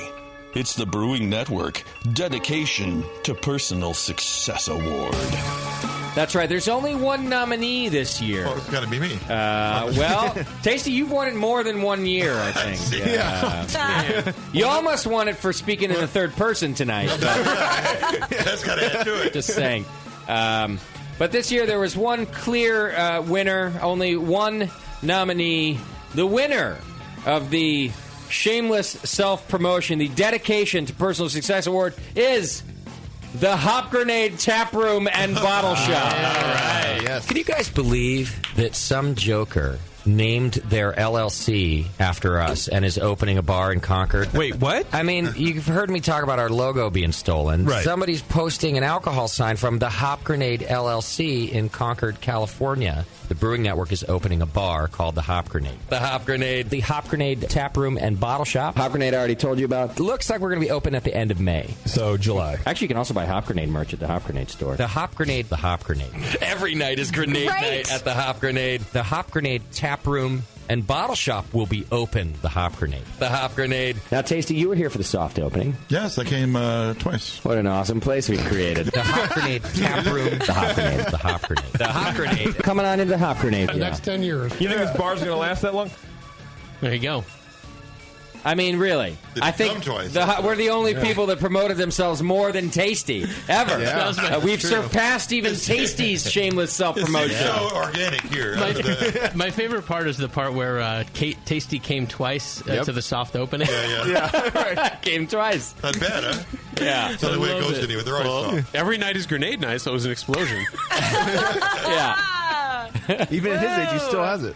Well, hang tight for what 2015 brings. Because who could promote more than the Hop Grenade? Now, Tasty, you were here for the soft opening. Yes, I came twice.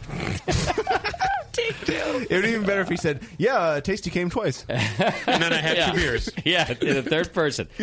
Whatever floats your boat, Tasty. Congratulations to Scott and I for shamelessly self-promoting the Hop Grenade over and over and over. And then we just congratulated ourselves. Yeah, now you just give yourselves an award. Yeah. We'll play that next year when we win it again. Yeah, that's great. Yeah. We've got a call from Pies from Australia, hopefully giving an acceptance speech. And enunciating. Actually, no, he lost. He was on. Yeah. So, Pies, what's up, buddy? Josh Pies. Hi, how you going? I'm working. Well, maybe that's a problem. No, well, it's not really the problem. Here's the thing. I listen a fair bit. It's not that I don't listen at all. It's just that I can't listen live very often. I see. Yeah. But I am on the Twitter, and I've played the Twitter game about 7 times, and I always send you guys feedback when shit's going down at the Brewing Network. So I don't think that I've disappeared. I thought my nomination was unfounded. Oh, so are you pleading with the Academy to take you off of the nominee list? Absolutely. Yeah. Well, upon hearing his arguments, they're compelling. Pies does make a good point. The problem is that his he did arguments- show up at our Australian party and, of course, the conference. He also went out on a couple of nights with us drinking. I do now remember that he's been on several Twitters. I was just going to say, I recall him playing some Twitter games. Well, you know what, Pies? The Academy stands corrected. I called in once and I won a T-shirt or something from one of the guests. Right. Well, now that's just a lie. We don't have any T-shirts that fit you, Pies. The premise is a lie. It wasn't even us. It was when I don't remember her name, but we had. What was it, like a quilt factory that was the guest that day? We had somebody come in and they said that they would take care of sending out our winners. It was Alex Noel from Three Weavers. Thank you. Yes. Oh. Did you ever get that? Where's his? Did she send it to you? No. Oh. No, of course not. Well, thanks, Alex. Yeah. That's okay, but it's okay. So, in other words, we're the assholes. Right. I think it's the. Well, Pies, the Academy has reviewed your case and has decided. Well, his arguments are being made extremely coherently. He's at work again with this whole work thing. The middle of the day. I get so. Well, no. Must be present to deny nomination, I think. He has to be in the room with us. Oh, that's a good point. Well, he's sort of a victim of our moving the show from Sunday to Monday. I think he was able to. I see. Let it out there quite a bit when we had the Sunday show. Well, and he's calling in and having a presence to defend his non-presence. So, all right, we hereby remove Pies from the You're from the still list. Standing, Pies. Still standing. Standing soldier. We revoked that nomination. Good enough? You happy? Yeah, thanks. Yeah, sure. Well, you seem you're enunciating really well tonight, or today while you're at work. How's it going? Happy New Year. It's going well, and thank you, Pies. Happy New Year to you, sir. I hope we see you soon. Sure. Cheers, brother. Go back. Hear from me. Go back to work. All right. All right. Who ate all the pies, ladies and gentlemen? Correcting us. There he was. Making us right. You know? Yeah. That's him. All right, we're going to take a quick break. When we come back, all the awards you've been waiting for, plus a couple of new ones. But Beer of the Year, Most Improved Brewcaster, Douche of the Year, Guest of the Year, all the good stuff when we come back. It's a short break. It's the session. We'll be right back in just a couple of minutes.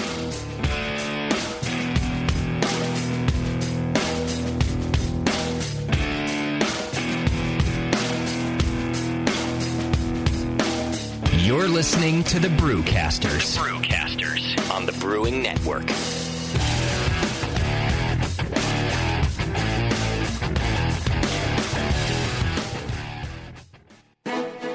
Hi, I'm Jason Harris, the proud owner here at Keystone Homebrew Supply. We're thrilled to be entering our 20th year of supplying this great industry. And to show you, the Brewing Network Army, how much we appreciate your support, we're offering you 10% off your first order on our website, KeystoneHomebrew.com. Just use coupon code BNARMY at checkout, and I'll get your order out the same day. My goal at Keystone Homebrew Supply has always been to have a complete supply of everything a brewer could want. When you place your order online or when you come into our store, it's our goal to have everything on your list and more.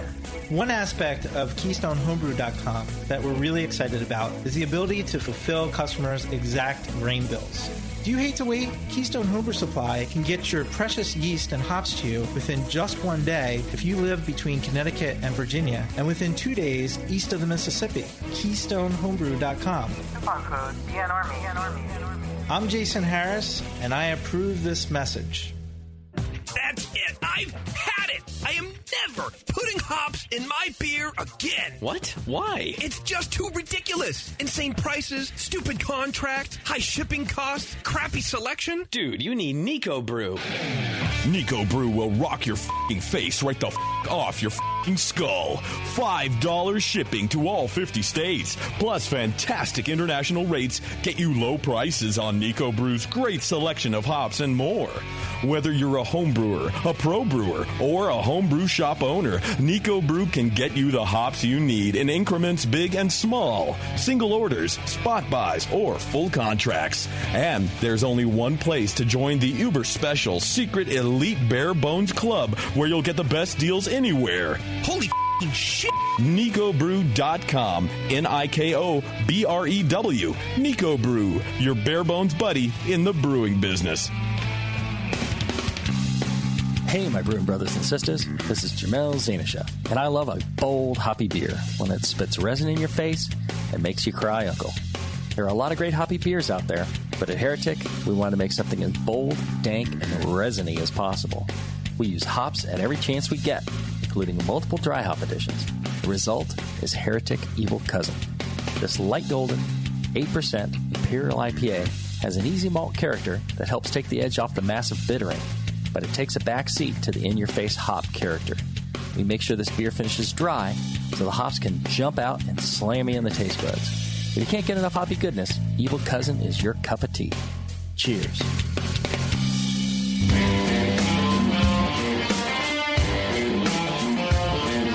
Brewcasters are back. 888-401 beer.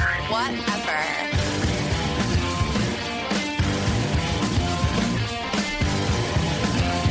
Yeah, we're in the heat of the Brewing Network Awards. We've got a few to get to, including Beer of the Year and Guest of the Year and all of the good stuff.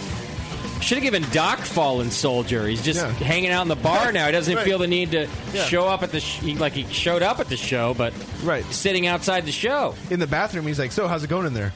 It's like, there's an empty seat. Yeah, I'll tell you how it's going. Go in there, asswipe. You could find out. Something good going on in the bathroom, or what? Well, at the party in the bathroom. Yeah. We're in the wrong room. I know. What's going on? Yeah, he's the only one that's got it right.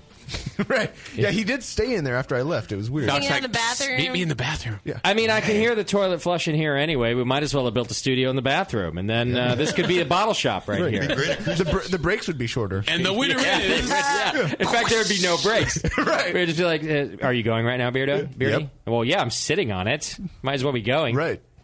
All right. More awards. More. My favorite new award of this year is this one. Oh, fuck you. This is a great award. Yeah. I can say that a lot. Suck a dick. It's always been my favorite. My favorite These new past 9 years award. This is the favorite. Let's try this. Sometimes they're creepy. Not that one. No, we did that one already. There's nothing like a great game. And these nominees are nothing like a great game. Sorry, Moscow. Here are the nominees for Worst Game of the Year. That's right. Producer Scott is responsible for giving us our games that we play here, and in order to have a little fun with our guests and give away some prizes. And he, sometimes comes in a little underprepared, shall we say, or at least over-hopeful at how the game That's really what it is. is probably going to go. And, we end up with some duds. So the nominee for Worst Game of the Year are, first off, 20 questions, which we did just recently. I blame that entirely on the contestants. Because the game was fine, but they were like, it was Quaalude night on the phone. And they were just not paying attention. Yeah. Horrible. By the way, coming soon to the Hop Grenade, Thursdays will be Quaalude night. And Scott will be the ringleader. Don't even joke about that. So we did 20. We tried 20 questions thinking, all right, we're going to pick a brewing process or a brewing ingredient or whatever, and then let people ask, the 20 questions to get there. It turned the first one was a flop. It turned into 20 of the same questions. Right, yeah. Which is the contestant's fault. Is it the mash tun? Is it metal? Wait, is it metal? Yeah. It's a brewing process. Wait. 13? So it's not Are metal. we playing the number guessing game? Is it metal? And just a little behind the scenes action. Scott, I think, had screwed up a game just previous to 20 questions. So when we were talking about it pre-show, I was like, Scott, I need you to test this game. I need you to go through it with me. I need you to do everything. And I heard him doing it. I was out in the dining room here at the Grenade fixing things, putting up speakers and stuff, and he was working with the staff on this game, running everybody through it.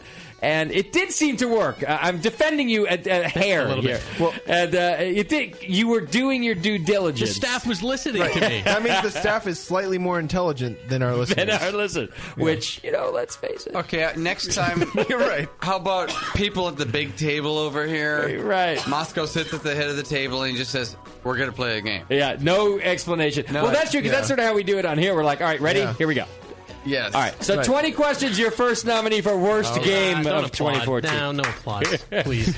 All right. Your second nomination, and this is something that this is Brewing Network history here, okay? Because this was our very first game, and we play this game every time a certain guest comes on the air. But our last game was such a disaster that Dan Gordon's last Beer Jeopardy game is your second nominee for worst game of the year. Now, again, in my defense, I over-prepared for that one because the questions were just too good or too hard. And nobody knew answer one. Yeah. I think mostly it was that. There were also a couple, as happens, that were in dispute about what the answer might actually be. I screwed up where the Alchemist was located. I picked another state that started with a V that wasn't where they were. Okay. And should have just done it all in German. And then he would have been fine. 9. But it was in fact, maybe that was the one that I yelled at you about before 20 questions to get 20 questions right. Because, most definitely. Because I left going... Dan Gordon asks for one thing when he appears. He likes to do and it's for a goddamn good Beer Jeopardy game. His daughter was even on that game. Yes, she called in. Oh, that's right, she called in. And she did great. Yeah, she did better than Dan, I think, in that. All right. Those are your two nominees for the worst game of the year. I hope this category is alive for 20 years, Moscow. You do, huh? Well, I guess I don't in the moment where I'm hating you for inventing a stupid game or whatever it is. But now that the awards come around, I kind of like it. It's fun to make fun of now. Yeah. All right, the winner of the worst game of the year. 20 stupid questions. Oh, God. I want you guys to hear what this sounded like on the air. And I cut out some of the silences because they were so extended. There is one question remaining, and then you will all be forced to use your two guesses to guess what this brewing process is. Yeah. Is it cold crashing? That's good radio right there. No, it's not cold crashing. It's not. Charles. Cold side. What else? Is it cold crashing?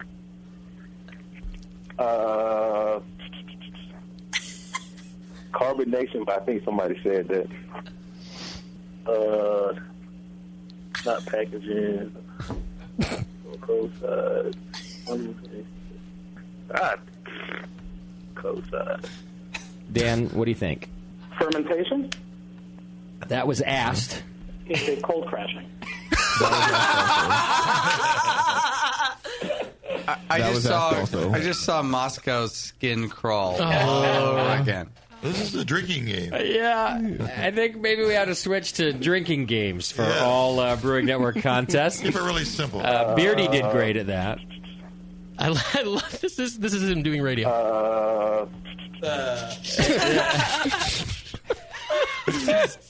Oh, for Christ's sake. Pay attention. The games will go better. Oh, power outage, game over, on to the next segment. There we go. Well, you ask them to be drinking the whole show, and then you have them play 20 questions. Yeah, it's sort of our bad. It's probably like 11 o'clock at night or something. Yeah. Cold crashing. That was asked also. Next contestant. They're brain dead because they've been listening to BN cold for crashing. 6 hours That was asked already. Justin, is it cold crashing? That was asked also. All right. It's like we were going to change our mind. All right, you know what? Fuck it. It's cold crashing. Yeah. All right? Yeah. You're right. We lied to you twice. It's cold crashing. The answer was the third time cold crashing. Yeah, third time you said cold. Correct. You had to bust through the first thing and the second thing, and now, it's cold crashing. You know what? You're right. We were wrong. We had another thing in mind. Turns out we were wrong. It's cold crashing. We checked. Our judges checked. It's cold crashing. Yep. All right. That's your winner for worst game of the year, ladies and gentlemen. I do want to point out that if we had a category for best game, beer or not beer would be up there. So, they're not all misses. Yeah. Well, I like what did our you bruise say? line isn't anyway. Someone's defensive. This gives you an out you're for any bad game that happens. You're like, well, you want a good contestant for worst game of the year. Yeah. Look, we're going to keep the category alive. Some Right. have to suck. Yeah. Well, I think we should have best game of the year. Well, I think you guys make There's a these lot more games. nominations. Yeah, but that's no fun. No fun. You don't hear this kind of stuff in best game. Yeah. You also don't hear me silently dying inside as the game has screwed up the show. Why? Yeah. This is putting me to sleep. Let me give you an example. Nathan, you know how when you've worked really hard on a batch of beer and you did all your research and put those ingredients together and you spent the day and you're almost done with fermentation, you go take that sample and you taste it and it's totally fucked. Yeah, it's a and big butter bomb or something. And It that never happens, feeling Nathan. that everything is remember like 10 years, I don't know when you go. Hey, you taste beer and you're like, and it's totally fucked. You know that feeling inside? Multiply that by 100, and that's how I feel every time we screw up a bit on this show.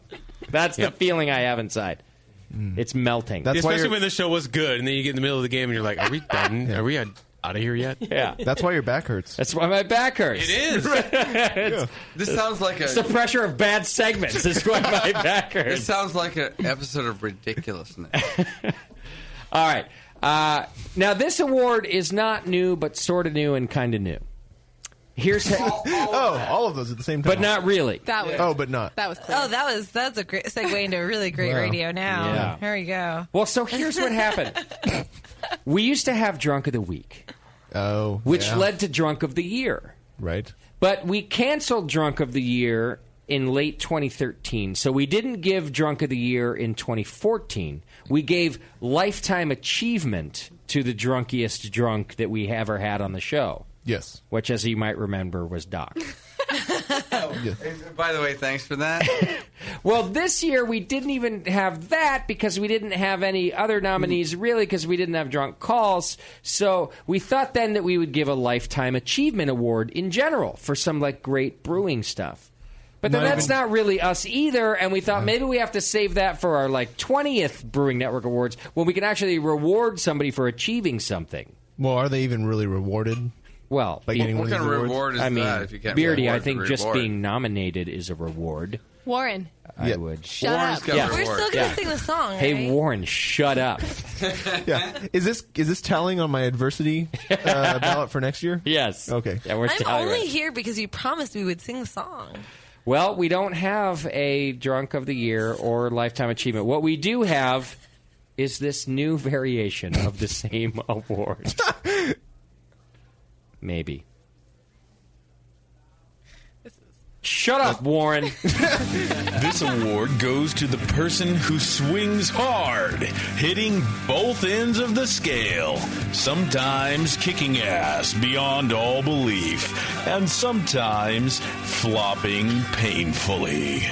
Nominees rejoice for the Certificate of Participation. Yes. You've kind of been good up until now, kinda. Thank you. Award. Suitable for framing. That's right. The Certificate of Participation. You've kind of been good, kind of, sort of, until now. Thank you. Award. And it says that all on the trophy. That's the whole thing.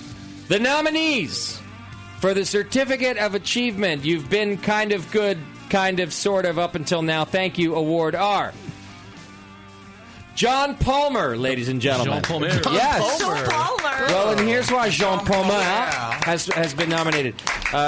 For one, because he took that digger at BNA 9, our anniversary party, where he slid on his face across first base.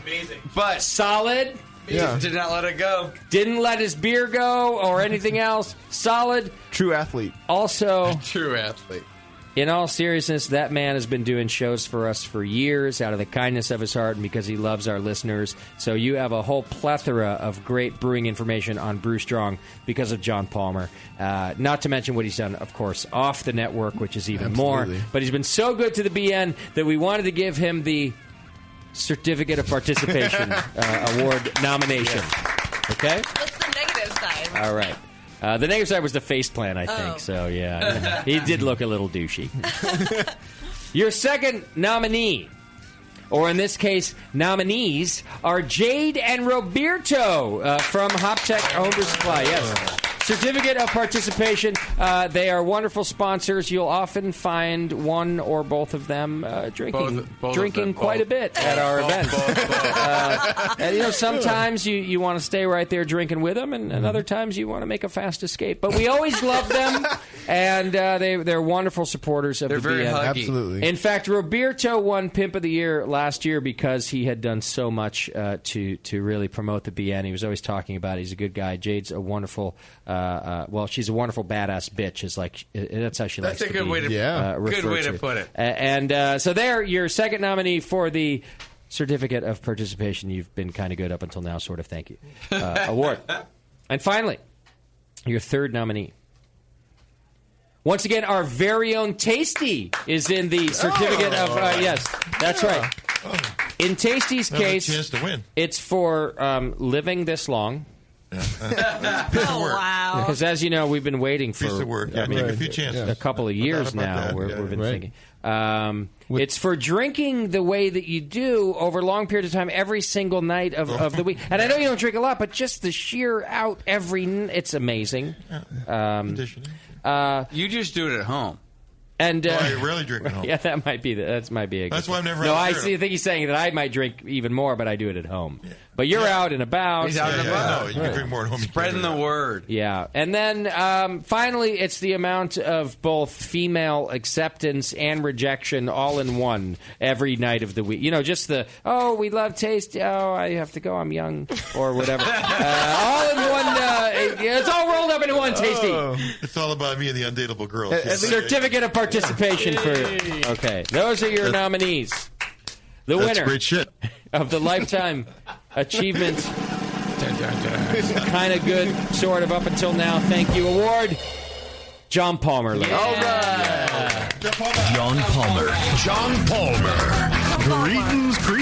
Went just this last week over in near where I live down in the Los Angeles area. Normally gets its water from Mountain Aquifer there. They've been switching over to LAWDP water, and because the local source uses chlorine, and then the LADWP uses chloramine, the water is turning yellow because the chloramines, the ammonia in the component, is dissolving rust that's inside the iron pipes. They've been passive up to this point, same water, same chemical composition. Right. But now with this new change to a chloramine residual, it's dissolving some of that, and people are saying, hey, why is my water yellow all of a sudden? So that's an issue that other breweries might experience too. Right. It's a knowledgeable individual. You see what I'm saying? Yeah. I mean, I gave it to him for the faceplant, but then there's that kind of information week in and week out here. That was the first part of it. John Palmer. John Palmer. Yeah. Faceplant. That was twice as long as you wanted to listen to, wasn't it? Yes, it was. But that's fine. He deserves it. There you go. Your sort of kind of did good things award. All right. Thanks for the nomination. Wow. Can I'm the gonna go trophy for that topper one be next someone year. doing a face plant? It's a guy. Yeah. Just skidding on his face. That was a really impressive digger. Yeah. In person. It should be like the legs curling up behind. Yeah. His feet where you look like a scorpion. Arms and legs and dirt. His heels are almost touching the back of his head. It's called the scorpion. Palmer, you just totally fucking scorpion. Every vertebrae. Scorpion into first base, man. Yeah, but I'm not out. I was so impressed that he got up and walked after that. Like, I thought we were going to have to call an ambulance. So apparently his face is made out of plaster because even the next day, not a mark wasn't even red. His knee was fucked up, though. Oh, his knee. His knee was all scraped up. Yeah. His glasses looked okay. Yeah. Like he slid on his glasses. Maybe that's what it was. Oh, yeah. John Palmer. John Palmer. I made the mom face, like, covered my mouth. Like, I was scared for him. Yeah. All right, here's one we don't always get to do because we don't always have new shows. It's time for the Best New Host Award. Being the new guy is never fun. Unless you work for the Brewing Network, in which case it's blinding fucking torture. Here are the nominees for Best New Host. That's right. We've got at least one new show going on this year, which is the Sour Hour with Jay from the Rare Barrel, along with Scott Moskowitz. They do that together. So one of your nominees tonight is Jay from the Rare Barrel. Yeah. This is my favorite new clip from Jay that I'll be using on the session. Hey, is Tasty still here? What? Yeah. Fallen Soldier nominee. Yeah. That's right.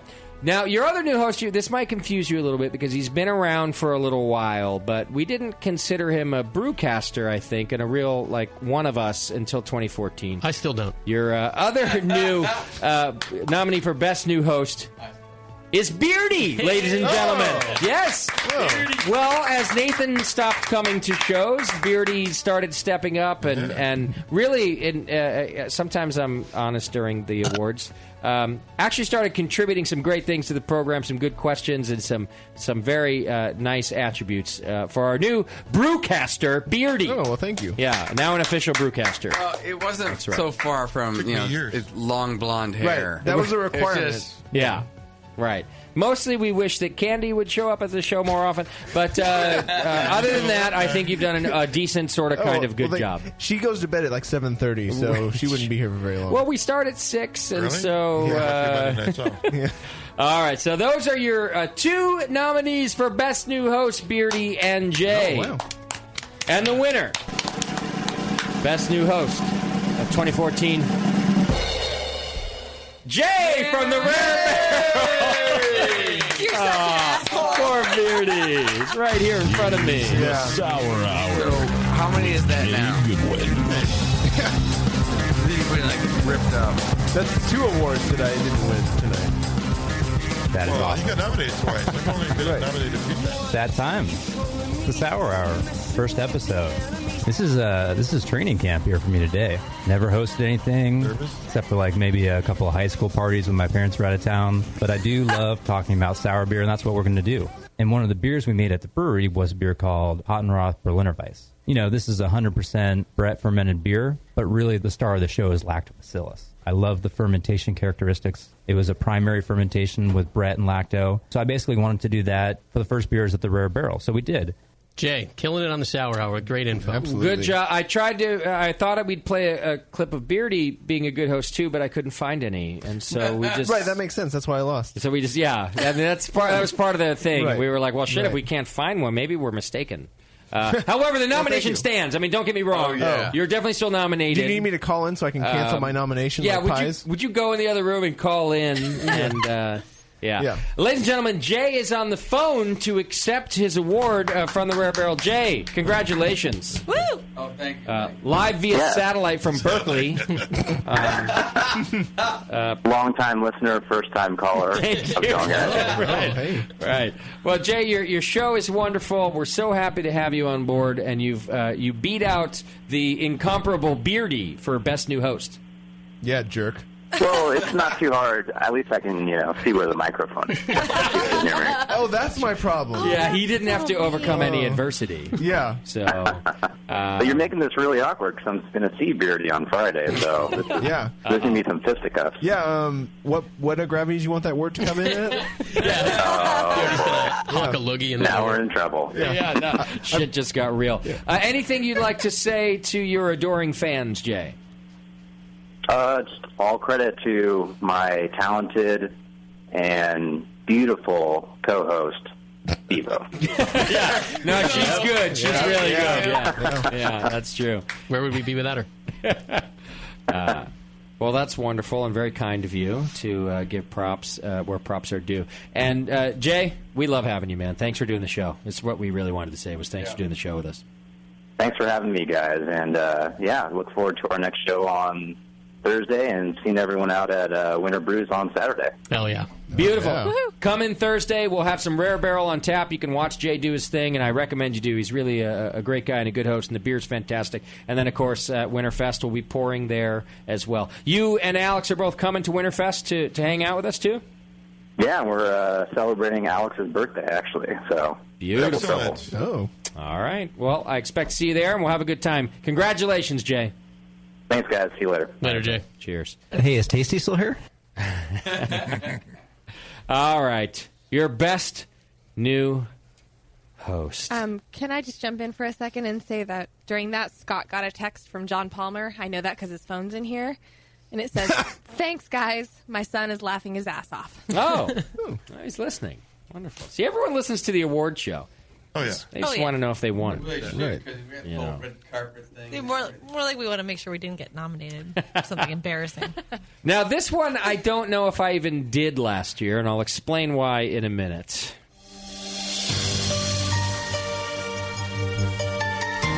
Turn around.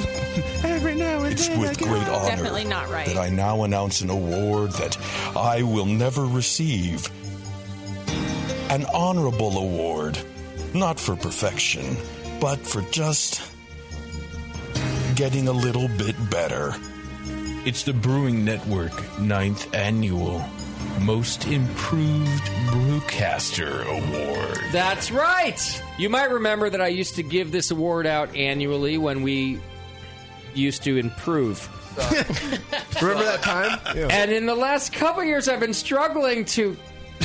I mean, I'm not going to lie. I don't know that many of us have gotten any better over the last couple of years. We've jumped the shark for sure. It's a solid plateau that we've got. I think we're trying. We're leveling out a bit. Sort of, occasionally. It's a relative thing. That happens. Very relative. I feel like we're holding our show in a bar now. Jesus. How low can we go? Yeah, I think the improvement was just putting us in a bar. We should give the Hop Grenade the Most Improved Brewcaster Award. So I had to dig deep for this one, but I did come up with two nominees who I think really did kind of improve. I'm out. In 2014. Not me. I'm going to go have a beer. Again. There's only two nominees.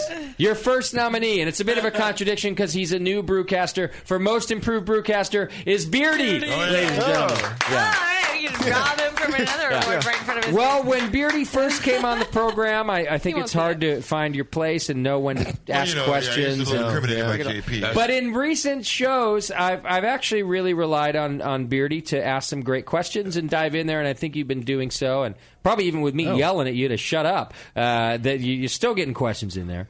And I've liked it. So I think you've improved quite a bit, Beardy. That's 3 So that's your first nominations for the man I'll called keep Beardy. not listening to you then. Good, yeah. Good. That's your first nominee, ladies and gentlemen, for Very Most good. Improved. All right. Your second nominee for Most Improved Brewcaster is Bevo, ladies and gentlemen. That's right, Bevo. Yeah. Well, I just dumped a glass of water on my computer. I feel like that should count. Now removing Bevo's nomination from...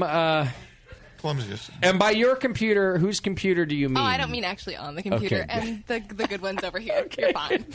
Okay, and somebody kill Bevo. No, I think that Bevo, I used to have to yell at her every week for her lack of phone answering skills, even though she'd been doing it for 100 years. And, free. But since we moved to the Grenade, and free. You know what, the weird thing is, since we started paying Bevo, she's gotten really good at things. Yeah, it's weird. I don't know how the one equates to the other. Money motivates people? What? Oh, trust me. It does. Wow. Employees. Well, correlation without causation. Yeah, exactly. Yeah. I mean, by the way, it doesn't work across the board. There's no way of knowing. Yeah. However, Bevo really has improved quite a bit. I love having her on the program, and I think she contributes very well, and she's become a heck of a almost a broadcaster. she's heck of a broad. She's a broad. You're a heck of a broad and almost a broadcaster. Okay. Broadcaster. And the whole thing about all those new songs. Yeah, I mean, she's also a muse, if you will. So, yeah. All right, so the winner of Most Improved Brewcaster is... Bevo!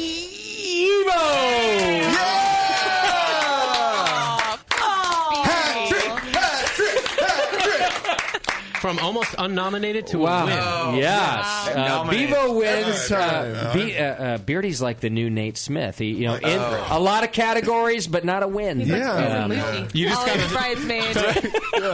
got to take notes from what I just slack a lot, and then you'll win something. I'm going to stop showing up. Yeah. And then you'll win. Right. Then you'll win something. It's true. Nominated It's 3 one times. of those things that you win that make you feel like you lost. There are those categories. You can lose but win and feel great. That's how life works. Yeah. Winning is That's how the Brewing Network works. It's like overcoming a terrible disease. You won, sort of. And really, reality is in Martinez, when the last place where you that would have got you something. Right. But here in Concord, or something. Not so much. No. Bevo, anything you'd like to say to your adoring fans for being the 2014 Most Improved Brewcaster?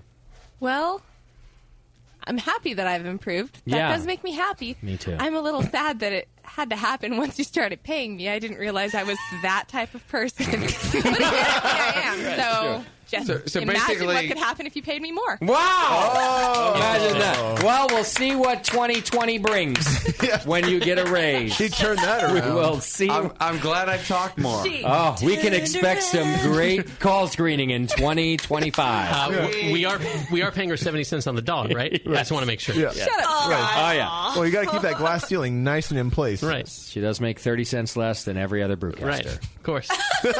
Oh, no, you can't do that. She'd be paying you. I know that's not a fact. Yeah. All right. Well, congrats, Bevo, and thank you for your efforts. Next award. I'm sorry, you're welcome. Actually, in that case, I just was letting the crickets go. That was the first time I've ever liked dead air. Actually, it worked. I was like, yeah, this is nice. I noticed that. Sorry. Because you weren't like crawling in your own skin. Yeah, and you're still most improved after that dead air and water. Painkillers. All right, this one I think is always my favorite award of the year. Here we go. You've been waiting for this. I know it. No one's perfect, but some of us never even come close. For bringing it weak all year long, here are the douchies for Douche of the Year. Yes, my favorite. I love calling people out and giving douche where douche is due. And that's what Douche of the Year is all about. The nominees for the 2014 Douche of the Year are our friend Schumann for somehow managing to have twins, and then we're going to have 2 more Schumans in the world that have the douchey part of Schumann. It's a triple douche. Yeah. It's a douche trifecta, It if is. you will.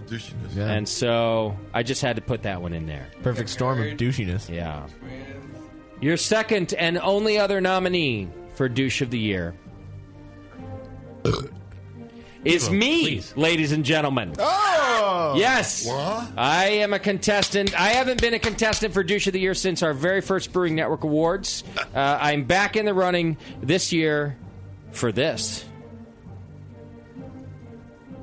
Douche. Is anybody else feeling sentimental? Nope. Me neither. I'm silently yelling at Scott. Don't you think it would, like, we're sort of boring people. Shut the fuck up, Beardy. You're bitchy. Fuck that guy. Something's buzzing in my ear. I don't give a shit. What the fuck is wrong with you people? It's about fucking time. Jesus Christ. You can fuck off the most. I don't give a shit. But you're bitching. I asked for 2 things here. I asked for climate control and for it to be soundproof. It's noisy and hot. But you're bitching. Well, I didn't have a microphone. Grab the microphone! What are you, new? Damn it, Beardy. Well, fuck you too, Beardy. Yeah. Shut the fuck up, Beardy. Didn't we fire Beardy? I enjoyed duty today, yeah. Were you an asshole in there? Let's face it, the bar is low. Shut the fuck up, Beardy. The jokes have to be short in the radio. They can't go 10 comments long. And you and JP are the worst at it when you're together because you keep going back and forth. I've never seen a group of dumpier people. You have been disqualified. Bullshit. You've been disqualified. Bullshit. I've overruled it. Her boobs look weird. In a fucking awesome way. Sorry. Justin's writing now on a piece of paper and going to put it up Bevo's nose. Right there. He's throwing this piece of paper in everybody's face. 8 fucking years, you unprofessional fucking hack! 8 fucking years of this shit! He's finally breaking down, everybody. He's finally breaking down, ladies and gentlemen. Holy fucking shit! He's holding the sign up above his head. And I can't read the sign because he's spazzing out. In a related story, you're a douche. I gotta get back on your meds, Doc. I mean, meds. Yeah. All from tonight's episode. So I've never listened to that because I was a little afraid. Well, I realized as I was looking for nominees for Douche of the Year that I kind of yell at you guys a lot. And you should look inside. And it made me look inside just a little bit and try to discover, why am I yelling so much? And it turns out it's because I'm a douche. Didn't we fire Beardy? So, I've never seen a group of dumpier people.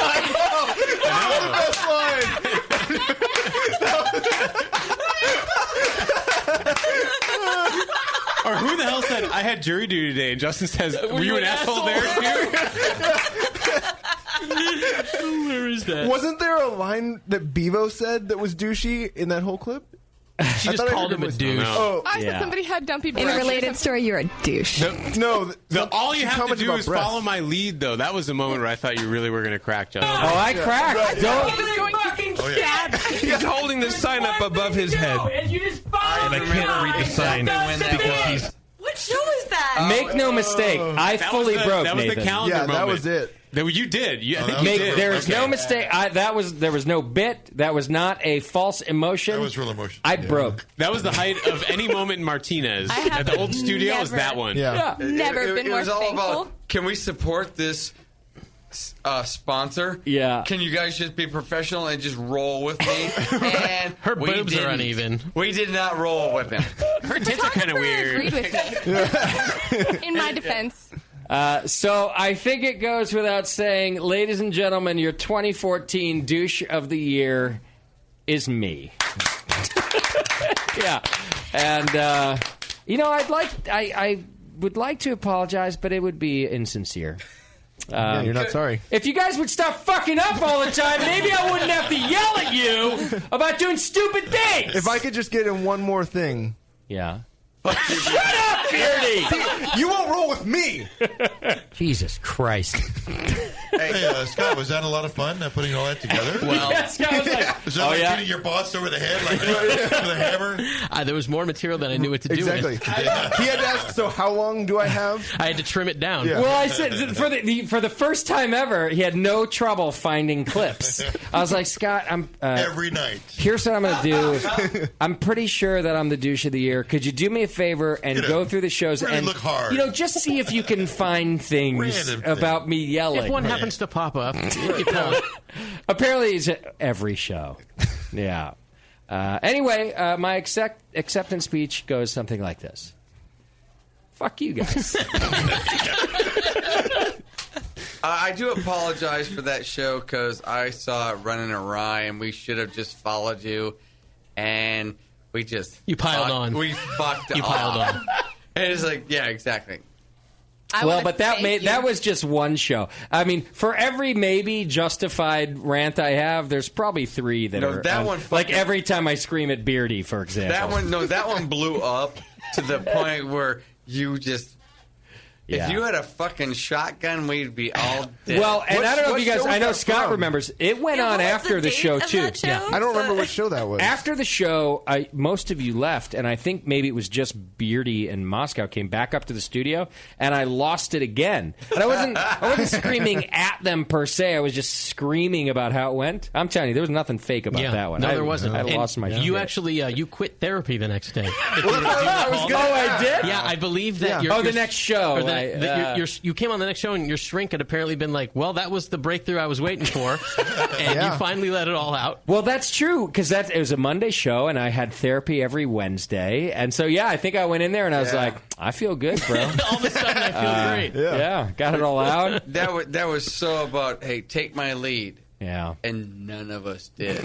And it went bedlam. We were like 10 puppies going. We just kept poking at him. I'd like to point out that I did. Exactly. If you go back and listen to it. At him, and he's just like, well, it was your sponsor, so don't take too much credit. You know I would have rolled with you. I would have. I'm pretty sure. I just want to say thank you for giving me a booth of my own, because you might have stabbed me in the eye. Well, thank Doc, because he built it for you, and I wouldn't have given it to you. Is that glass bulletproof?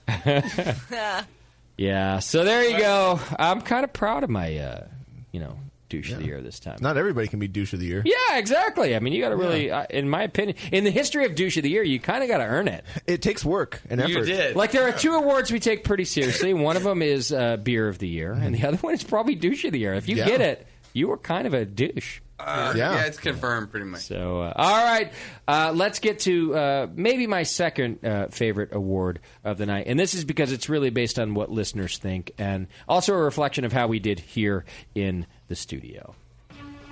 Every year, we are honored to bring you incredible guests from around the world, always live in studio, via Skype. Sometimes, or on shitty phone connections, or maybe we just read a note they left behind at a bar. It's the Brewing Network Best Guest of the Year nominees.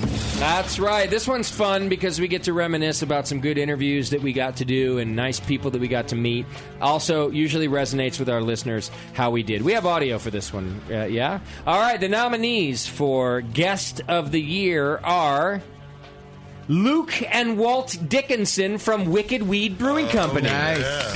Great show. The whole concept of the beer was to make a beer that smelled like marijuana. And we brewed the beer with the bassist from AC/DC, Cliff Williams. Nice. And he comes once a year, and he drops his bass and puts on brewer's boots. He loves beer. He loves craft beer. He comes in and brews beer with us. Last year we did, we called it Dirty Weeds. Nice. Instead of Dirty Deeds. This year we brewed a beer called Chinook Me All Night Long. All right, that's a pun I can get into. This one's all right. So, he comes up with a name every year too. That's not. Oh, really? Yeah, he comes up with a name. He's like, I want to do a beer called this. And he tells us the name, and then we're like, all right, we can get into that. All right, Wicked Weed. Our next nominee, our old friend Roger Davis from Faction Brewing Company did a great show this year. Yeah, he was I didn't really know what good. I was doing, and I was like, well, if it's going to be in a Baltic Porter, then I'm going to make a straight-up Baltic Porter, which I don't know how to do. So I listened to Jamil's show about Baltic Porters, and I was like, okay, I got a good idea to make a Imperial Schwarzbier. Nice. But then I have the secret ingredient that I can't talk about. When did you become that guy? He shows his ass at the kettle, but I have right around when we talked about Anomaly too long. Now now you have sold out. Now you have secret ingredients, Roger? Yeah, okay, I use malt. There you go. Roger Davis, ladies and gentlemen. We love him here at the Hop Grenade also. Your third nominee for Guest of the Year, Jay and Alex from the Rare Barrel. That was a great show. We actually take it as like a pretty serious responsibility that as an all-sour brewery, people come into our place and it might be their first experience with sour beer. And we take all this time to make this beer. Why would we release a shitty beer? Yeah. And that's going to reflect poorly on every brewery out there You're right. making sour beer. It's our responsibility because we're kind of riding the coattails of great sour beer brewers like Russian River, especially locally. Yeah. They're so consistent with their sour beers, and the level of quality is so high that if we came in and kind of just released even just okay beer, that would be a shame. And your final nominee, I think early on in the year he came in, our friend from UC Davis, Mr. Charles Bamforth. Doctor. I have no right to pontificate about what is good and what is bad. And that's why I think they get it wrong in that other alcoholic beverage, which is well known and loved in Napa and so on. Mm-hmm. There are people who stand up and pontificate about what is good and what is bad. I don't believe they got any right to do that. And what you like as a beer, what I like, they may be totally different, and so be it. What I do think is you should decide what the beer you want is and what the beer is you want to brew, and do it consistently. Charlie Bamforth. Good guy, great on the program. Those are your nominees. The winner, the 2014 Guest of the Year, Wicked Weed Brewing Company. Nice. Yeah. Luke and Walt Dickinson, ladies and gentlemen. That's right. It was a hard vote that we took, but they were a lot of fun. They gave out some great information. Yeah. Fans of the show, so they fit right in. Their beer was outrageous. Beer was incredible. I drank with them until we shut down every bar around us, and then ate at Denny's until 3:30 or 4 in the morning. The Monday after GABF. Yeah, right. I was. They hurt me. The Dickinson boys hurt me, if you will. Wicked Weed, Guest of the Year 2014. I do want to point out that Luke wanted to come on the line and make an acceptance speech, but unfortunately time got away from us, and it's like 1 a.m. out there. But he was all about it, and I'll just say thanks on his behalf. Well, write in an acceptance speech, and JP will read it for you in JP's voice when we come back. So... But congratulations on Guest of the Year. This is actually a cool award for us to give away. We really like this one. Because, it was a really good show. Yeah, and it was a great show. Yeah, so thanks for doing it. I hope to see you guys in Asheville, and congrats on a win. All right, we're down to our final 2 awards. And typically this was one award in the past where the Brewing Network, us as a crew here on the show, gave away our favorite beer of the year. And I've admitted that this award actually does mean something to us. While some of the other awards we just have a bit of fun with, obviously. This one we really do think about when we pick our beer of the year. But I'm not going to lie. We don't look at some comprehensive list and make sure we go try every beer that was released throughout the year. That's not really our style. What we do is think about the beers that we've had throughout the year as a team. And the ones that really stick out to us. And a lot of times they end up people who have been on the show, beers that we've talked about. Sometimes it ends up just beers in the Bay Area or what's available to us because that's what's local. But it's the beers that come up to us repeatedly. But we do survey the entire Brewing Network team, which is a little bigger than you might think, and make sure everybody nominates several beers, and then we pick a winner. So it's kind of a big deal. Is my email in my inbox still? Oh, did you not get to vote, Beardy? I mean, you're just barely a brewcaster. Shut up, Beardy! I'm sick of it! Sorry. We were sure you could read the labels, so...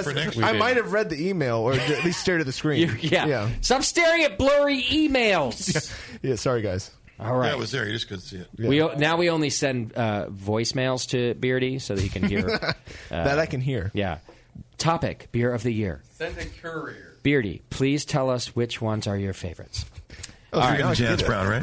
But this year we added a little twist because now our home is in the Hop Grenade, and I think we have just an incredible staff of beer-friendly and beer expert people here. I love what they do for us, and most of the time I go to them for my beer recommendations now. We just opened in June, but when I come in here to the Grenade to buy beer, because I get a sweet discount, I usually go to the staff and I go, hey guys, what are you guys loving? And so we also let the Hop Grenade staff vote on their beer and brewery of the year. So we've got 2 different beers of the year this year and 2 different breweries of the year. And so we're going to start with the Hop Grenade. The Hop Grenade, amongst themselves, nominated the following beers for 2014 Beer of the Year. Altamont Brewing Company, Maui Wowie. Yeah. Pretty awesome, hop-forward, super hop flavor and aroma beer. Nicole, you had that one? Yeah, it's delicious. Isn't it delicious? It's one of those ones that it's a bit in your face, but also has enough subtleties, I think, that you can appreciate. It's not just bitter in your face. It's a lot of different character in your face. I like it. Maui Wowie from Altamont. Your next nominee. Faction Brewing Company Flagship Pale Ale. Oh, yeah. Just had one myself here at the Tap House, I think, last week. And by one, I mean like 7. Great beer. Awesome pale ale. Awesome Mosaic character. Mosaic, is that the defining character? Yeah. Partially, yeah. Okay. Yeah, Mosaic and another dank a hop like Apollo, I believe. Okay. And CTZ, maybe. Okay. Great beer. I'm surprised they didn't go with the Summer IPA. Yeah, we all love that, too. In fact, I think to this date, the Summer IPA is our fastest-selling keg. I think so, yeah. Which we did in a day. Twice. Here, yeah. Wow. Twice over. Yeah. All right, so Faction Flagship Pale. Your third nominee. Mo Nelson IPA from Cellar Maker. Oh, yeah. Oh, okay. Yeah. Cellar Makers in San Francisco. So obviously a lot of West Coast beers. We do focus on local beer here at the Grenade. A few of our taps, of course, are from elsewhere, but local, fresh beer we think is very important. So I know we have listeners everywhere, but this is the Hop Grenade picking their beer, so I just want to point that out. Your fourth and final nominee, another West Coast brewery, Born Yesterday from Lagunitas Brewing Company, also in the nominees. You have a drum roll for me?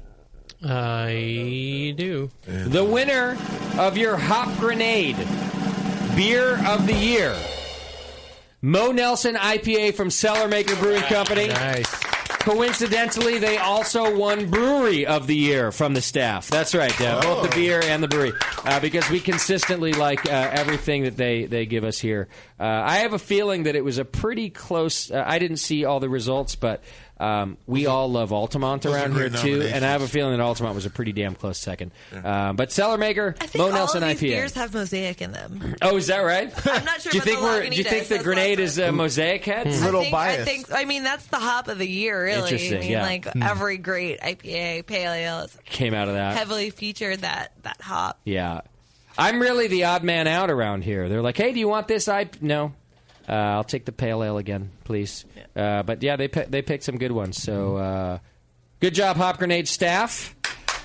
All right, now we'll do our very own Brewing Network Beer of the Year. If I could only, find the intro to it, because I think it's important. It's here somewhere. I'm reading it. Mm-hmm. Just not seeing it, Beardy. Yeah, voted on by all of us. I feel like Beardy right now. You want to hear Beardy puking during Der Stiefel Challenge in the meantime? Oh, yeah. Do you have that? Yeah, sure do. Remember, if you throw up, it doesn't count. Beardy, you don't look good either. Oh, my God. I want to say Beardy took most of it. Beardy turned white. Beardy is pale as a ghost. Beardy's about to look at it. Holy crap. Are you going to puke, Beardy? Well, here, hold it. I don't want to hold it. By the way, the competition is still on if one of them throws up in the next couple Beardy, minutes. keep it together, buddy. Beardy, I want you to together. Beardy's not feeling so good. I want you to think of a large steak. And shut up! Stop! No, like Stop. a really juicy meat. And the Schumans, look at the Schumans keep going. There's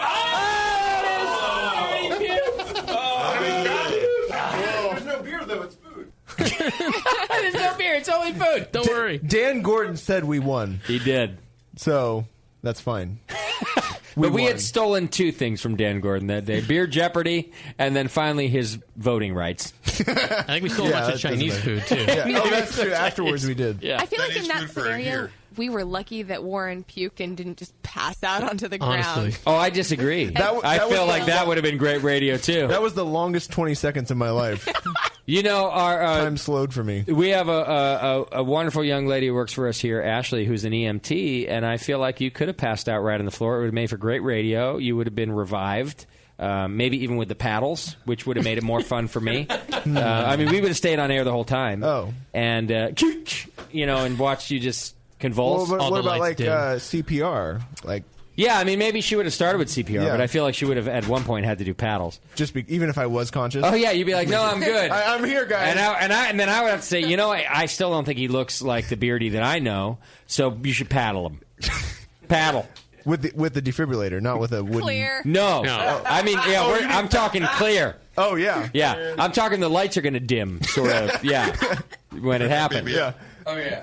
My beard will be sticking out all over the place. Yeah, keep zapping it until the beard looks good. That's my dream come true. There's always next year. All right.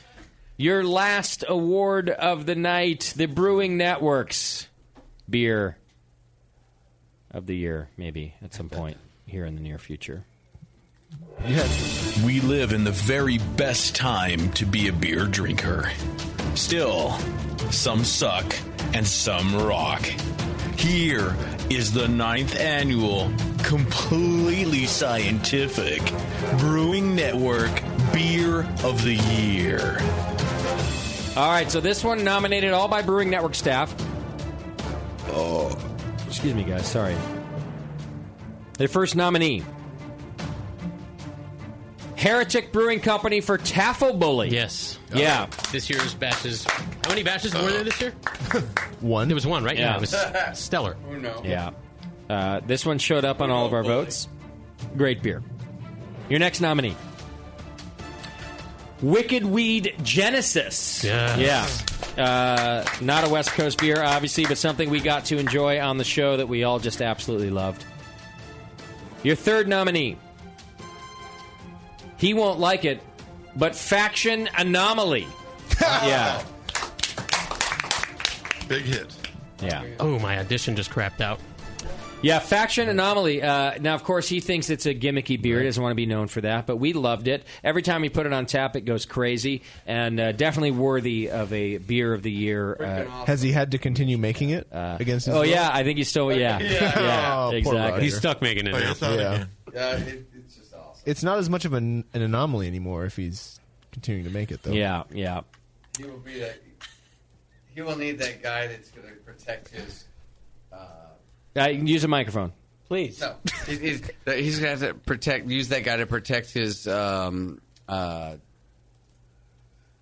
ego. No, trademark bank account, the brand trademark thing, because everybody's going to be trying to make Anomaly. Yeah, he did it first. Yeah, he did it first. All right, your fourth nominee for Beer of the Year. This one we nominated the brewery because of all of the beers, we couldn't decipher which one deserved being nominated more than the other. And that is not an exaggeration. The Rare Barrel. Yeah, the Rare Barrel. The staff brings in bottles. They bring in bottles. We have it on tap almost all the time. Yeah. And everyone is just as stellar as the next. We had a hard time. So I tried to narrow it down. I said, well, just how about we pick one? We couldn't do it. So we just put them in as Brewery of the Year / Beer of the Year together. And your final nominee, Reuben's Brews Robust Porter. You might remember that early on in the year, but they sent us some beer, and they just made some great goddamn porter. We were all raving about it. We put them in there. Reuben's Brews Robust Porter. Hell yeah, from Seattle. From Seattle. Yeah. Good small brewing company just producing some fantastic beer, and definitely worthy of a nomination, a potential win here for your 2014 Beer of the Year. The whole shebang right here, ladies and gentlemen. And the winner The Rare Barrel for every goddamn drop of beer they make.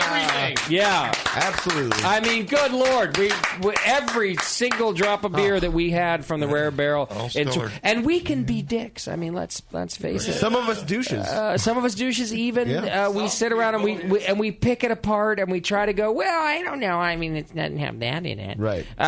With the Rare Barrel, I don't think a single shitty comment, even from Tasty, was made about their beers. I haven't heard a bad word at all. So the Rare Barrel gypped last year on Beer of the Year, by the way, because of their terrible naming scheme. Even though they were beat out by a brewery with a similarly horrible name. Right, but the beer just deserved it when we gave it to the Harlot. It was the Beer of the Year. This year, I tried to not let my bias for their shitty names come into play with our voting, and the Rare Barrel was able to succeed by making completely stellar beer, however awfully they market it. You just want Jay to keep doing the sour hour. And then there's that. Right. Plus, it's nice to have on tap. Right. And names that make sense. Yeah, and they have good-looking girlfriends. Things, all of these things. Sure. Yeah. I met their mother, and then I felt bad about saying bad things about them. She shamed me. So, in other words, it wasn't really an earned win. As much as it was an obligation. Well, now next year's contestants know that it takes more than just making good beer. Yeah, it takes blowjobs, or a very discerning mother, right? Shaming to tell me that I'm an awful person for the way I spoke to their son. Oh, so she listened. She listened to a she show. Listened to the show, and she was like, "Well, because they introduced me, they're like, oh, this is a show we did," and their dad was very nice, and their brother was like, oh, that was... was that you guys? Well, that was you guys. And, so I told all my friends to listen to that show. Yeah, I was there when this happened. Oh, no. And then they did listen to that show, and you guys were awful people. Oh. I mean, she didn't say I was awful people, but it was written on her face much worse than that. It really didn't go the way I thought it was going to go. Yeah, there was a... Oh, wow. Yeah, that was a...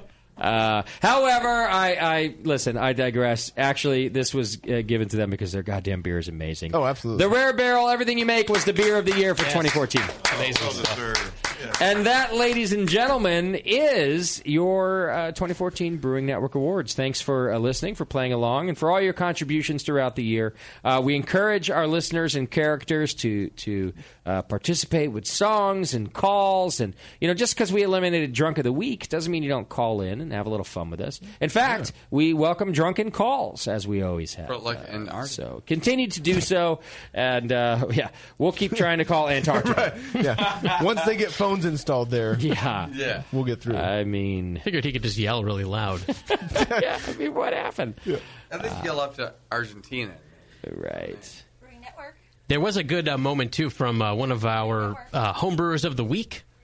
Who he hung up on you, and it's the first time I can recall like a caller or a guest just hanging up on you. Because if you recall, he was from Sweden. He had been on a reality TV show out there, and he had this great story, but the Skype connection kind of sucked. And you cut him loose early, and this is what happened. All right, Tom, it's not you, it's me, and we're going to break up now. All right, well, it was good while it lasted. Thanks for being on the program. Thank you for being the first... He's out. Later. I love it. Who is on line one, if anybody? I have no idea. I don't know how it works. Is there a person there? It sounds like you were trying to answer the phone. I think I answered the phone wrong. Why did you go back there? That's fine. He was like, answer the phone. God Nicole. damn it, Nicole! I was like, I don't even... There's like 5 phones sitting in there, by the way. I'm like... Hello? Hello? You have no training. Don't go back there. You definitely answered it wrong because there's no one on the line. Yeah. Now there's not. I saw there was a light. I tried to press it, but there was 2 that lit up at the same time. I'm like, why the fuck would that happen? Why the fuck would that happen? System. It's a good question. Oh, no. All right, ladies and gentlemen, I think that wraps up our show for tonight, except for the Twitter game, of course. See, you are just like JP. I do this to him every time, too, where I'm like, yeah, good job, we're out of We here. had some good ones. So, There's going to be one person that cares. If you remember from earlier, the question is who's going to be the first person to get kicked out of Winter Brews Fest and why? Yeah. Okay. Great game. So Blobberglop says Chuck the Martian and Sam charged with harassment. They got loud demanding free organic grain-fed sandwiches. Oh, yes. Okay. Chuck does like sandwiches. Let's see. specific ones. Jeff Suck says Beardy for dragging that mop through everyone's beer and leaving a snail trail of evidence. Oh, you're gross, Beardy. Nicholas O'Brien says JP's cancer for sneaking in JP. Yeah. Thomas Vincent says me because it's her birthday. Yeah. I don't even have to drop it in. She's right here. Yeah. Andy Wood says Dougie C because nutters and balls and stuff. Yeah, it could happen. Let's see. Doc, because even if he is totally sober, no one can understand him. We have Sugar Valley Brewer. Greg Hack says Sugar Valley Brewer for trying to wacka on Bevo's beer vine. Oh. And Push says Schumann for upskirting again. Duh. Upskirting again. What is that? Again. That's when you have shiny shoes so you can look. He's like looking up girl skirts or something. Oh. And one more, Tasty for getting handy in the heretic line while sipping on some cousin. Didn't that happen last year, Tasty? It's going to happen all year. Yeah. Anytime there's a line. Well, those are all good, Nicole. I know. Yeah, I want it. I thought we had a clear... Well, one that stands out for me right now that I would put in the ring is Nicole for It's My Birthday. Hey, my birthday. Beardy's mop was pretty good. I like Beardy's mop, and I like Sugar Valley for following Bevo around doing wacka on her beer behind. That's a good point. I mean, I've been known to... I like to say wacka. Nate's like, hey, that's my girl you're talking about. Wait! Oh, by the way, while I was looking at the chat room while I was in there, and they were saying that the reason that Bevo and I left together was because we were having a brawl in the parking lot over Nate. And that the loser was going to be stuck with Sam. That was the last nomination in the chat room? Yeah. That's our winner! Yeah, that's our winner. Yeah. By the way, we're selling tickets to that brawl. It'll happen right here at the Hot Grenade, and ticket $50. There will be oil and. It'll happen right out in the fountain. Yes, and right it'll be in the fountain. Here, yeah. That's right. Yeah, Hot Grenade to provide the uniforms. They're coming soon. Chick fight. Good job. All right. Well, we do have a phone call to take. It looks like before we go, let's go to Billison, which is a sort of a weird name. Billison. It sounds like a Midwestern town. From Michigan. Billison, what's happening? Billison from Michigan. Oh, what? Yeah, it's Billison from Michigan. Hey, no, I just wanted to call you guys and thank you guys for, like, the years and years and years of, like, this amazing fucking program that you guys are doing for me. You're welcome. Because... It's all for you.